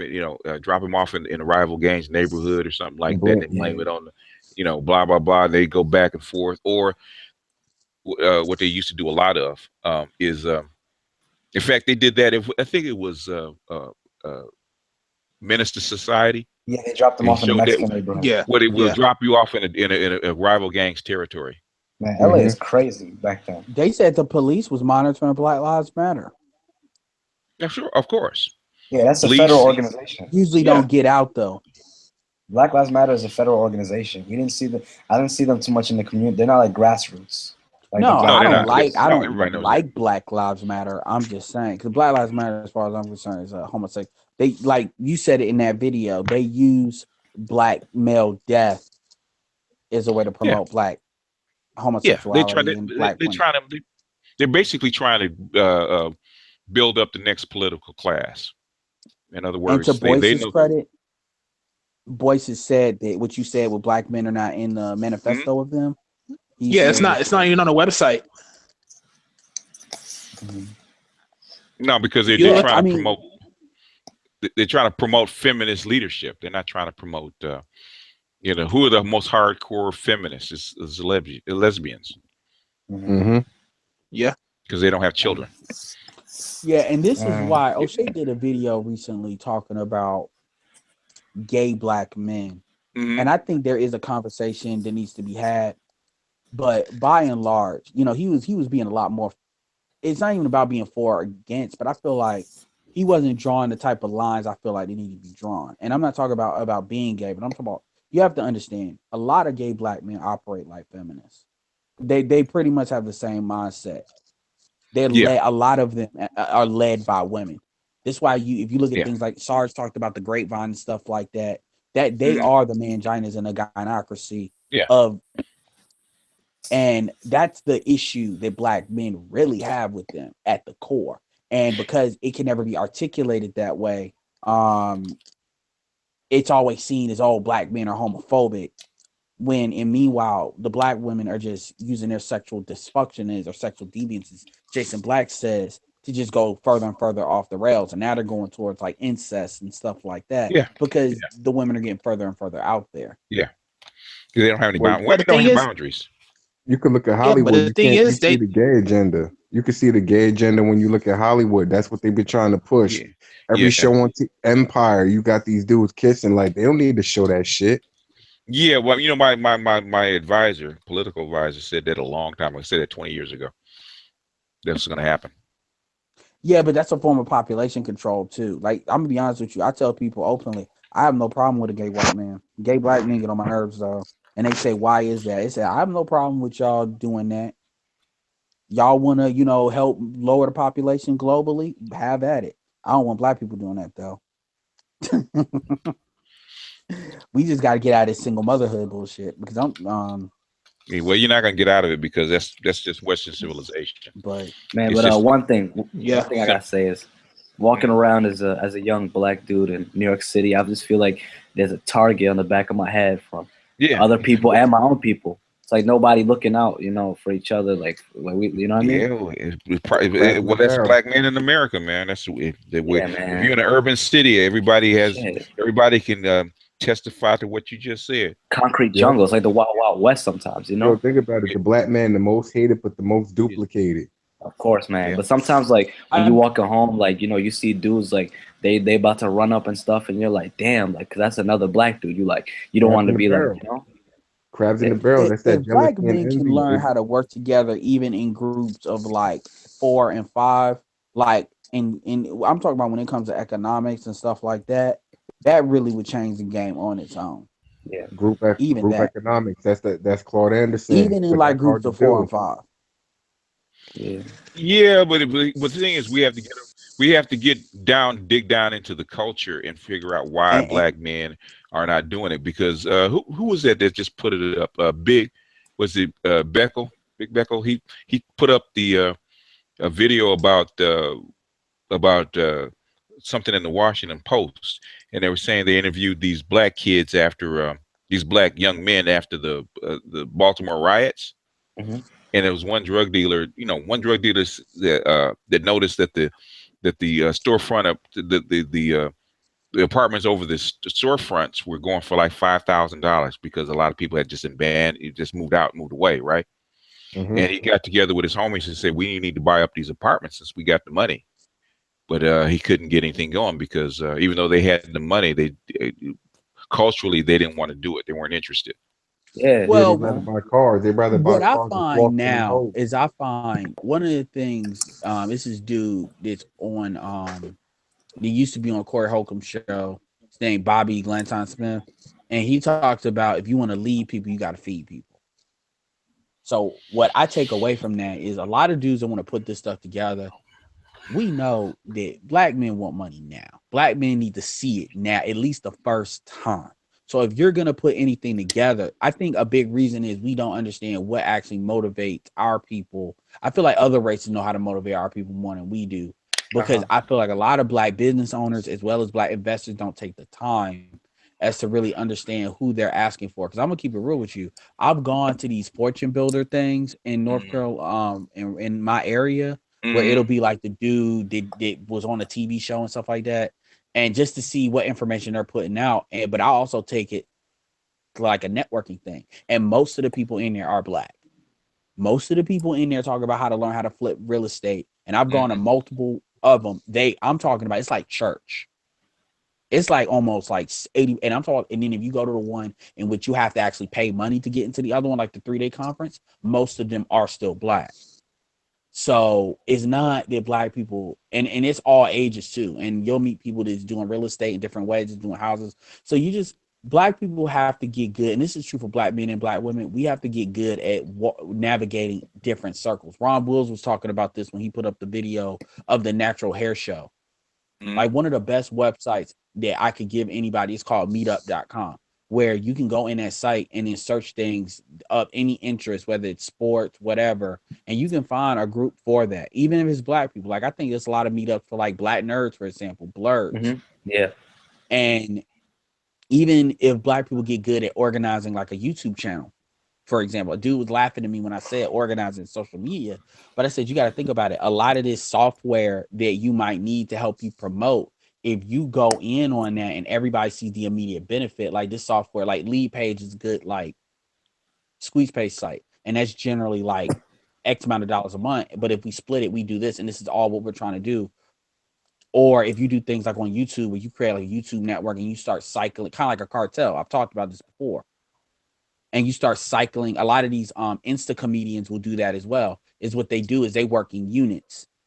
So they'll work in like comedy teams, like Haha Davis and their team or their crew, and they'll circulate each other's followers. And that's how they build their channels and get more like exponential exposure. So now Haha Davis is almost like at 800,000. They loop in some Black women too. That's really funny. So they work in teams, and you see that. So I've seen it. You just have to kind of know how to motivate. And the part of that is hidden science. It's not because you know how we are. So it can be done. That's what I'm saying. I think Black people or Black men in general are like pigeons at a park. You can't just yell out that you have bread, or else they're not going to come. You have to lay them like little crumbs for them to come. They have to show them something. Yeah, but if it falls out, they leave. They go running for the mountains. Everybody out. Everybody gone. Money falls. No, but that's the thing, though. You have to show them that it works. You have to show them that it works. Like I remember Empire roller skate. I think there was this roller skate spot. Like I don't know if it was Black owned though, but it looked like it was like. And everybody used to go there. And as soon as it started, like people stopped going and stuff. And I heard it got shut down. And they were trying to restart some other stuff. Nobody cared about it. Like you see storefronts, they start losing customers. You know, the first thing I'll tell people to do is look for all the black owned businesses now and look for the people that are younger. Yeah, like not people that are real, because if you get like these old dudes, some of them be on that coon shit. But if you get the younger ones, and when I say younger, I ain't even talking about our age, but like dudes that's like under 45 or something, especially dudes that's like been in jail and came out. Yeah. Like it's a dude where I live that owns a bakery, and this bakery looks so good. You would be surprised. I hate to say this, and I shouldn't say this, but you're actually surprised that a Black person owns it. Okay. Like it looks that good. It looks that good. And you see like everybody that works in there is Black, and it's a very well ran and well looking establishment. Even he bought this lemonade, lemonade company in Durham, this like Black Girl Lemonade that he's bought, and I even bought some, even though it's $4 a bottle. And I'm like, oh my God! But I bought it. It was good though. $4 good. It was good. But anyway, you said $4 ain't. Damn. Yeah. Oh yeah. I took a picture of it on my Instagram and posted it up. It got a lot of likes. For a cup? I was getting all the mileage out of that. But my point is, you just got to know where to look, because there's a lot of, you got to find a black man to have that mindset, because the problem is, it's like we'll look at random dudes and say this works, and then a lot of dudes, they're just not in that space. They're just not. They're not. That's not what they're thinking about. They're trying to live for today and not for tomorrow. Like it's this. In fact, it's this YouTube channel right now. That's what the culture teaches. Yep. Like, look at our culture. Like, we got pimp culture, drug dealing culture. So you got to get it now, because people ain't expected to live past 25. That's why I made that analogy. Yep. Yeah, that's why I made that analogy, because you have to show them something. Legacy is. We don't. That's something that's not taught to us. Well, they don't even think they're gonna live past 25. So they look at it like, YOLO. And women do the same thing. It's instead of like say the Asians, they think about that one penny at a time. They think about what the future's going to be like one penny at a time, as far as their children, where they live, their work, and how they save money. It's always toward the future. It's always toward the next generation. Where black people don't see it that way. And black people in America don't see it that way. It's some of it, like because I'll give you a perfect example. Like, one of the things that I teach, I deal with some people offline about is, when it comes to the network marketing world, because because in network marketing and MLM or that place, there's a lot of history there when it comes to sales and black people. You go all the way back to Banner CJ Walker and the makeup and stuff, which a lot of people don't know. And there's a lot of companies black people are in, like Organo Gold, and MCA is a big one too. But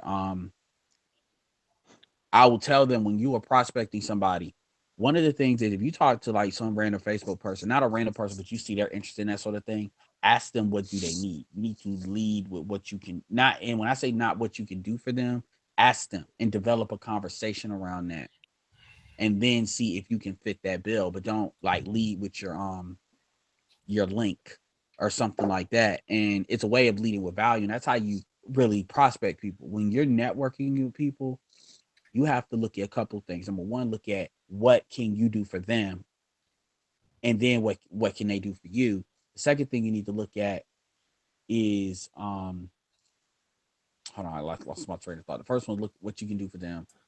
Second thing is what they can do for you. You also need to look at how you I lost my train of thought, but basically you need to know how to find who they are and where they are.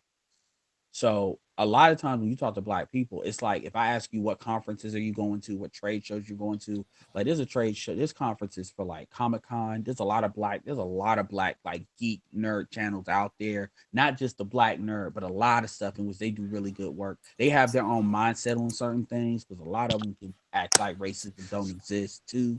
But if you know how to move through these various black factions, you will find people that are on point or technically sound. Even with the thought culture, a lot of those dudes that take pictures are black dudes that are photographers. And I actually networked with a dude that was taking amateur pictures, so he could show me some stuff. Same thing with videographers. There's a couple black ones out there. It's not enough, as Tariq Nasheed and Jason Black complain about, but they're out there. It's the same thing with the schools too. You mind those kids. And we just got to know how to navigate those things and see what we can do together. Because there's people are thinking about this more than they used to, I think. Yeah. Well, because they found out what doesn't work. How long can you make the same mistakes over and over again? People waking up again, it seems like. Yeah. Well, yeah. Basically, that's why they call you guys the echo boomers. You're the baby boomers and you're the echo of the baby boomers, because you're the second largest generation ever born. Yeah. So you guys are divide. You're echoing what went on in the 60s. Yep. It's becoming a divide now. It's like all the ballers and the dope boys. Yeah. My bad. Continue. We all we got. Yeah.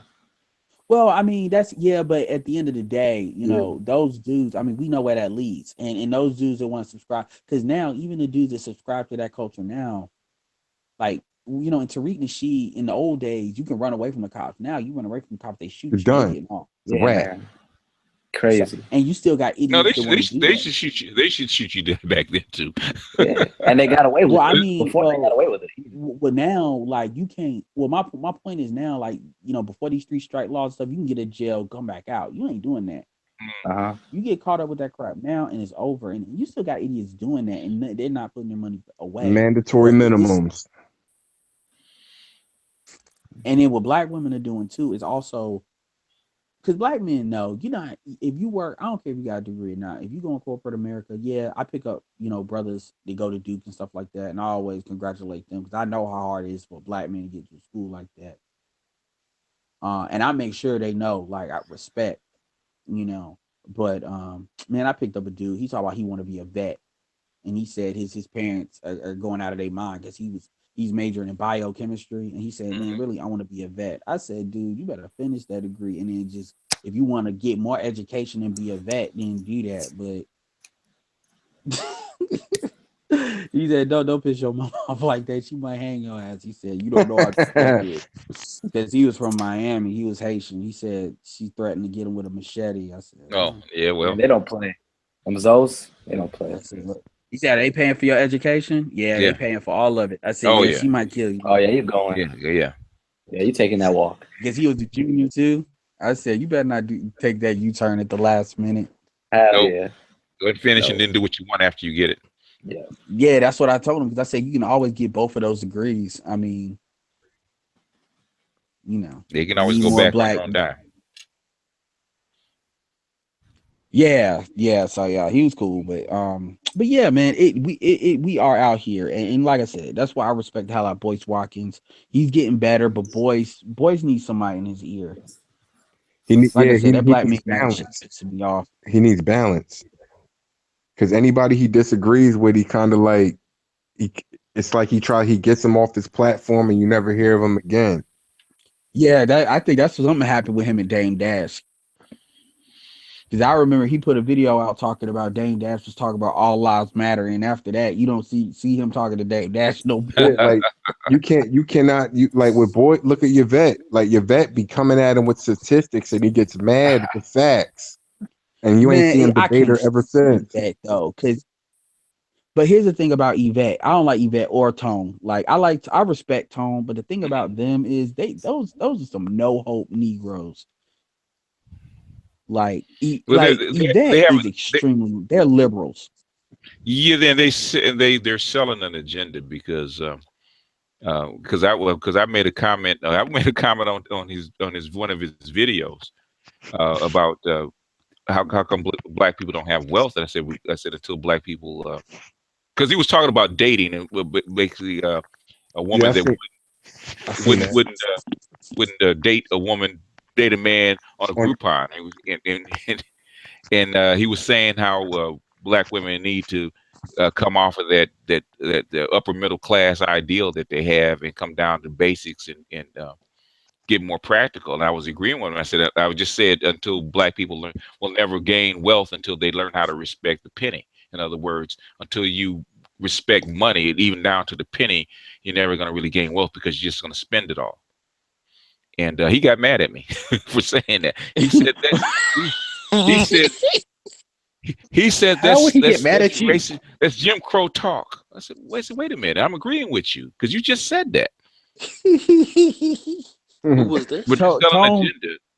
Tone is a guy that my thing about this is what I told Tony Yvette, and Yvette got mad at me, which I felt like that was an honor for her to get mad at me. I said, you were basically saying that we're gonna have to wait for white daddy to give us something for us to build our wealth. I said, here's the thing, white daddy is never gonna give us shit. So I mean, no, I don't think she means is like she's basically saying government caused the problems and they're going to have to be the ones to fix it. They're not going to fix it. They're not going to fix it. But I'm saying I agree with even if that is true. I'm not saying because I was just on the other side of this talking about what we deserve and holding Obama accountable for not saying nothing. So I hear that. Yeah, but we still got to fix our side of the fence. Yeah, but at the same time, I do agree wholeheartedly with Jason is you have to have power. You have to have a certain amount of threshold of power in order to be able to leverage that. What did we say about Africa? But this is also true starting the U.S. And they don't want to get there. They say you can't do it. And Boyce, and my thing is, I'm like, Yvette, you're on Boyce's platform I'm not saying to not challenge boys, but I'm saying you're literally on another black man's platform talking about how you can't do it unless you want something. And I'm like, build your own shit. And she got mad because that breaking brain ain't nobody paying attention to her little blog. She's a part of Shea Butter Twitter. Yeah. Nah, she's not. I mean, I'm not saying she does the stupid stuff that she's doing, but I mean, she's liberal like that. Yeah, she She is. may not be on the negative end doing the bullshit. I get that. But she may be doing legit work as far as how she sees yeah, it. but the whole on point that of the side matter as is far as how is she thinks. balance. The whole point of the matter is balance. You need to hear it all. Well, the thing is, they're ignoring what I don't like about Tone. I don't like about Yvette Carnell. You're talking the same stuff that we've been talking for 30 years. Exactly. And that's what I get upset about him. I said, we said that 30 years ago, evolve. I bet you Obsidian is referencing these people. When he gets hyper political, this is who he's really thinking everybody is when he starts really, he's like the other side of, in fact, Tone and Obsidian politically are like polar, completely absolute opposites. Yeah. And I'm more of a balance part. I was like, dude, I'm a pragmatist. Like you say, I'm practical. I'm like, that's why when you said what you said about separating the boys and girls, I believe that can get done. It's not easy, but I could see that getting done. I could see a way of selling that, and it has the effect. But this ideological crap, like, and I respect Tone for being involved in freeway cracking the system. I'm telling you, you need to see it. It is a great thing.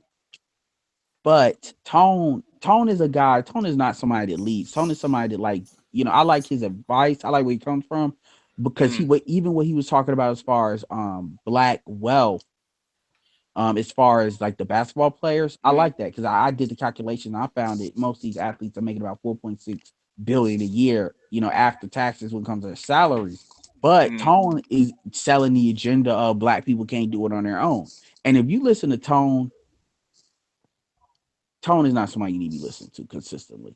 You need to take Tone in doses. Yeah. That's all I got to say. I mean, he's more a cheerleader than he is about being practical. Boyce is more practical because he has to be, because he deals with the numbers. And he said, you have to build it. You have to build wealth one penny at a time, and because that's what works. I said, well, they said, well, Asians, because I used to get this blowback. Well, Asians don't pay taxes and blah blah blah. I said, what thing is, they have passed us in wealth. We got to figure out how they did it, because they did it under basically the same conditions. How they did it, and how we can take some of what they've done and replicate it, because it works. It doesn't matter. See, even when people say that, that's dishonest, because I understand that redlining happened. I get that. I get that. But what people will act like is there was a time where redlining started and there's a time where redlining stopped. My generation cannot redlining never stopped. This is where I will agree with you, BJ. They don't redline anymore. My generation cannot claim redlining. Nope. Is that true? Yeah. My generation cannot claim Jim Crow. This is where I will give you what you're talking about as far as what the civil rights movement did and all of that. This is where I will secede to that part. My generation didn't deal with that. So you may be able to talk about that, or your parents, or you may be able to talk about redlining as far as what you giving to me as far as what, when I was coming to talk about what y'all ain't doing. See, if you would have said, I'd be like, all right, I get that. But you trying to build wealth, shit like that. Oh, it's redlining, or these Indians are getting all this tax money. No, they're putting it through their Hindi temples. White boys have been doing this for a long time, using the church.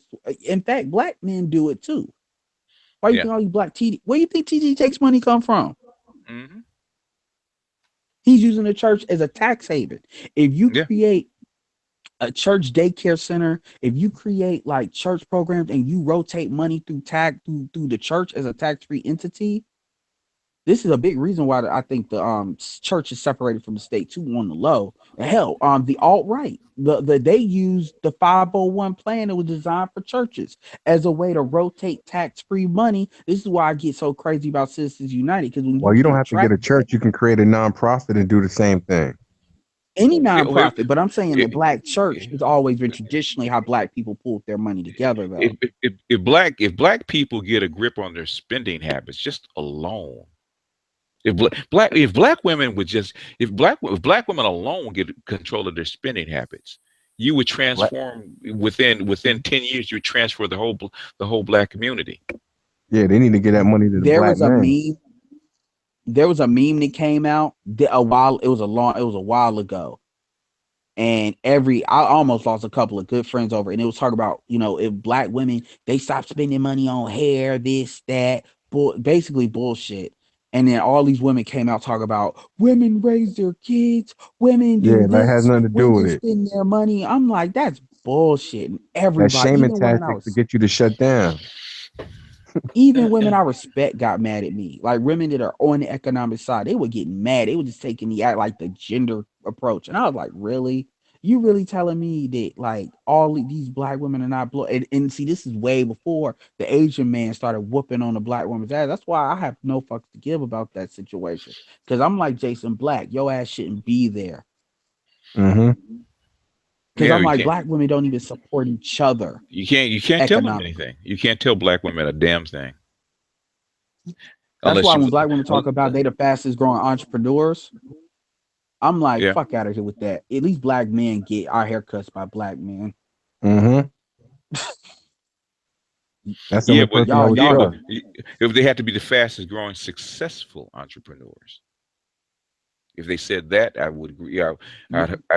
First of all, it's first of all, they talk about they the most educated, which is bullshit because they're only 10% of education force. And if you factor in for STEM, Jason Black said it best. He said, y'all the most in school. Y'all not the most necessarily clocking out degrees. Second, if you feel he checked the chick on that.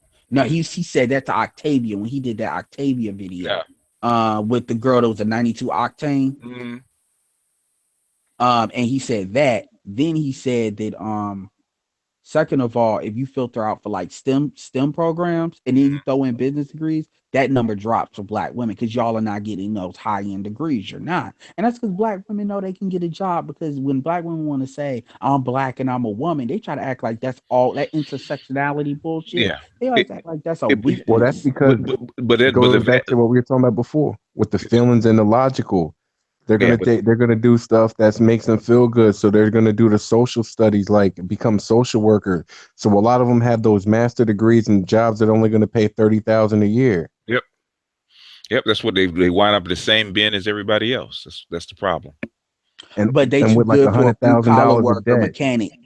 But they too good for a blue collar worker that might be making like 60 or 70.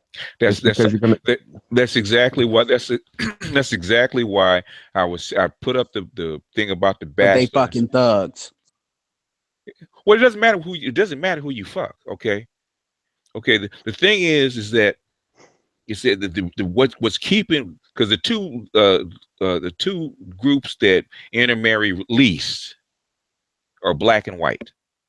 You would think that blacks don't, but the two white folks marry less than intermarry less than we do by percentage, and black people are second.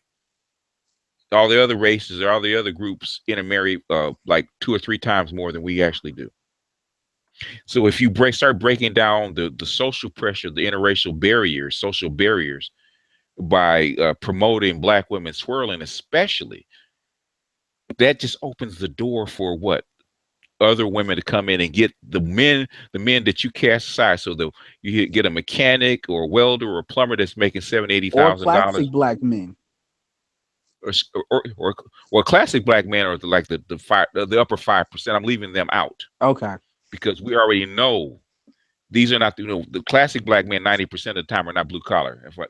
If I'm using it correct, right? These are the guys that are. Nah, these are like the entrepreneurs. If they are, they're running businesses. The entrepreneurs, as well as high six figures. High six figures. These are the classic guys. I'm leaving them out because automatically these are these. If I just say the classic black men, that's a given. Because if you open it up, who are the first men that are going to get taken by the other races? The classic black man. The classic man. Also, I'm blue collar. I'm only making a middle class. Less intimidating. One at a time. They're less intimidating. Okay, Art, go ahead. What are you gonna say? Yeah, I mean, BGS is right because I'm a blue collar worker. I'm only making about $40,000 a year, but yet but I can probably go into another community and probably get one of those women. Yeah. What and they'll I'm look saying at me is, differently. what I'm saying is, if once you eliminate the barriers, you got to remember the median. You know, when they say the median wage, you got to look at the median wage. If the median wage for a white man is like, I think it's like $55,000. That's in the middle. It's the Yeah. median. Yeah. So you got a whole lot of white men that make under $55,000. You have a whole lot of white men that probably make under $40,000. So basically, if you got black men that make over the median wage, $60,000, $70,000, $80,000, and you got a whole lot of white, like half of your white women looking for men that are in that class, or do they care whether he's white or black? No. Then you gotta understand white women that are bigger. They're, you know, those pogs, like they're not fat, but they're not the skinny minis. Yeah. That, like, white men demand. Like, they can't meet that standard, but they can meet like a slightly higher standard than that. Rachel Then they'll be cherished for that. See, black women don't understand, because like, it's like what you said in that video. What women are not taking into the calculations what other women are gonna do. They think they can control what black men do. Well, they don't understand how many women actually like black men. They think all women think about black men how they look at us. Women don't look at us like Well, that. the stats out there saying that it's a lot of white women that want to sleep with black men. It dropped when you talk about marrying. Not just white. Spanish women want us too. Well, they're already doing it. The Spanish women are already doing it, but white women. That's already The only thing that's keeping white women and even other races of women from doing it is what? Social pressure. Okay, what are black women trying to do? They're trying to break down the social pressure, right? That keeps the divide, right? So if you see a lot of black women start swirling and dating Hispanics and white and blah blah, basically they're setting things this, because other women are watching. Okay, well, if a black woman is dating white my men, how come I can't date their men? But the thing is, the sad thing is, when, like, black women are not gonna gain by that. Like, when I talk, not just even like them. Sorry, first of all, the black woman is the least desired woman in the United States as far as cuffing. The reputation is not gonna change. So that's like women trying to go to the NBA. You know, that's how few, like, you gotta be wired for that type of stuff, and most black women are not wired for that. Edward, it's kind of like what I'm going off of what BDS was talking about in his other video is they want to bring their matriarchy beliefs and systems into and dudes ain't the because other they don't side, understand, but they're not going. Yeah, they're not their going to follow it. gynocracy was given to them. Yeah, it was. Yeah, it was. And so my point is, other races ain't going for that because they have layers. They have, first of all, their women, Hispanic women are going to protect Hispanic men. At the end of the day, they rock. Only black women pull this bullshit. Like, just like in that Asian store, that Asian woman knew what on code, and Hispanic women are the same way. Black women do not understand that, so they're goofy on that because they assume that the way black men are, that's really how it's supposed. They're delusional where they believe other men are like that, and that's not true. Even a weak white man has certain protection. That's what I was saying when that Mexican dude was like, "It ain't about race," and I'm like, "Niggas, dude, shut up." Because in my head, because I'm like, white men and Hispanic men. Look, if a Hispanic man punches the shit out of a black woman, and it's not but Hispanics around, ain't nothing happen. You telling me any of them go snitch for a black bitch? No. If Hernandez wanted to chop that girl up after she got rid of the bodies, Hispanic women, see, black women don't understand that because they have to deal with that in our households because black men are trying to avoid, black men that are not rogue black men that don't care are trying to avoid that situation because we know white daddy is we gonna lose. In another community, it's not operating like that, and black women believe it will because they're women. That's why the girl was screaming, "I'm a woman, you can't do this," and it's why that why that Asian man was like, "Okay, you about to take this headlock," and then body slam that bitch to the ground. You let another black woman talk about we black queens, and can you please apologize? And then the woman got in front and said, "Black queens ain't got 100. He can't apologize right now." The woman said that. Man, these black queens ain't gonna have a hundred You body the count. Like these delusion, bitches be the having like 100 niggas delusion. on their body count. Yeah, well, they're fat. You They were delusional. Now they're just flat out lying because it's staring them in the face. you let a black man hem up a Mexican chick in a Mexican neighborhood. You will Oh not no, find him. no. Oh, it's gonna be a war. It's gonna look be a like war. Cali. Yeah, It's gonna be like It's not Cali. a war. It's gonna be a missing case on unsolved mysteries. yeah. What Basically, Well, happened to this guy? but see, the thing is, even those women, for the most part, are not gonna. Even Hispanic women can go ham, but they're not gonna. Hispanic women, even if they know that, they don't sit there, unless you do something to them, they not gonna antagonize the situation. Unless you're trying to holler, they don't want you. You keep pushing the issue. Other than that, No, but no. If you knock up a Hispanic woman and you're a black person in a Hispanic neighborhood, all it's gonna do is a Hispanic people are gonna look at that chick and then look at you and say, oh "Yo, yeah, Darlene Ortiz is we a got perfect this." example of that. Ice-T's first wife. yeah. On Corey Holt Yeah. from 5150 show. She say that and they got over it. But here's the thing, Darlene said that it wasn't that she wasn't wanted, but a lot of the Hispanic men didn't want her. And then you got Ice-T, who looks damn near close, light skinned as he is, and with swag, and that's the rest is history. Yeah, But well, they she was was in talking that about her world ankles. because she was a B girl, so she was already in that They world. said her ankles were too big. Okay, Man, They said what? her ankles. That's say? what Darlene said. The Hispanic men said her ankles are too big. Yeah. I don't understand that, but Yeah, really. I mean, Wow. we're happy to make a well, that means trade. that probably means she had some big calves. she did have big calves. Well, I don't It- know. I that's looked what at they her were ankles. talking I didn't. about. I looked at her ankles. I didn't see it. So she wasn't Me fat. I neither. think Not that's her what they early were talking picks. about.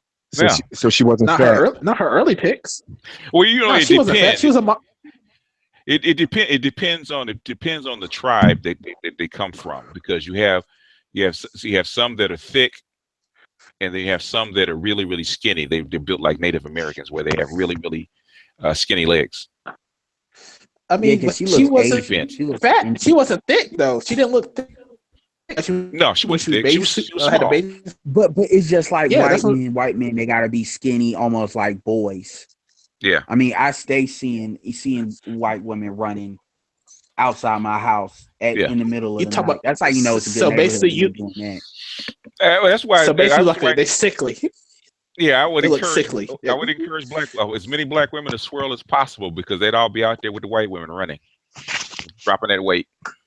Oh yeah, Chrissy.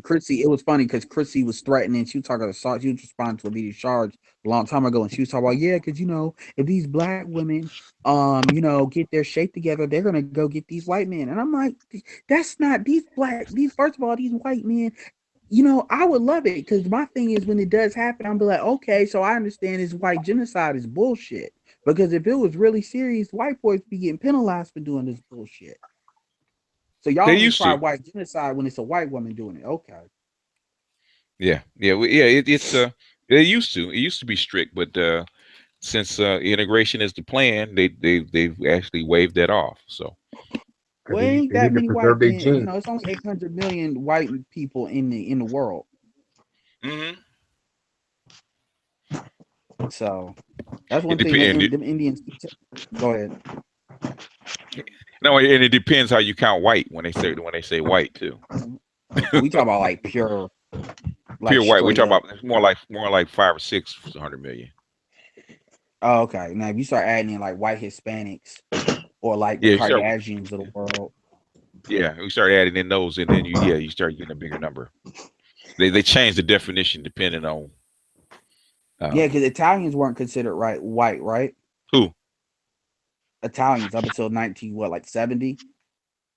I think the Italians started being considered white. I think it's in the 40s. I know in the immigration code it didn't change, but I mean it depends, because when you deal with those Mediterranean folks, it alters a lot. Yeah, because I know that video that you put up. I mean, that's a lily white Italian woman. I mean, Yeah, she is white. She's very white. I got into it in the comments section with a dude because dude, I made that statement I made. And he's like, man, it don't matter. I said it does matter because this is chess, not checkers. And dudes got to stop going cuckoo for Cocoa Puffs, and who this woman is. I mean, I like what she's saying and I subscribe to her, but I'm gonna be watching a lot of videos. And she strikes me as somebody Obsidian would get along with because she's that, looking with the leftist feminist. She's got a lot of her videos like that, which I'm not against. Yeah, I just put that video up But because she was she's saying the same thing I was saying, but it's in a female voice. because even how she sounds like, because I was surprised she was New Orleans. She sounded like a chick that could cuss out a black woman. Like she might fight a black woman. Like she wouldn't be. Yeah, she's from New York, one of them back down, which I like them type of characters. Yeah, she got some more heat than that. Like she got some good videos. I've seen a couple more of them other ones where she was basically addressing the issue. She was basically saying how a lot of these women have three kids by three different men and expect the new man to take care of the kids. She said, "What man's gonna go for that? No man's gonna do that." Yeah, she's old school Italian. She said, "If you're a whore, you're a whore." Yeah. No, that's not how she said it. If you a whore, you a whore. Yeah. I said it's something like my grandmother would say. Mm-hmm. Yeah, if you a hoe, own it. Like a lot of times these women get mad when you call them a hoe, but they be acting like hoes and they be like, "Oh, how dare you call me a hoe?" Be like, "Yo, bitch, you fuck my best friend. You try to fuck this nigga, like you fucking mad niggas in the same, like, bitch, you a hoe. Own it." Yeah, if you get to be 30 years old and you got 60 notches under your belt, you're probably a whore. Yeah. But do you know how many black women have that though? When I was young, I was 18. I knew if you count hookups. This girl was 21. She had a diary, right? She had 100 niggas by 21. Yeah. She wrote down every nigga she had sex with. We found the book one day. We was like, "Oh shit, look." Yeah. Cause she was like the roommate to one of my boy's girlfriends. So we was like, we seen the notebook laying out. We was like, "Yo, let's read it." She wrote every nigga's name down. I guess that's the only way she could remember. I get that's crazy. Here's another fast and loose rule. And that was 21. I could only imagine what she's at now.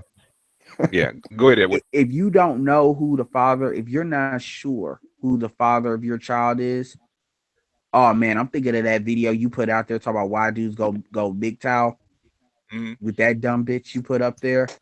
Man, just look at Murray. That was hilarious, man. I laughed. When I first saw it, dumb bitch. When I first saw it, like I'm saying, everybody knows a chick like that. Everybody knows a chick like that. I know a lot of chicks like that. Man, just look at Maury. Maury has made his career off that shit. Yeah. Is that even real? Is Maury and black real? women protesting the Maury Povich show. That's Minister Jap. See, I don't know. I be looking at Maury. I be like, is this even real or is this scripted? Is he paid actors? It is. Well, I don't. Ricky Smiley's got a segment every Tuesday, and black women be looking stupid as fuck on that segment because the dudes like, man, if it ain't mine, I ain't taking care of it. And then it'll come out, oh, you're not the father. I just got one. What you got to say, man? I just got one thing to say. Bitch, fuck you. I'm out. Oh, and then you see the girls start crying. How did this happen? Like, bitch, you a hoe. No, but here's the thing. But that's even on the because they don't do that on Ricky Smiley show. They will be so sure. That's what makes. I'm like, you are so. Yeah, it's your kid, and I'm like, bitch, you and the don't crowd, know. and they be having the whole crowd behind them. The crowd be talking shit like boo every time the man comes out. But you know the thing is, whenever they go above 100%, you know it's a lie. Maury gets a thrill out of doing that. I swear he does. He like, look at these black dudes. Like, oh yeah. He's like, this shit never gets old. Yo, it's okay. It's okay. We're gonna find him. Oh, the funny one I seen was like the girl had a baby and she didn't know which brother it was. She had sex with both brothers and she's like, I don't know whose it is. Yo, if they had the same DNA, how you gonna know whose brother? Like who's really the kid? Yo, what's the older black judges? You can find out. Them older black women judge, like the one from divorce court. You know who I'm talking Yeah, I about. know what you're talking about. Yeah. Yeah, Lynn she be Toler. checking these black chicks too, man. Talking about That's Judge the Lynn woman we Toler. That's need. what you talking about. Yeah, she be checking them, man. She be checking these chicks, man. Like she's aged pretty well, but Is that the one that was punking that one girl? She was like, "You got a man that adores you." Yeah. Like, yeah, and you're gonna talk about he's too nice? Yeah. Nah, the what about? Hispanic judge ain't no joke though. You know the Nah, what? Hispanic Judge Maria? Nah, I don't know her. Nah, this chick. Oh, this chick. Like you can't say her, man, because she will. If you ever want to see what a black woman, I mean, she looks white. But if you want to see a Hispanic that acts black, because she don't act black in like a Rosie Perez. like a stupid neck shaking, but like man, the way she goes off at you, you like, oh, Rosie I Perez. can't do that. She is quick, and she be making them seem stupid too. Well, like I said, black women are delusional. It's not hard. But well, I ain't even talking about black women. I'm talking about anybody. She'll do that with anybody. But she be checking black women too, man. Because she don't do the Jackson black thing. She just be catching them in lies like really quick. So oh yeah. So what about the thing? Oh right. Oh, Because she's a woman just like them, so she knows their tricks. What? I don't know. Women and then just. you got Judge Joe Brown with his stupid ass. Oh yeah. Joe Brown got arrested. Has anybody seen the David Chappelle skits on Netflix? No. Oh, y'all got to see him, man. David Chappelle talks about the 4 times he met O.J. Simpson. Mm-hmm. Yo, you got to see look. These skits are good. These videos are good. There's 2 specials. Yeah, they're good. They're classic David Chappelle, but updated. Yeah, Dave Chappelle's funny. It's his voice that makes him funny. But Dave Chappelle, you can tell he's aged. Like he's a lot more comfortable in who he is now. Like you can tell he got over like white people laughing, like kind of at him, not with him. Well, like no, it's because he got tired of white Hollywood playing him. Like they made him look like he would do something, and the way they would edit shit to make it look like to make him look like a buffoon and shit. Like he said he did that movie Had Bake. He said he didn't want to do it like that. He said, "Damn, you made me make a weed movie for kids." Like he wasn't feeling that. Yeah, I love, and you know what? Everybody said Dave. You know they try to put the crazy card on him. He got what was it? 60 million for doing 2 specials. No, man, it's because they try to put that. They try to make him feminine and put the dress on him like they do like Kevin Hart and them niggas. He said, "Nah." I don't think Kevin Hart worn the dress yet. I don't think he has. Yeah, he did. Saturday Night Live. Yeah. Oh, he been wore the dress. That's how he blew up. That's a test. If you wear the dress, then you can go to the next level. It's like leveling. There's a couple of them that's gotten. Corey hasn't blown up. I mean, blown up yet, I mean, there's you look at Cat Williams. He's even said it, and even especially he said like, I would go past the door, and then I would see something, and I would look at it, and then like these white boys are fucking. Well, and then look what happened to him. He kept getting harassed by Popo. But this is where they threatened to take his kids away. You gotta start with these Chinese on this distribution of these damn movies. The Chinese don't own the distribution. White people own distribution. They own the theaters. That used to be true. They own the theaters, man. Are you serious? They own. They're buying up LA. They're buying up Hollywood. They're buying up studios as we speak. Yeah, fuck white people. And Chinese are racist too, but they don't care. Money's money. They don't have this intrinsic fuck the black man kind of. They have this, okay, you doing it our way with money, give us a little cut. Okay, you can have distribution deal too. They have far more grievances with white people than they do with black people. Far more. The only time they get stupid with black people is when black people try to live in China. Yeah. That's when they get dumb with us. And any black man is look. I met a black person. He's studying Mandarin. I'm like, he's like, you gonna move? Oh yeah, I want to go to China. I said, look, I respect you for studying Mandarin, but I don't. What the fuck you want to go there? As long as you don't mess with their women, they're okay. Well, what they tell you? I guarantee that's the whole reason why he's going over there. And you know what he said? You know, like I said something like that. I said, you gonna mess with a Chinese girl? He said, well, man, they messing with the women in Zimbabwe. I said, you think they give off? Okay, dude, I go over there and find out. That's what first thing You they think tell they you. light 'Cause skinned, it don't matter. He better I go to talked to him. Japan. He better go to Yeah, I talked Japan. No, because it was Japanese are worse. yeah. Because I talked to a guy was it on that now on. We're Cause talking they to a don't guy got the now almost numbers. 15 years ago. He was a teacher in Japan. He had gone over to China to teach That English. Gaijin shit. And he said, well, what's it like? He said first it's cool. They don't have any problems. They said as long as you don't mess with their women, they're okay with you. That's what he said. As a black man, they don't care. They think Cool. They if see they you with think that Japanese girl. Yeah, So. my friend, yeah. he went to Japan. He said he had a lovely time. Oh, yeah. Well, Japan is different because they're used to because they have troops in Japan, so they're used to black people. Not that big a deal. My brother was stationed there for, was it 3 years, 4 years, something like that. But I mean, He there's said he melanated got fucked. Asians too, because the Koreans are like that too. Even though, Well, the thing but is, he said he got fucked every night. Yeah. He said he went to the club and then they were just like using Google Translate to talk to each other. Yeah, I the mean- black snake.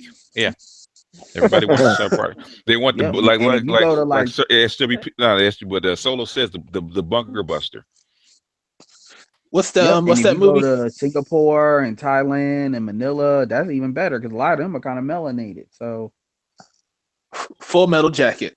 Oh yeah, Me still horny. We want you a long time. Oh yeah. like I'm serious. Like that 5%, African Americans only got 5% passports, and then you gotta think about it.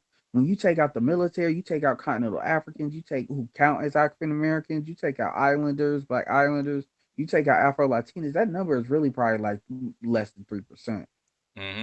And black men should be the main ones. And a lot of it, I know we think it's expensive, but it's not that bad. Like Jason Black is about to do a video on experiences, and we really gotta start doing this. The dudes talk about they walking away. And I was talking to Duke Man about that. I said, "What are y'all walking away? Where? What are you talking about walking away?" Yeah, we just walking away from women. I'm like, where you going? Yeah, well, they're doing their thing, I thought I took it like he meant he's walking away from black women. That doesn't mean I don't think he meant walking away from all women in general. No, he explained it, and I agree with what he explained. I mean, but my thing, and I always, I respect him, but I always go at him because my thing is it's like, well, I'm not dealing. My thing is we need to reconquer our damn women. Damn the bullshit. And I'm like, We know what you want to do, Edward. Well, yeah, we know you. The thing is how. He said we got to chain him down and brainwash him like the KGB. Well, this is where I start splitting from Sarge because my thing is Sarge wants to negotiate, and I'm like, you can't negotiate with that shit. Like what you have to do is this is why I want black. I want Look. How do you negotiate with people who look at you like you're their property? Exactly. That's what I said. That's what Edward I mean. wants black men to have the ability to bounce women's heads off the wall. No, you want us to not smack gonna them happen. up? So that's not gonna happen. So unfortunately, hit him with the club like bedrock. No, this is how the environment has to change. There's nothing you can do about that. The environment has to change, but the environment can change if we change the market. So first of all, black men need to start. Like I said, it's not because every black man can't import a woman. Most black men can't get passports though. But we gotta stop doing this. Stop playing stepdaddy. Let them know if you're a single mother, you at best you're gonna be as a smash and dash piece. Yep. That's already happening because I had because I was doing a show with somebody in real life, and that's the complaint that's going on around now is that brothers ain't dating single mothers anymore. Single mothers. No, and that's true. They're not dating them. I can testify that with my daughter because she didn't want to marry baby daddy, right? For whatever reason. Oh, I said, Jason Black, does that sound familiar? She didn't want to marry, I said you had the baby. He's gonna want to give you the ring and you want to do all that stuff. And I said, well, how come you don't want to? I said, why you have a baby if you don't want to marry him? Blah blah blah. Okay, fine. I said, and me and my sister said, okay, what you need to do is you need to find a dude, a guy that's around your age that has a kid already. Nah, but she wants to date. I can respect that. Yeah, she wants to date she wants to date single guys with no kids because basically all the resources come to you. It makes sense if you think about it. It does make sense, but you know, but the thing is, when you try to introduce that kid into the equation, they're not going to go for it. And she's tried that 3 times. It's not going to work. I said, this is not going to work. Yeah, I because said, stop being hard-headed. Because we can't, like, as a man, we can't discipline a kid that's not our own DNA. And when you try, the mother of that kid's gonna say you're not his father, so you can't talk to him like that. But she wants you and a to lot of open up the and pockets and see and women will spend try all to that money on equalize us. that. Sorry about that. Well, the thing is, okay, back in the day when I was younger, and this was common. This was common for black men to do it, and even other women said the same. You know, before in the other generation said the exact same thing. It was common for this to happen because black women were on code. Okay, if you married her and accepted her and her family, then she policed those kids that you have to respect stepdaddy. I don't give a fuck what you say. You can't mouth off. You can't do this, blah, blah, blah, blah. You can't do that because he's here. He's the man of the house. You're going to respect him like a man. He would never have any problems with children. And if they had a couple Prime more, example right here. Right. You too. You? Yeah, because remember I told you before? Like my mother had a family outside of my father, and then she already had 2 kids. But she allowed my father to discipline my older brother, older sister. Then she had us with my father. I mean, she allowed it. I remember the damn spankings that my dad had to give them. I mean, she allowed him to do that because that's how it should work. That's I mean, on we code. the stepfather generation. I mean, I know mad dudes. I know this got mad people. This got stepfathers, and a lot of them work. I'm not gonna lie, a lot of them work. I'm not doing that shit, and in fact, I don't respect the dude that does that shit. It's my age, because to me, if that's the best you can do, that tells me a lot about you. Unless that girl is a dime. And the thing about it is, Edward, it was common. It was common then. It wasn't a big deal. The thing about what has changed is that the women have changed about how they respect the dude that's coming into the family. They're entitled. Yeah, they're entitled. Yeah, so that's the problem. And then you have drama. Even if you had a father, say if a stepfather came in and took care of the family. Even the father would respect that man. It wouldn't come in. It would be no drama between the two. They sit up, they chop it up, shake hands. Okay, the boy's gonna go with you for however long. You go with daddy. Come on back. And the father would say, no, the father of that child would say, you respect that man in his house. Yeah, Corey talked about. Corey Holcomb talked about that. Everybody was on code because I had to get my children straight. You know, because me and their mom split up. And she was trying to do all this shit between me and him because they had just bought a house and they moved way out someplace. And she wanted me to come visit them. And I said, look, you know, I said, everybody else can go, but I'm not coming to that man's house unless that man has invited me.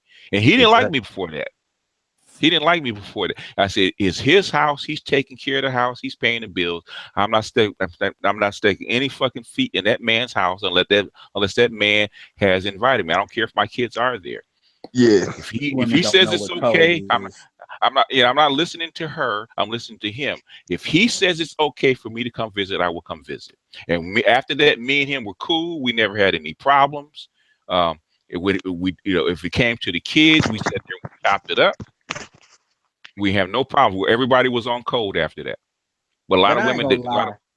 Yeah. I ain't gonna lie. Today, I can imagine most black dudes that's in this situation even saying some stuff like what you just said. No. It's not that way anymore.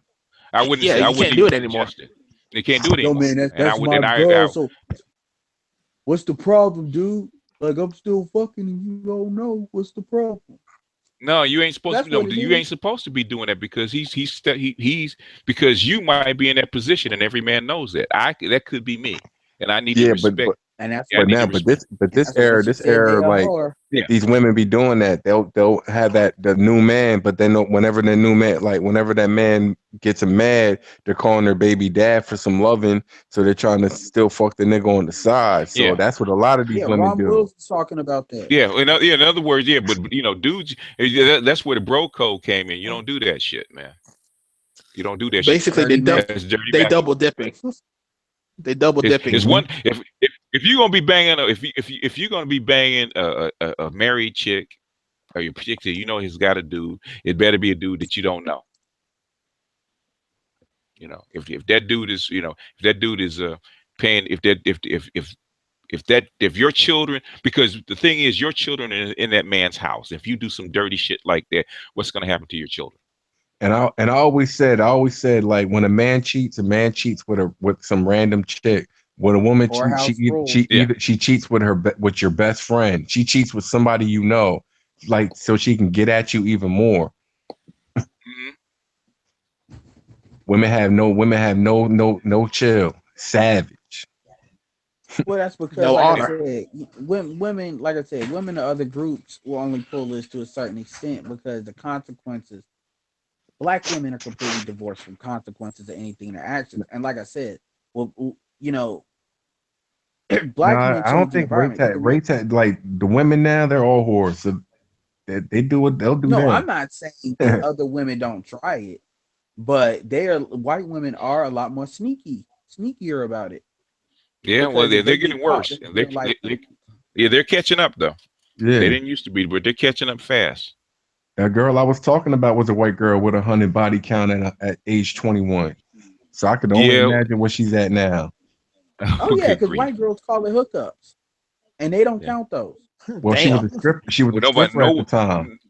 Oh, she's a stripper. Okay, I mean, that don't count. She's a hooker. Yeah, that blows it right out of the water. She's a working girl. She's not even 85 octane. She's diesel. She goes into. She's a working girl. And farm equipment. Like I said, the environment.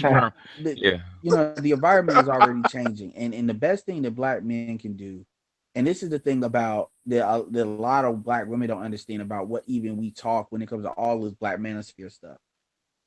This stuff is not meant for black women really to hear it. If black women hear it, they hear it. But this is really meant for. It's kind of like black men creating situational awareness. And basically through that situational awareness videos like the matriarchy, the gynocracy video, like Sarge has some classic videos, even though, like I said, he's redundant as hell. But I like that video how he said he did You Can't Leave It Up to Them, and he's talking about discipline, talk about black men need to stop. Because these women, you can't give them, you got to protect your seed. Sarge was one of the first ones to really start to say that. And as the environment changes, because black men, if black men, there is no black man I know that should not seriously be looking at how can they be business literate? How can they get their entrepreneurship game on? Just like how black women want to talk about they strong, independent, black men need to be independent, meaning I can take you or leave you, bitch. What is it gonna be? Yeah, well, you had it takes money to make money. Well, that's where you have to be to make money. Well, it takes discipline to make money more than anything else. But you also need to start with money. A lot of white. No, you don't. You have poor. Yeah, I've seen too many poor immigrants that walked over the border with nothing. I do mean with nothing. And next thing you see them 2 years later, they have a house. They're driving around with 2 trucks and stuff like that. They hustle. It's discipline. The thing is how far are you willing to go? You can become an Uber driver. Not a lot of people are willing to go far. The thing is how far are you willing to go? It's like, okay, are you willing to deal without cable? Are you willing to deal without a certain Are you willing to deal without Jordans? Yeah. It ain't even that far now.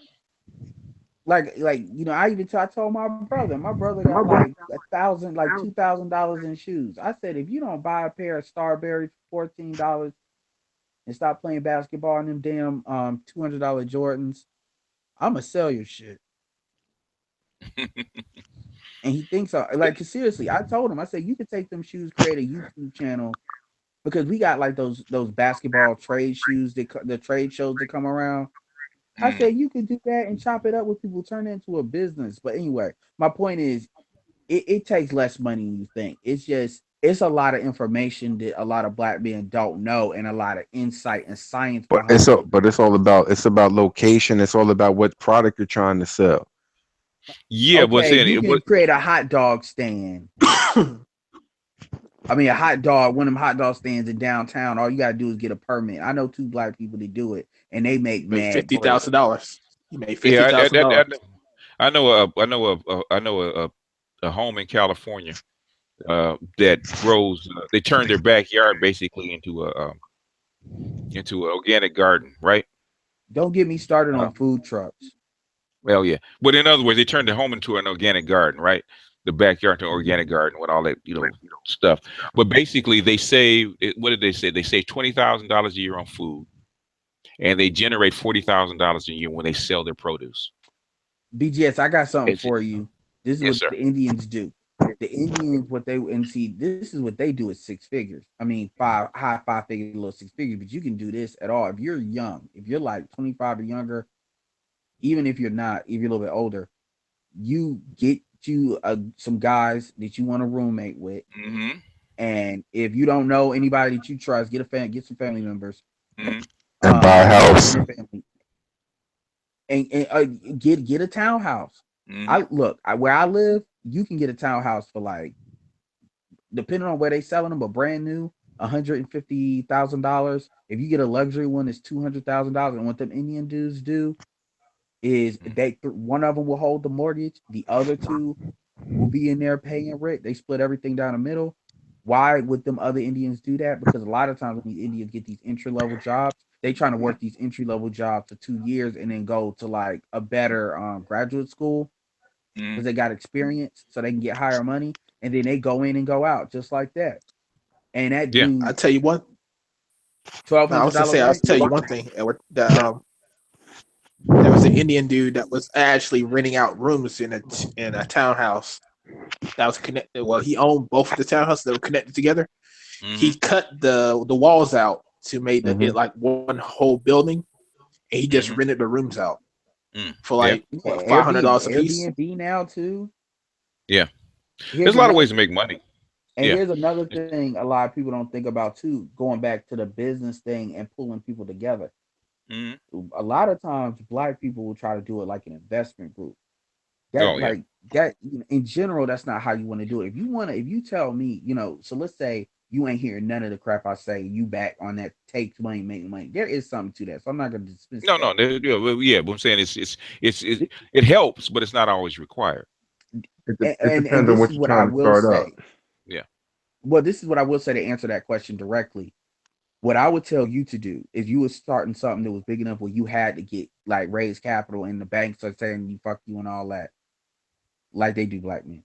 What I would tell you is go to a church and find these old dudes who got these 401ks because you got to know how to do this. Because if they don't trust you, they won't do this. You can raise money and teach them how to break a 401k. It's like a certain way, a self-investment thing where you get a certain amount of money from it. Yeah. And that's how you can raise capital with a lot of these old heads that's got this old money. But see, you got to be on your game. Well, you can what I would always tell somebody to do is don't get like a couple people. You got to try to get like, because you got to do presentations to do that. You got to get like 50 or 100 people. That way you're spreading the risk. The dog and pony show. Yeah. Yeah. And then people can buy shares in what you're doing. See, that's the thing that Boyce was talking about is different than a lot of when they do those co-op groups when it comes to business. What Boyce was talking about is if you take a block and you buy like a city block, let's say it's like in Atlanta, and let's say the thing is like $4 million. What you have to do, and this is what these white boys do, is they break it up into a corporation in which they break it up into shares. Yeah. So if you take $4 million and you break it up into like 1,000 shares, and then as a person, as a black person, you can buy more shares than others. You see what I'm saying?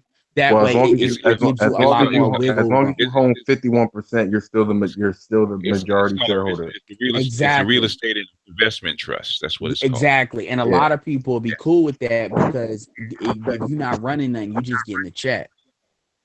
So you just spreading your money around. So, but see, people don't think about it. That's not how people approach when you approach dudes, you're like, look, man, let's put our money together and we'll make this happen. they're not looking at it like shares or like other stuff and say, look, Well, I'm that's doing why this because without presentation's everything. If you can come up with a nice presentation, a business plan, and put something tangible in their hand, a blueprint that they can follow, and they can say, hey, look, this is what we're gonna do with this money. We're gonna spend it on these properties. This is how we're gonna fix it up, and you and this gotta is how have a much we're track gonna get record for too. rent. That's a big thing. Black people, like a lot of times, dudes just think like, you're right. It's the presentation. It's also the track record. So a lot of times you need to do this. Like if you were going to get in real estate, what I would tell somebody to do is you need to be one of those bird dogs, meaning that you just, find real estate deals for people to actually invest, and they'll pay you, put it under contract, and they'll pay you for the rights to buy that Now you're house. talking wholesaling. Yeah, the wholesaling, yeah. And there's a lot of dudes that do that out here. So you show you got a track record, then you take that money and build it up, or you do other, so it's always something to do. Like one of the dudes that his parents own Sylvia's in Harlem. His parents own it. Lindsay, I dealt with him. He owns a couple coffee shops out here, and I used to run like coffee stuff, do stupid stuff while I was Ubering for him. And he took me to the restaurant depot, which is pretty much like the restaurant version of like a Costco's or something, but it's better prices. And this is where like the hot dog stand people would get all like hot dogs and all that stuff in bulk, and then it would just that's how it was. But see, a lot of black men ain't never seen stuff like that because that's not stuff that's in their mindscape. So it can be done. And don't get me started on the internet. Don't get me started on if you actually approach a network marketing business like a franchise and not look at it like you're trying to hustle people in your shit. It can be done. I would tell somebody try to make money. I would tell a dude that's really tight on cash, focus on trying to make money online because you can get a lot for a minimum investment. So Yeah. something you want to sell and something you want to promote. And do that, So it can be done. It's just, but these are the types of things we got to do. O'Shea had talked about, when you do business channels, and a lot of times black men are not interested in that. But and there's a lot of black people doing business channels other than Boyce. Boyce obviously has the most credentials, but there's some dudes that it's this dude that does Hustlers Kung Fu. Look that dude up. There's a black dude out of Atlanta, one of the realest dudes you ever gonna meet. You could tell he's kind of like a nerdy type dude, but he lifted weights. Very cool dude, and he knows his stuff. Like his stuff is gold. Black dude. Yeah, I think since Reggie Middleton really went bank in 2008, I think you see a lot more black guys coming online and actually doing it. Whereas it used to be Erica Shanta Williams is probably another good black person too. She's impeccable in taking complicated things and breaking them down. If you want to learn a lot of business tips really quick without, she breaks her videos down in like 5-minute videos, and Instagram, I'm telling you, that sister knows, and she's from Fayetteville, and she's really country. Really, it's funny because you can tell the Republican is in her because she got a video out right now talking about why Bill O'Reilly and Pepsi don't care that you're angry. but she believes in black. She knows white supremacy exists and all that. I think Bill O'Reilly has crossed too many bridges. I think he's basically done. Yeah. I think they're upset. I think they're gonna hold Bill O'Reilly. I think they hold Bill O'Reilly partially responsible for Megyn Kelly leaving. Fox did not want because she was their next up. Yeah, I think he's worn out his welcome. So I think. I mean, he's old. He's 70, 71, 70. Yeah, that's what I'm talking. That's why I think they're gonna send him out to pasture. I still need to listen to that Professor True Form Bill O'Reilly. Professor Black True be going in, man. He really do, man. Yeah, because he sounds like that old professor that's going ham on you. He's another one that knows how to cut you too. That's a deep cutter too. Yeah, I just go to the books. I said you guys don't know. If I can do geopolitics, you chicks ain't nothing. How many female responses have you got with that? I got one, and she was crying. She said, "Would you? I'm so sad. I love black men, I'm listening to I know that girl. That talk and you about hate us. Yeah, I had to that's check it. her, man. She was talking about, but I'm afraid the white men are gonna kill us because of what you all are saying. I'm like, That's it. I said, I said, you're not. I said, I said, if you're not willing to take a deep reflection and look at yourself, then the problem isn't black men on my video. and then Rose. I like Rose, but and the funny thing is, Oh man, I I'm ain't gonna never keep that seen to a black myself. woman that's got an attitude. This artist that tries to get like other black women. That's got Hmm. like a UK accent. Hmm. I'm like, Oh yeah, she's I still can't get black. mad at you. She's still I black. can't get mad at you. I just You all ain't shit in the UK. and she's See, funny. most of Go these ahead. bitches can't think deeper than their pussy. I was just saying that. I was just saying that. That's the most black women can't get their heads out of their pussy. They Yeah, can't they pull their can't heads out think of their deeper than pussy. their pussy. I mean, that's Chrissy's That's all they channel. care about. That's Chrissy's channel in a nutshell. Yep. Can't think Womb can't talk think with past that. Chrissy. That's like That's the one. That's the one that be like, you're just not an attractive guy. He said we're attracted to the thugs because they're more alpha. They're okay. And she did masculine. not understand it. She checkmated herself. It's I was like, herself. when Yeah. I heard that, I said, so okay, so it's not that there's no good men, it's that you don't want the good. And you heard me first, like a hive mind said the same dumb shit. The And I same was dumb like, shit.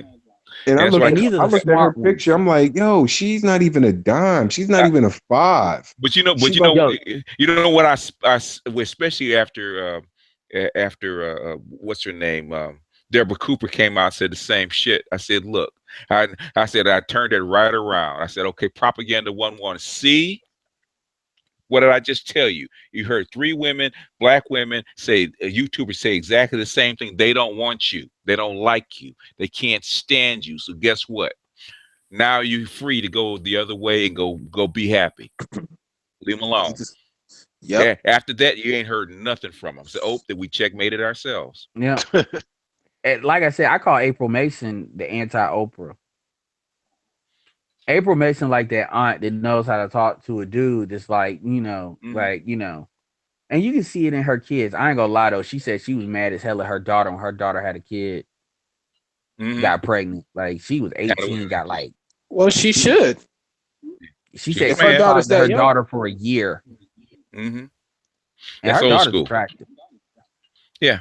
And her daughter is with a guy that has a kid, so she's following the protocol, which I Yeah. respect. Well, it's not that she's following it because she wants to. She's following it because they have to. This stuff is bleeding over. Because after we get offline, we're not going to just say, okay, this stays on YouTube. We're going to go out and spread this stuff. And Oh, I do. everybody Oh, that, dude, you know how many people I've thrown out your yeah. BGS Jason Black? Boy, you on that list, like that top 5 guys. Say you need to follow this. Make sure. Yeah, we all do something different. So, like people think I don't like Jay. I like Jason Black, and that's one thing. That's where he got the idea of gentrified from me, because we were But Jason arguing got a about lot of haters, so he think anything time. So when you was coming at me about Jason, they was like, "Yeah, man," because Jason be chastising dudes. Like dudes be it. Jason be castrating black men sometimes, and Yeah, well, he's fair about it. But the thing is, as well, he's a long as football coach to me. he's fair about it, and he's right, and he said he qualifies it. If you a dusty dude, okay, if you a dusty dude that ain't got nothing worth about yourself, he ain't got no time for you. And same thing with the bastard baby makers. Y'all need to get together and do whatever and stop complaining. He He says said that, so one I have time, no problem with it. he said y'all are messing up the Haitian real estate the way y'all.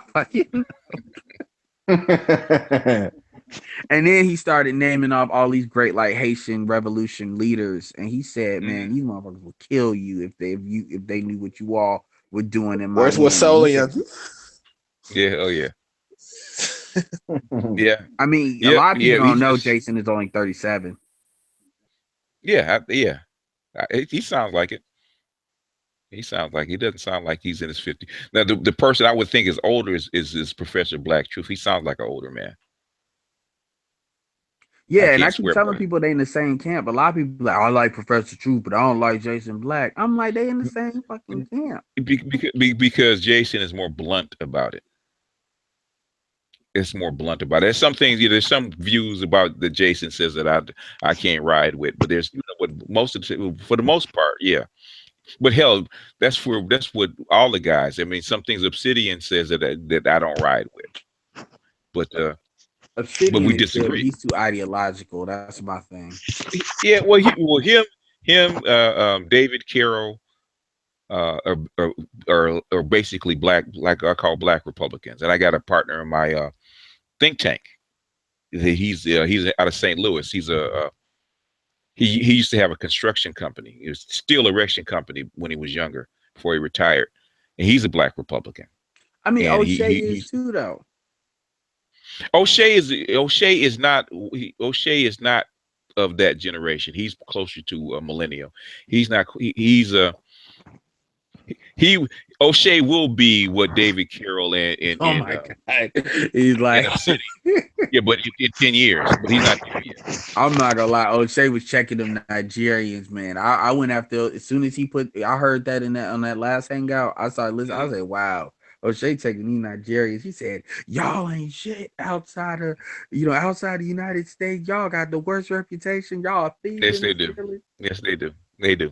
And that's what I'm saying. If you ever want to bring somebody down, especially an African, right? They're talking all that shit, blah, blah, blah. They think they're all that. Go fly to their country and stay there for a month. Oh, come back. I was on They the will hangout. shut the fuck up. I was on a hangout with a dude that this is like a channel that deals a lot with black men traveling. And this dude right now is in Nigeria. And I swear to God, if his phone did not go out like 30 times, like as far as dropped off, because he said there's like no electricity. Yeah. And he was in Lagos. Yeah. And he was talking about the Wi-Fi. It's like if you move from it's like where you are. And I'm like, it and does he was in right. the State Department too. Like, this is a guy that like was in the lower level of the State Department. So this black guy speaks multiple languages, all that. Like, he was in Dominican Republic for like 6 years. He told me how like the province that he was in for a long time was a province that's like a descendant of African Americans. Like, he said that like African Americans, when they got free, they came over here when Haiti controlled. I didn't know Haiti controlled the entire island of Hispaniola. Yeah. At one point, like a while. And he was talking about, that. And he said they still, like, the older black people still speak English in that part.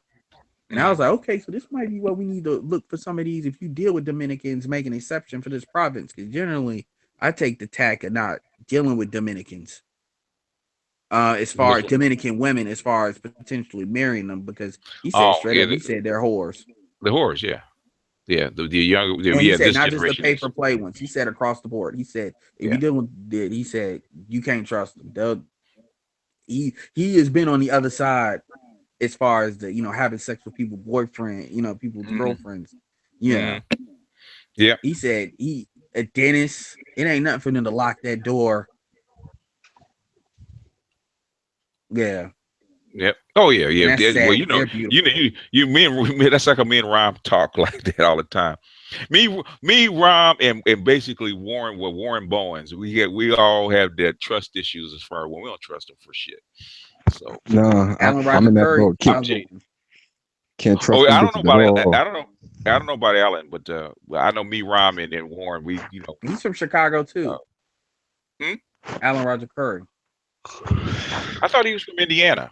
I believe. Well, he must be from Gary, Indiana. He must be close. Most people from Gary, Indiana, from Chicago. It must be that situation. Yeah, Gary, Indiana is Chicago. It really should. I don't know why we don't claim Michael Jackson. It's like 20 minutes. 20 minutes from Chicago. Yeah, my mom used to go to get carton cigarettes because they're cheaper. There's one thing about being in Los Angeles. Play with the crap. There's one thing about being in Los Angeles, boy. The state line is a long way away. It's quicker for me to go to another country than it is for me to go to another state.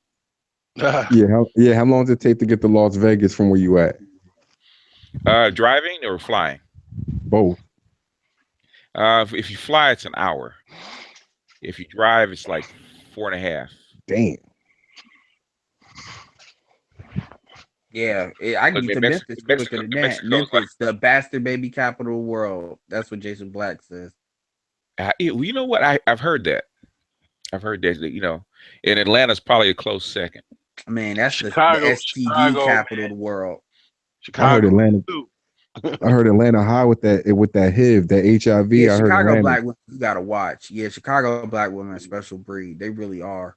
I mean, any big They will get you city, killed.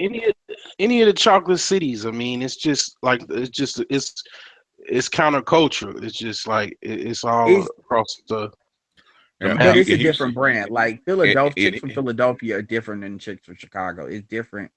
Yeah. Like chicks Well, from Philadelphia are Philadelphia is angry. the melting pot. If you ever been to Philly, there's North Philly, South Philly, then there's a whole bunch of sections. But like when it comes to All I know is Philly got some angry ass. That's like the angriest black people I've ever met.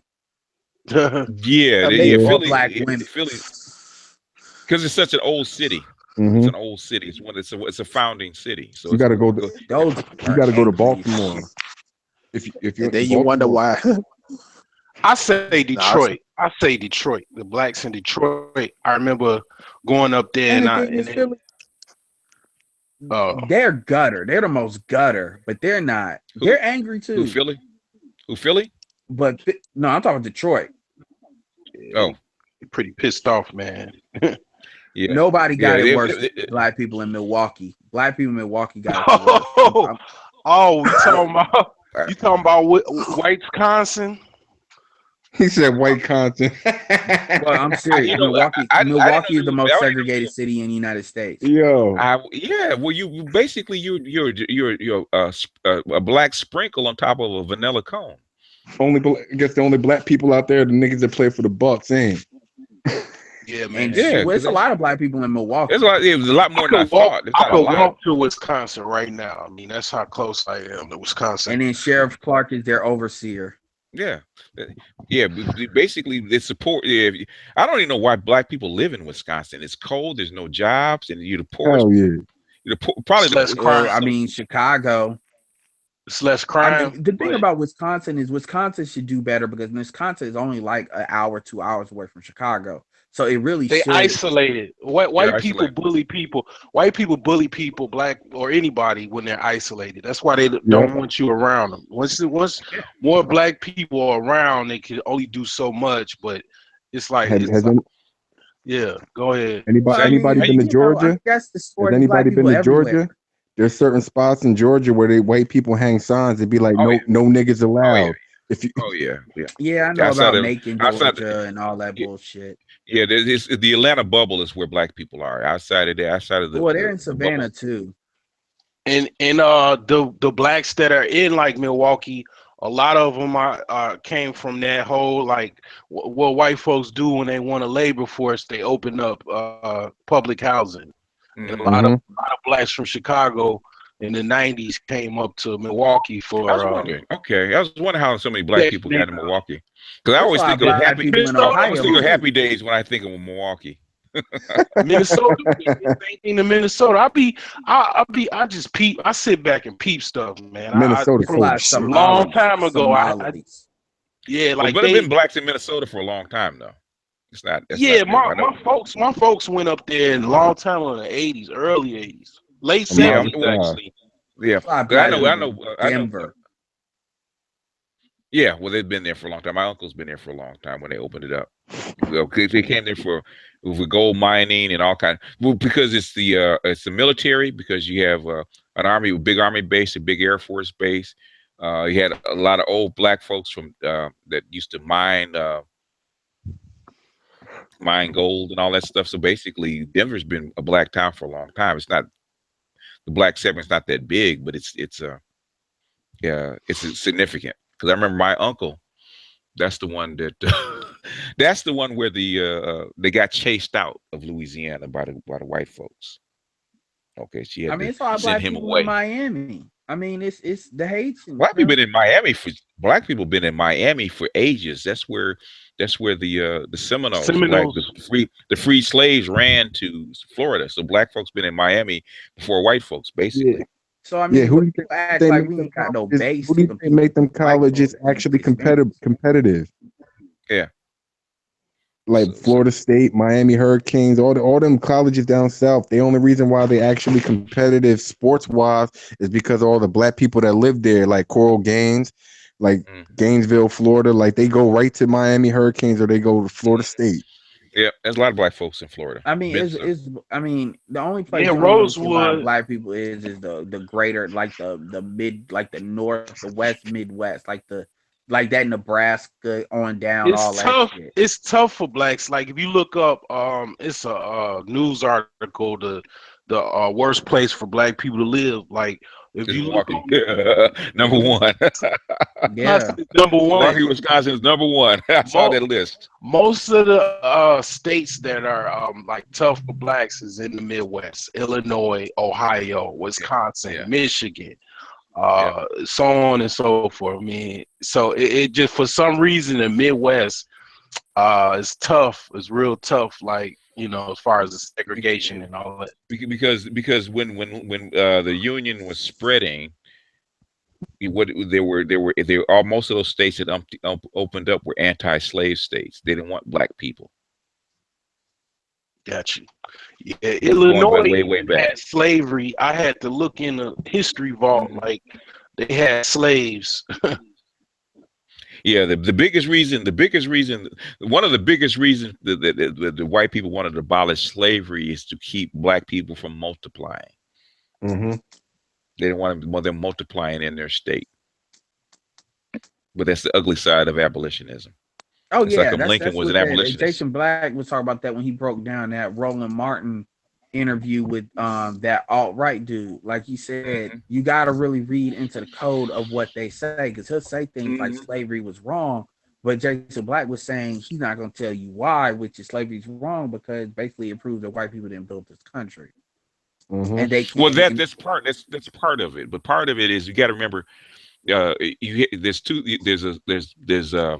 three parts to any parts of history, right?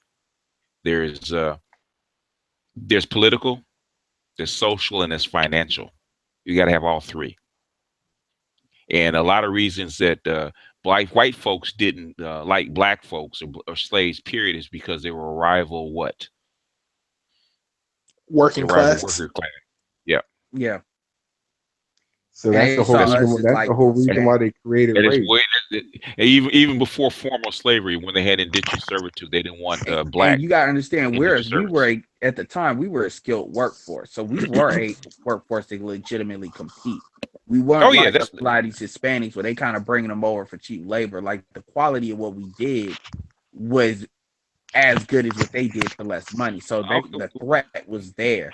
Yeah, and basically that's how come you could have a Black Wall Street, a Tulsa, Oklahoma. You could have the other black cities pop up, because once you leave the plantation, well, guess what you're going to be doing? You're going to be doing the exact same thing that you did on the plantation, except for who? For yourself. So the skills are directly transferable to you actually go out and make money. So once black people coalesce, what are we going to do? So what are we doing on the plantation? Let's grow this. Let's do this. Let's build this. That's what they did, because that's the same thing they did for white men, except they're doing it for themselves. That's like on the white folks said, okay, they're a rival labor class. They're growing up. Let's go. What are we going to do? Hang up. Now, my question is, why don't they do that with these Asians on the low? Talking about now? Yeah. Because the policy of the United States has changed to assimilation. Well, these Asians are a threat to white people, in a way, black people, because they got the. Well, I mean, I think it's the point of no return now. There's not enough of them. That's why, because they're because the Asians have a country that is a force to be reckoned with.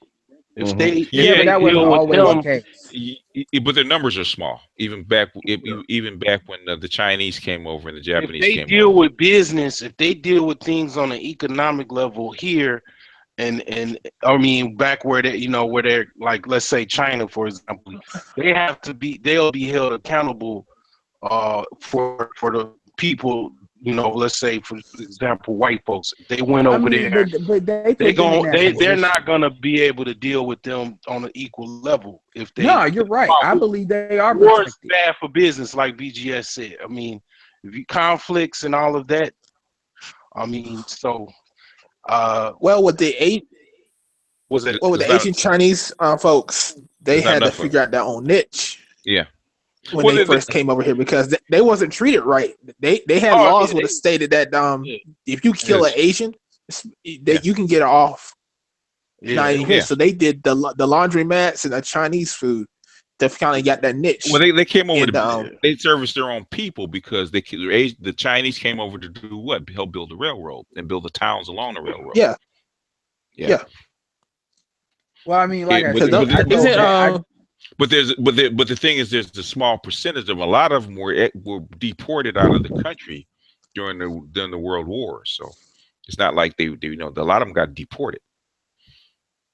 yeah, they were all in Back. concentration camps or what kind of camps they call it. No, yeah, well, the ones that didn't belong here got deported. You know, in some of the world wars, so they pushed them out. But there's not enough of them. Whereas black people, as a rival working class, a rival labor class, there was lots of us because they bred So us how like do you sheep. explain the Hispanics then right now? Oh, they got a well, because country that they will be held accountable for any interaction. No that Hispanic country can oh hold the no United States no accountable. what it is going on as far as Hispanics, it basically drives down the cost of labor. So White basically, folks other white people screwing the rich white people, screwing the poor white people. screwing the poor white folk. But in fact, Yeah. what is it? Alpha Male Wisdom said it. It was Ronald Reagan brought them the Hispanics in 1980, starting in 1985, to drive down to break the backs of the unions. All right, so you got the Italians in the 30s, the early 1900s. They were shit Yeah, on. yeah. They started what? Clapping back, the mafia. They was held accountable. The other whites backed up off of. That's basically what I'm saying.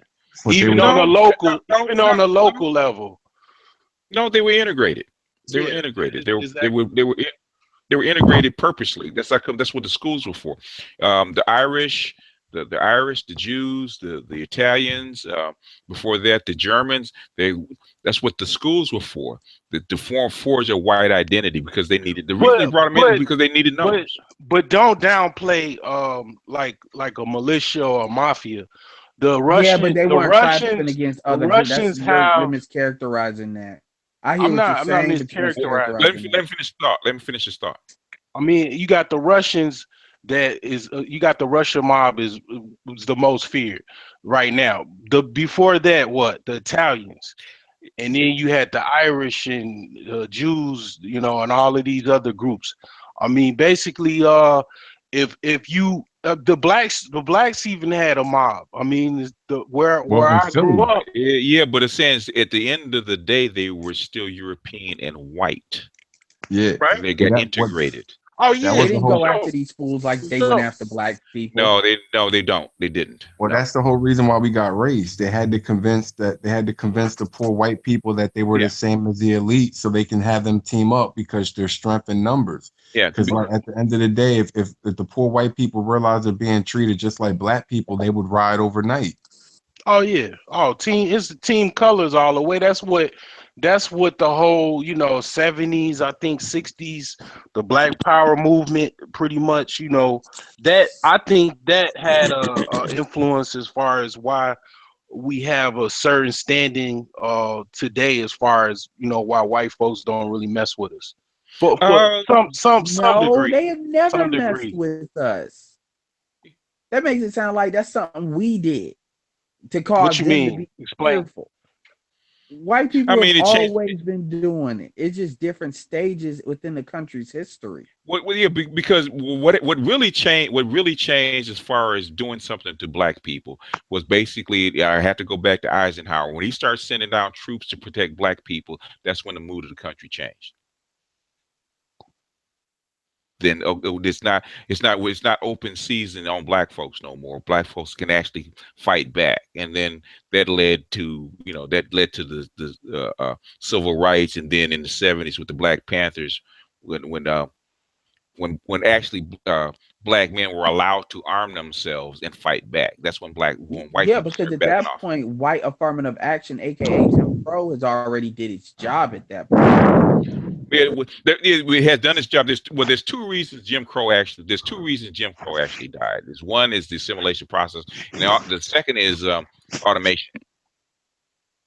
That's true, but at the end of the day, the wealth, like the Black Wall Street era, that stuff, like not just even with the redlining, the stuff with the interstates. I hear what you're saying. That's true too, but I mean the damage was already done at that point, and that's what we're kind of reeling in still from till this day. Because the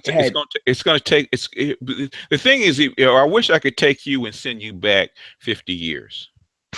So you can see what the layout was like, and see what the times were like, and see then you would have a different perspective. I know because you weren't there. It's difficult to tell somebody that wasn't there what it's like. You read it in books, you might hear people talk about it, but you can't tell. I mean, I lived it. I lived it. I mean, in the 80s, I remember being called a nigger everywhere I went.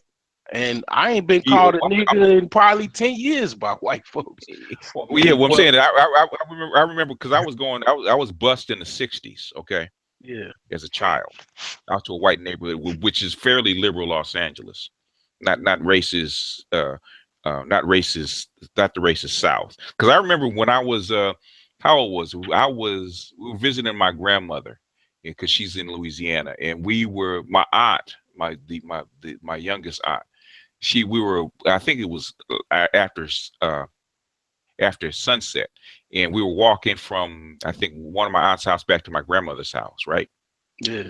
And the old pickup truck with the Confederate flag, with the Dixie flag, Confederate flag. Yeah. She saw the headlights, and she took us, and she ran into the into the high grass along the road, and she told us to duck down. And you know how they had that spotlight? They were shining the spotlight on the grass looking for us. Mm-hmm. And saying, "Where you at, niggers?"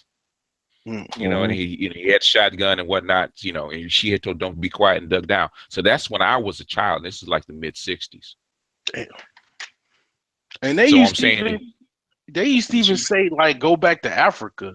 They wouldn't even, like, people be vibing with the whole, like, yeah, I ain't African stuff, but they was looking at you like you were African, whether you were or not. Because we started claiming it. Yeah, we started claiming the back to Africa stuff started in the '70s. Actually, Marcus Garvey in what was that, the 1940s, the 20s? Yeah, like they. But see, that's them being ignorant. They don't know. Most white people don't know nothing about history. Yeah. Because they don't understand behind a lot of white people was a black person and a lot of this bullshit. So they have this. This is why they don't understand why these Asians are kicking their ass like that. Because Asians for the most part, they worship white people in many ways, but they compete with them. They know their number. They know what they can and can't do. Yeah, because white people defeated them. So they have a lot of respect. They don't They use them damn nukes on their ass. No, not really. It was cannons. They weren't nukes, not back then. And black people helped too. They use cannons and warships. The Navy, like British Navy. Yeah. British Navy flew up the British and the French Navy flew up the Yangtze, and basically all their river ports, they started blowing them up there because most towns or back then were stationed by the by waterways, and waterways are navigable. So excuse me. And I said because it was easier to trade and do business that way. It was the transportation. If you had to go overland, it was a lot more difficult. Water was like the highway. So most of your towns, your crowded towns and stuff like that were basically right along the rivers, right? Because that's your transportation system. So basically, the English just went right up the rivers and started blowing up their towns. So they capitulated.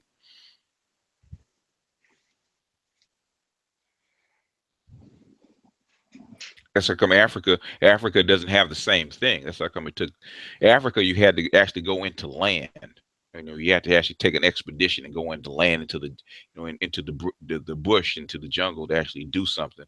It's like it took so long to actually conquer Africa. Africa, they really didn't fall until the early 20th century.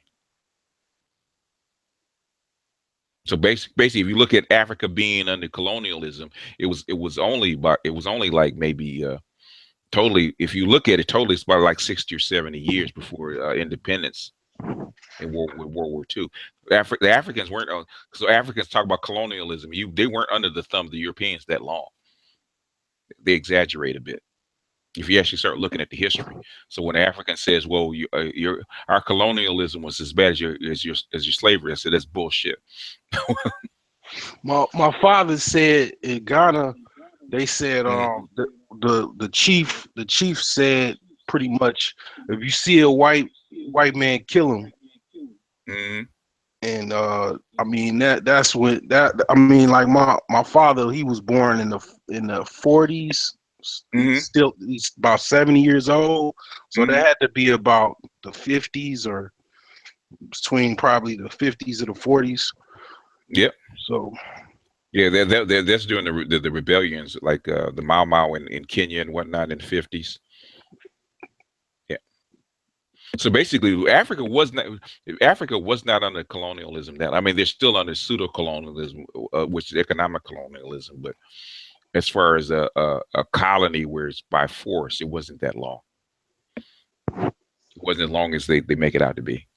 And I mean, a big problem with Africa is that tribal crack. I mean, the thing is, and I understand, I respect the tribal stuff a little bit to a certain extent, but that's what keeps them messed up. That divide and conquer. It really is, because now you got this stuff. You got to remember how long the Europeans fought each other. Right. Yeah. They all of that is crafted because of wars with the Europeans and intertribal warfare. It was big, large swaths of kingdoms. They broke it down just like they broke down the Ottoman Empire. Yeah. To small little countries. But the thing is that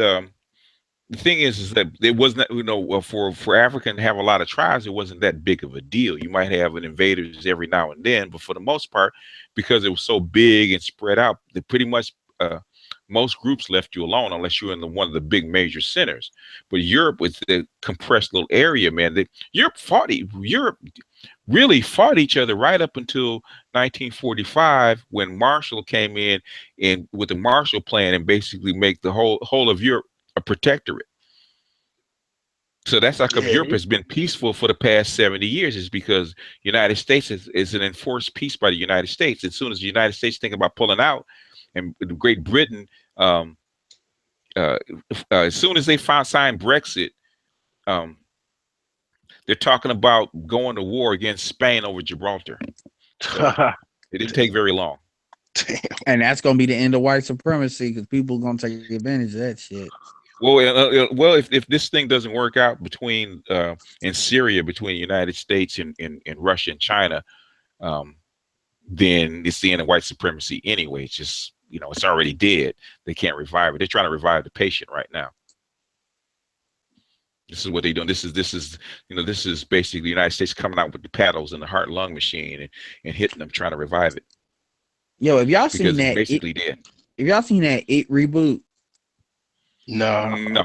I just saw Get Out like over the weekend. Yeah, I saw the trailer. Man, what did you think about the end, man? That was crazy. You thought he was done, didn't you? But I started to think about some other things, like as far as that. White chicks, man, they really, it comes down to like our women and white women and other women. It's like, I look at it like business. Like, they just, like, a lot of white women have like good customer service, right? Like it really, I look at it like from a business. I look at it from a business aspect. Like a lot of white women, even other particular ethnic groups, they know how to have a carrot. Black women only know how to have a stick. I got about 10 more minutes, fellas. Yeah, like they have a good business rapport, so they know how to talk to their men, they know how to treat them and please them, yeah, stuff like that. and our women only really do it for a paycheck. So they'll do it for white folks or whatever, white men either, but they won't do it to us because it only incentive is just to stick around for us to stick around, but that's not enough, for them to tap into that or whatever. But it's like yeah. The black women always say, "Where you gonna go?" That's what they always say. Where you gonna go? Nobody else. They say no. They always say that no. We say nobody else wants them, but basically that's what they're saying to us. Nobody wants us. Nobody wants you. So why you might as well stay with us. Deal with it. Deal with it until you like everybody says it, until you walk on the arm.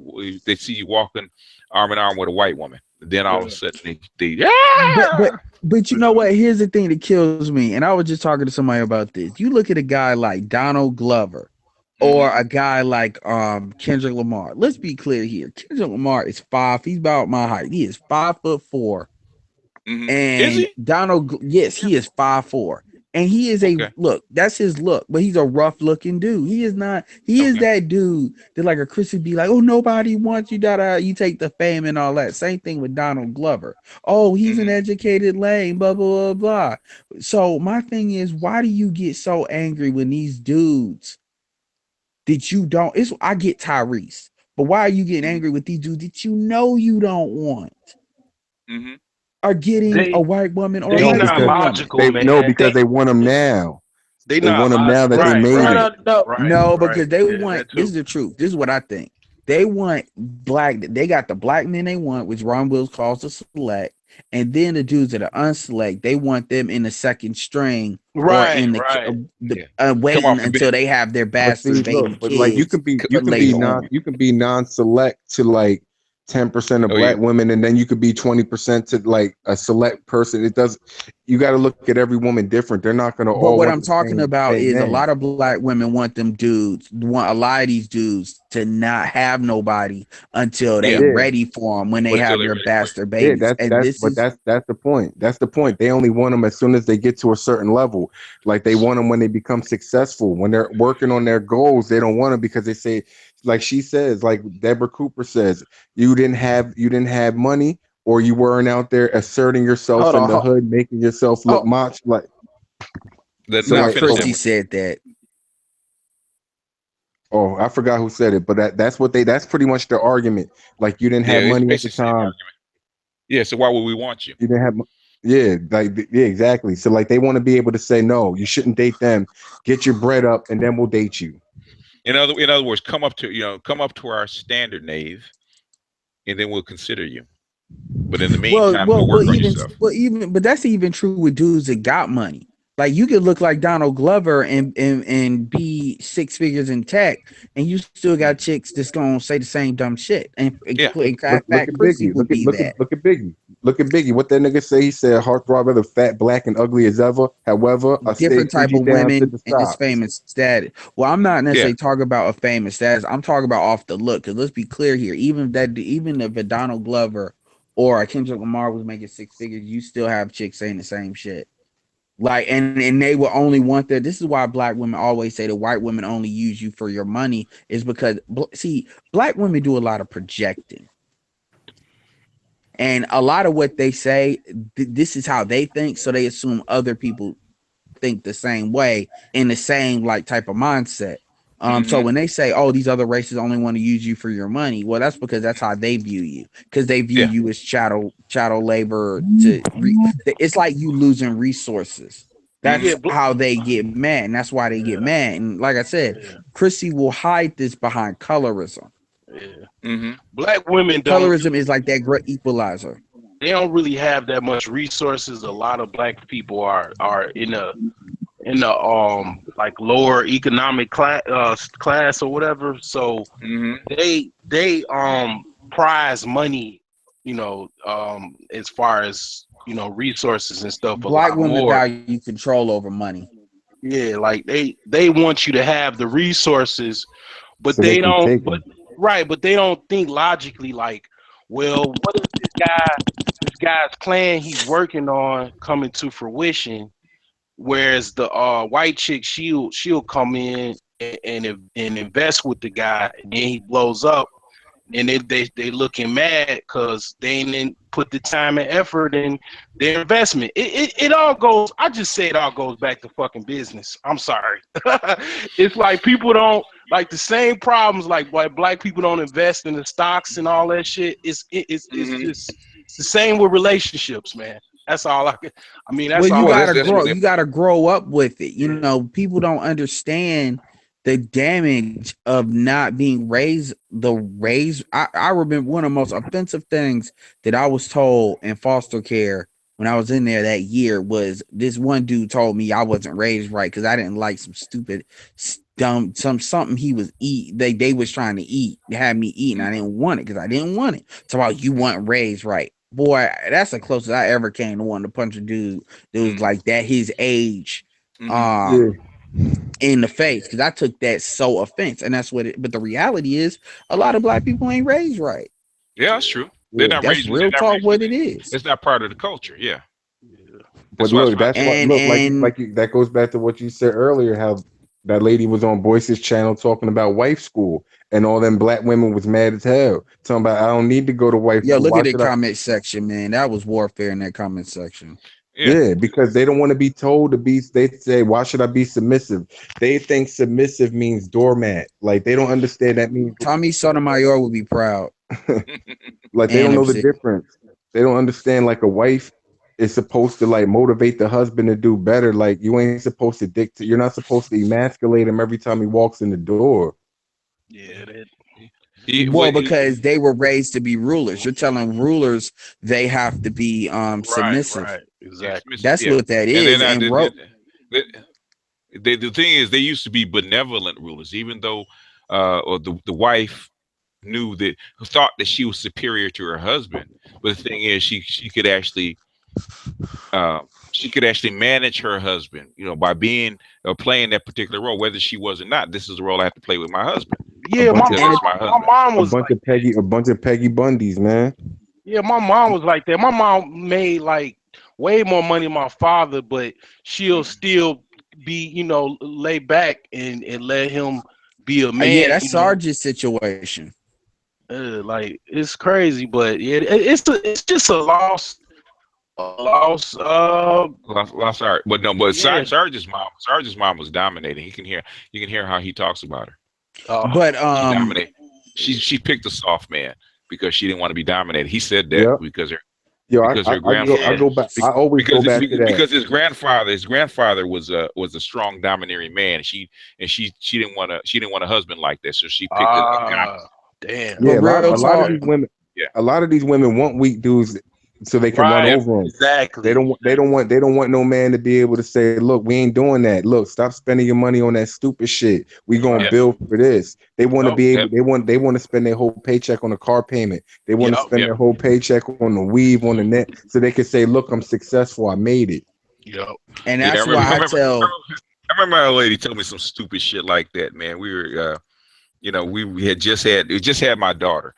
And my daughter was like maybe 2 or 3 months old. And she needed a car, and we were talking about what kind of car to buy. And my partner who was a hustler, right?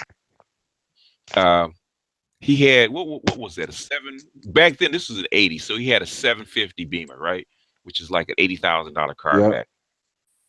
And nice heated seats, nice heated seats and all that stuff. And so he came rolling by one day, right? We're at the house, and he said, "Hey," showed off the car.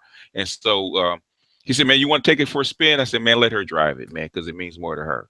So we sat in the backseat chopping it up. So we let her drive it for about an hour, and she fell in love with the car. So we talked about what kind of car we need to get because she needed a new car. Well, I like that Beamer. Yeah. I said, "What are we gonna do?" I said, "What are we gonna do? Live in it?"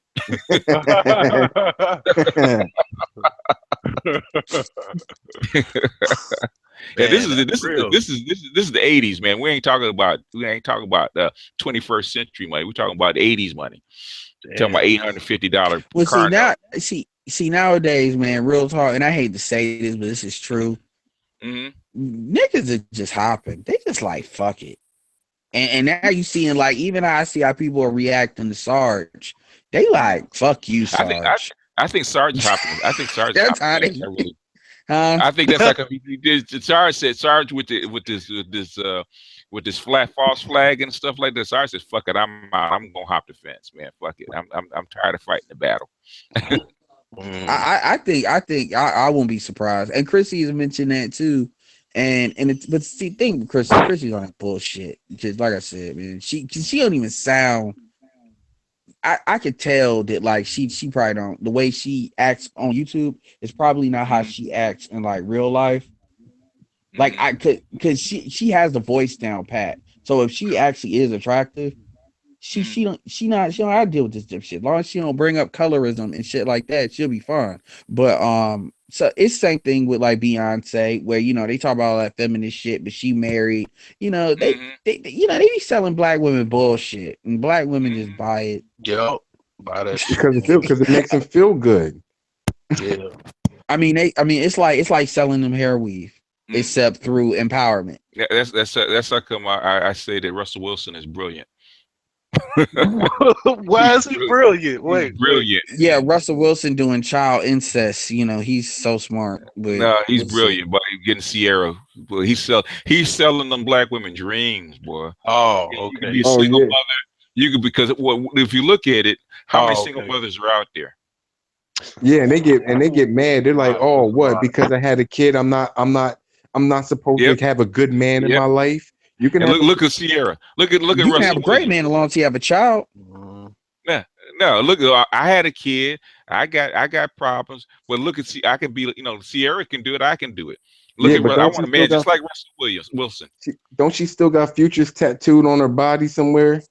He don't give a shit. You It's better about look money. like Bernice Burgos. If you trying to pull that shit, Dude still got another man tattooed on her body. Get married, but Sierra had to upgrade because where she was trying to go, she couldn't go there with Future. Yeah, but you can't be on. You can't sell Revlon it with and your baby daddy's. Let's talk about that. I'm a Bulls fan from the '90s. Man, Scotty took a huge L. Oh hell yeah, man! I was like, but Scotty looked like a simp. Oh hell no! He did, but Future's Future's dirty macking, man. When you do shit like that, I mean, it's hard for Future to come back. Yeah, it's hard for Future to come back from that one. But he's a rapper. Why would you care? It's the same thing with that dude Party. That's same thing with Party Next Door and Kyrie Irving's girl, like that light skinned chick that she's like a tragic mulatto. It was the same thing when you put her hand up. Like they're stupid. There's a difference between that and your wife. Yeah, like that's his wife with like 3-4 kids. Right. Yeah. But you know what, Scotty? I blame that on like she's friends with the Kardashians, so like that's Kim gassing. They're like, "Oh, you deserve this lifestyle. Why don't you come party Scotty, with me?" Man, took a major and she knew Scotty would take her back. Mm-hmm. Because he had to, because it's money. It's cheaper to keep. Well, but I get it, but I get that, and he ain't got the kind of money Jordan got where you just say he had some failed investments and shit, man. Yeah, Scotty's damn near broke. Right. Yeah, let's be real. The 90s. And then you got to understand, if Jordan only got like 100 million throughout his whole career, I mean, Scotty ain't got he's got some shoe deals, but he ain't got nothing on the level. And how much did Jordan lose to gambling? Yeah, and Jordan lost a lot of that. He's still worth situation. He's still worth $1 billion, so it doesn't really matter. Yeah. Who? Jordan. Oh yeah, I mean Jordan is. I mean, at the end of the day, I don't say that to be like Jordan got did wrong. I say that to give kind of a perspective, of how much these players are making. And I'm not hating on these players either. I'm gonna get your money. I love it. He got a mansion Jordan got a mansion in Barrington. Like he's trying to sell. The taxes on the loan is $128,000 a year. Just to have it sitting. Trying to sell it. Yeah. I mean, Jordan did it right. Jordan got his white girl last. You can't even say nothing about Jordan. He had his black. And I'm gonna tell you, one of my business mentors. He says if my marriage does not work with my girlfriend, my wife, he's got 2 kids with. He said, "I'm getting me a white one. I'm getting me a Filipino. Fuck it." And he said, "I said, you tell your wife that?" He said, "Hell yeah." Good service. You want good service, right? When you go spend your money, you want good service, right? You Yeah, don't just go like you with see good what service. Ti doing. Ti dealing with this Instagram chick because Tiny was acting up. Man, Tiny played him too. Tiny, well, like I don't understand how these Jones be trying to play niggas in the public eye. Like they try to make these niggas look real bad. Like I'm gonna go fuck with Mayweather, even though I know T.I. and Mayweather are enemies. Yeah, but And it's and but the thing is, Tiny had more to lose than that by doing some stupid shit like that. exactly that's what I don't understand. Like Ti, She's a thought. Yeah, but being a thought and being stupid are two different things. yeah, because I mean, all these thoughts ain't stupid. Like this chick, this Bernice Burgos But chick, is they not think with they stupid. pussy. If you a stupid thought, then you just a dumb hoe. You're a dumb hoe. That's Yeah, you know, right, and look, right. well, like I said, if you do that, you're as much of a dumb bitch as I am. Right. Because here's the Train- thing: her there's friend, always another chick. That's what these women are not understanding. Like you know what They type of know. dudes they you understand. got. That's They their biggest. understand. 10 They women to know. one man. There's 10 They, women to they one know. man on this planet. So they Yeah, know they outnumbered. They know, especially when a dude got money. They know. Why yeah. you think why they so accommodating? They Well, know. she still did it. Yeah, she did it. She was probably mad. Yeah, She was but mad at Tiny, T.I. man, for a reason. Tiny is the ugliest light skinned person. Light skinned chick. Yeah, I know that, but but the He thing is, got with her. He there's- got with her when he was broke. So that's the Shit. That's a chick once you dash. Yeah, once exactly. you become baby daddy, the woman thinks she owns you for life. Yep. He was a rubber Well, it's band the same man when he thing got with her. Huh? Excuse me? He was a rubber band man when he got with her. Like, Whatever he was. But You know, the thing is, that he was had a kind of kid. like an Obama situation because she was in the industry when he was trying to knock at the door too. right, Don't exactly. forget that. She was in that BS group. You know, I don't know what it is, but my thing, XWB. that's black women. See, Yeah, they had the a couple thing is, hits. the worst thing that like black men do is take these chicks seriously. Like my girlfriend used to check me on this. Like she said it was in my eyes where she could just say, I've checked out of every fucking thing she's saying. And she started saying stupid shit, like talk about my height and stuff. And she could tell at that point, not even at that point, she could tell when it wasn't phasing me at all that I like completely checked out of what she said. I say, yeah, because I look at a lot of y'all like kids. So when you say stupid stuff like that, and I used to tell my cousin this because my cousin used to, he used to, like, he'll slap a chick. He's from that Chicago slap a hoe tribe stuff. And I used to tell him, you just got to look at him like it's a 9-year-old girl talking shit. And he said that helped. Now he just laughs at these bitches. Man, that's when you keep a bottle in your pocket and be like, here, suck on this. Because I told him he was about to go to jail over that shit. Like, he hit the wrong chick, get his brains thrown out. And if it gets to that point, you say it again. You're 2 steps from getting fired. Try it. Mm-hmm. That's what I tell them. Because he's one of them Chris Brown blackout type dudes. Yeah, but the thing is, which I don't believe he really blacked out. I think that's just what he just saying. Unless you married, unless you have kids, and there's some financial responsibility to it. You let her know up front. If she says something that you really do not like, because you can't have thin skin. But she says something you really do not like, and she keeps saying it. As she said, you take her by the hand, you get a real close whisper in her, you say, "Baby, I love you to death." And I would kill for your ass. I would. I'd kill a dead tree for you. But if you say that fucking shit one more goddamn time, go find yourself another man. You feel me? Yeah. You dealing with the Now women that want to get hit. But If he don't hit me, if he don't love me, if he don't hit me. Yeah, they said with that Chris Brown situation that Rihanna burnt that nigga. Yeah, they're trying to say with that Chris Brown situation, Rihanna burnt that nigga. Burnt him as far as giving him a disease. Yeah, I heard that too.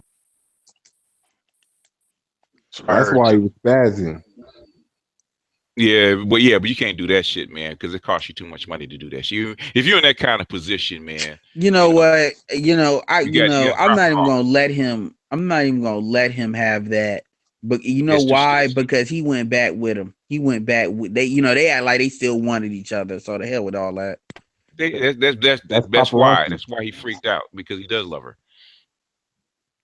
They couldn't wait. Rihanna couldn't wait to get back with him. If it wasn't for them feminists being on her losing endorsement deals, she would have got Yeah, back with him earlier. that's Bobby Brown and Whitney Houston all over again. Yeah. So was Tina Turner. Tina Turner. Why is everybody getting mad that he was on Blackish? Who? Chris Brown. Because they say he beats women. You know how it is with black women. He beat women. Yeah, I mean, all these white dudes out here they don't want to sit in famous. But you know, man, black women took Chris's side on that. I used to work at a call center when that happened, and I tell you, like 9 out of 10 black women would say, "Fuck Rihanna." They don't like Rihanna. They're like, "Fuck that foreign bitch." That's how they saw it. And that moment, I knew, oh, you start bringing in these women from overseas. These women gonna start from Barbados because she's from Barbados. Yeah, yep, and I noticed she might as well have been a light skinned bitch to them at that point. Well, everybody knew she did. You know, if the way her face looked, she did something. He didn't just, it wasn't just because they had an argument and she got hit like that. It was something more. I mean, he tried to kill her, man. And as soon as Chris Brown went to jail, I noticed Drake popped up on the scene. Did y'all notice that? Man, Drake's always the cleanup man. Like Drake was the one that Nicki Minaj's ear that got her to break up with Meek Mill. Mm-hmm. And basically he does it and keeps right on pushing. Yeah, it gets. I had like, that. Yeah, but Nicki Minaj is stupid though. If you actually hear her speak, she sounds like a fucking airhead. Yeah, well, you know, she's a city girl, a dumb thought. She's a she's blowing some white executive man behind the scene. She's the representative for all thoughts. Yeah, blowing some white dude behind the scenes. Like that's Cardi B's inspiration. Cardi B's like, I could be Nicki. Oh yeah. Yep. So Nicki was about to get replaced by a white girl. Yeah, so. It's time for BTS to go to bed. I gotta take my grandson to school in the morning. So yeah. All right. Later. All right, man. All right, folks. All right, guys. Later. Take care.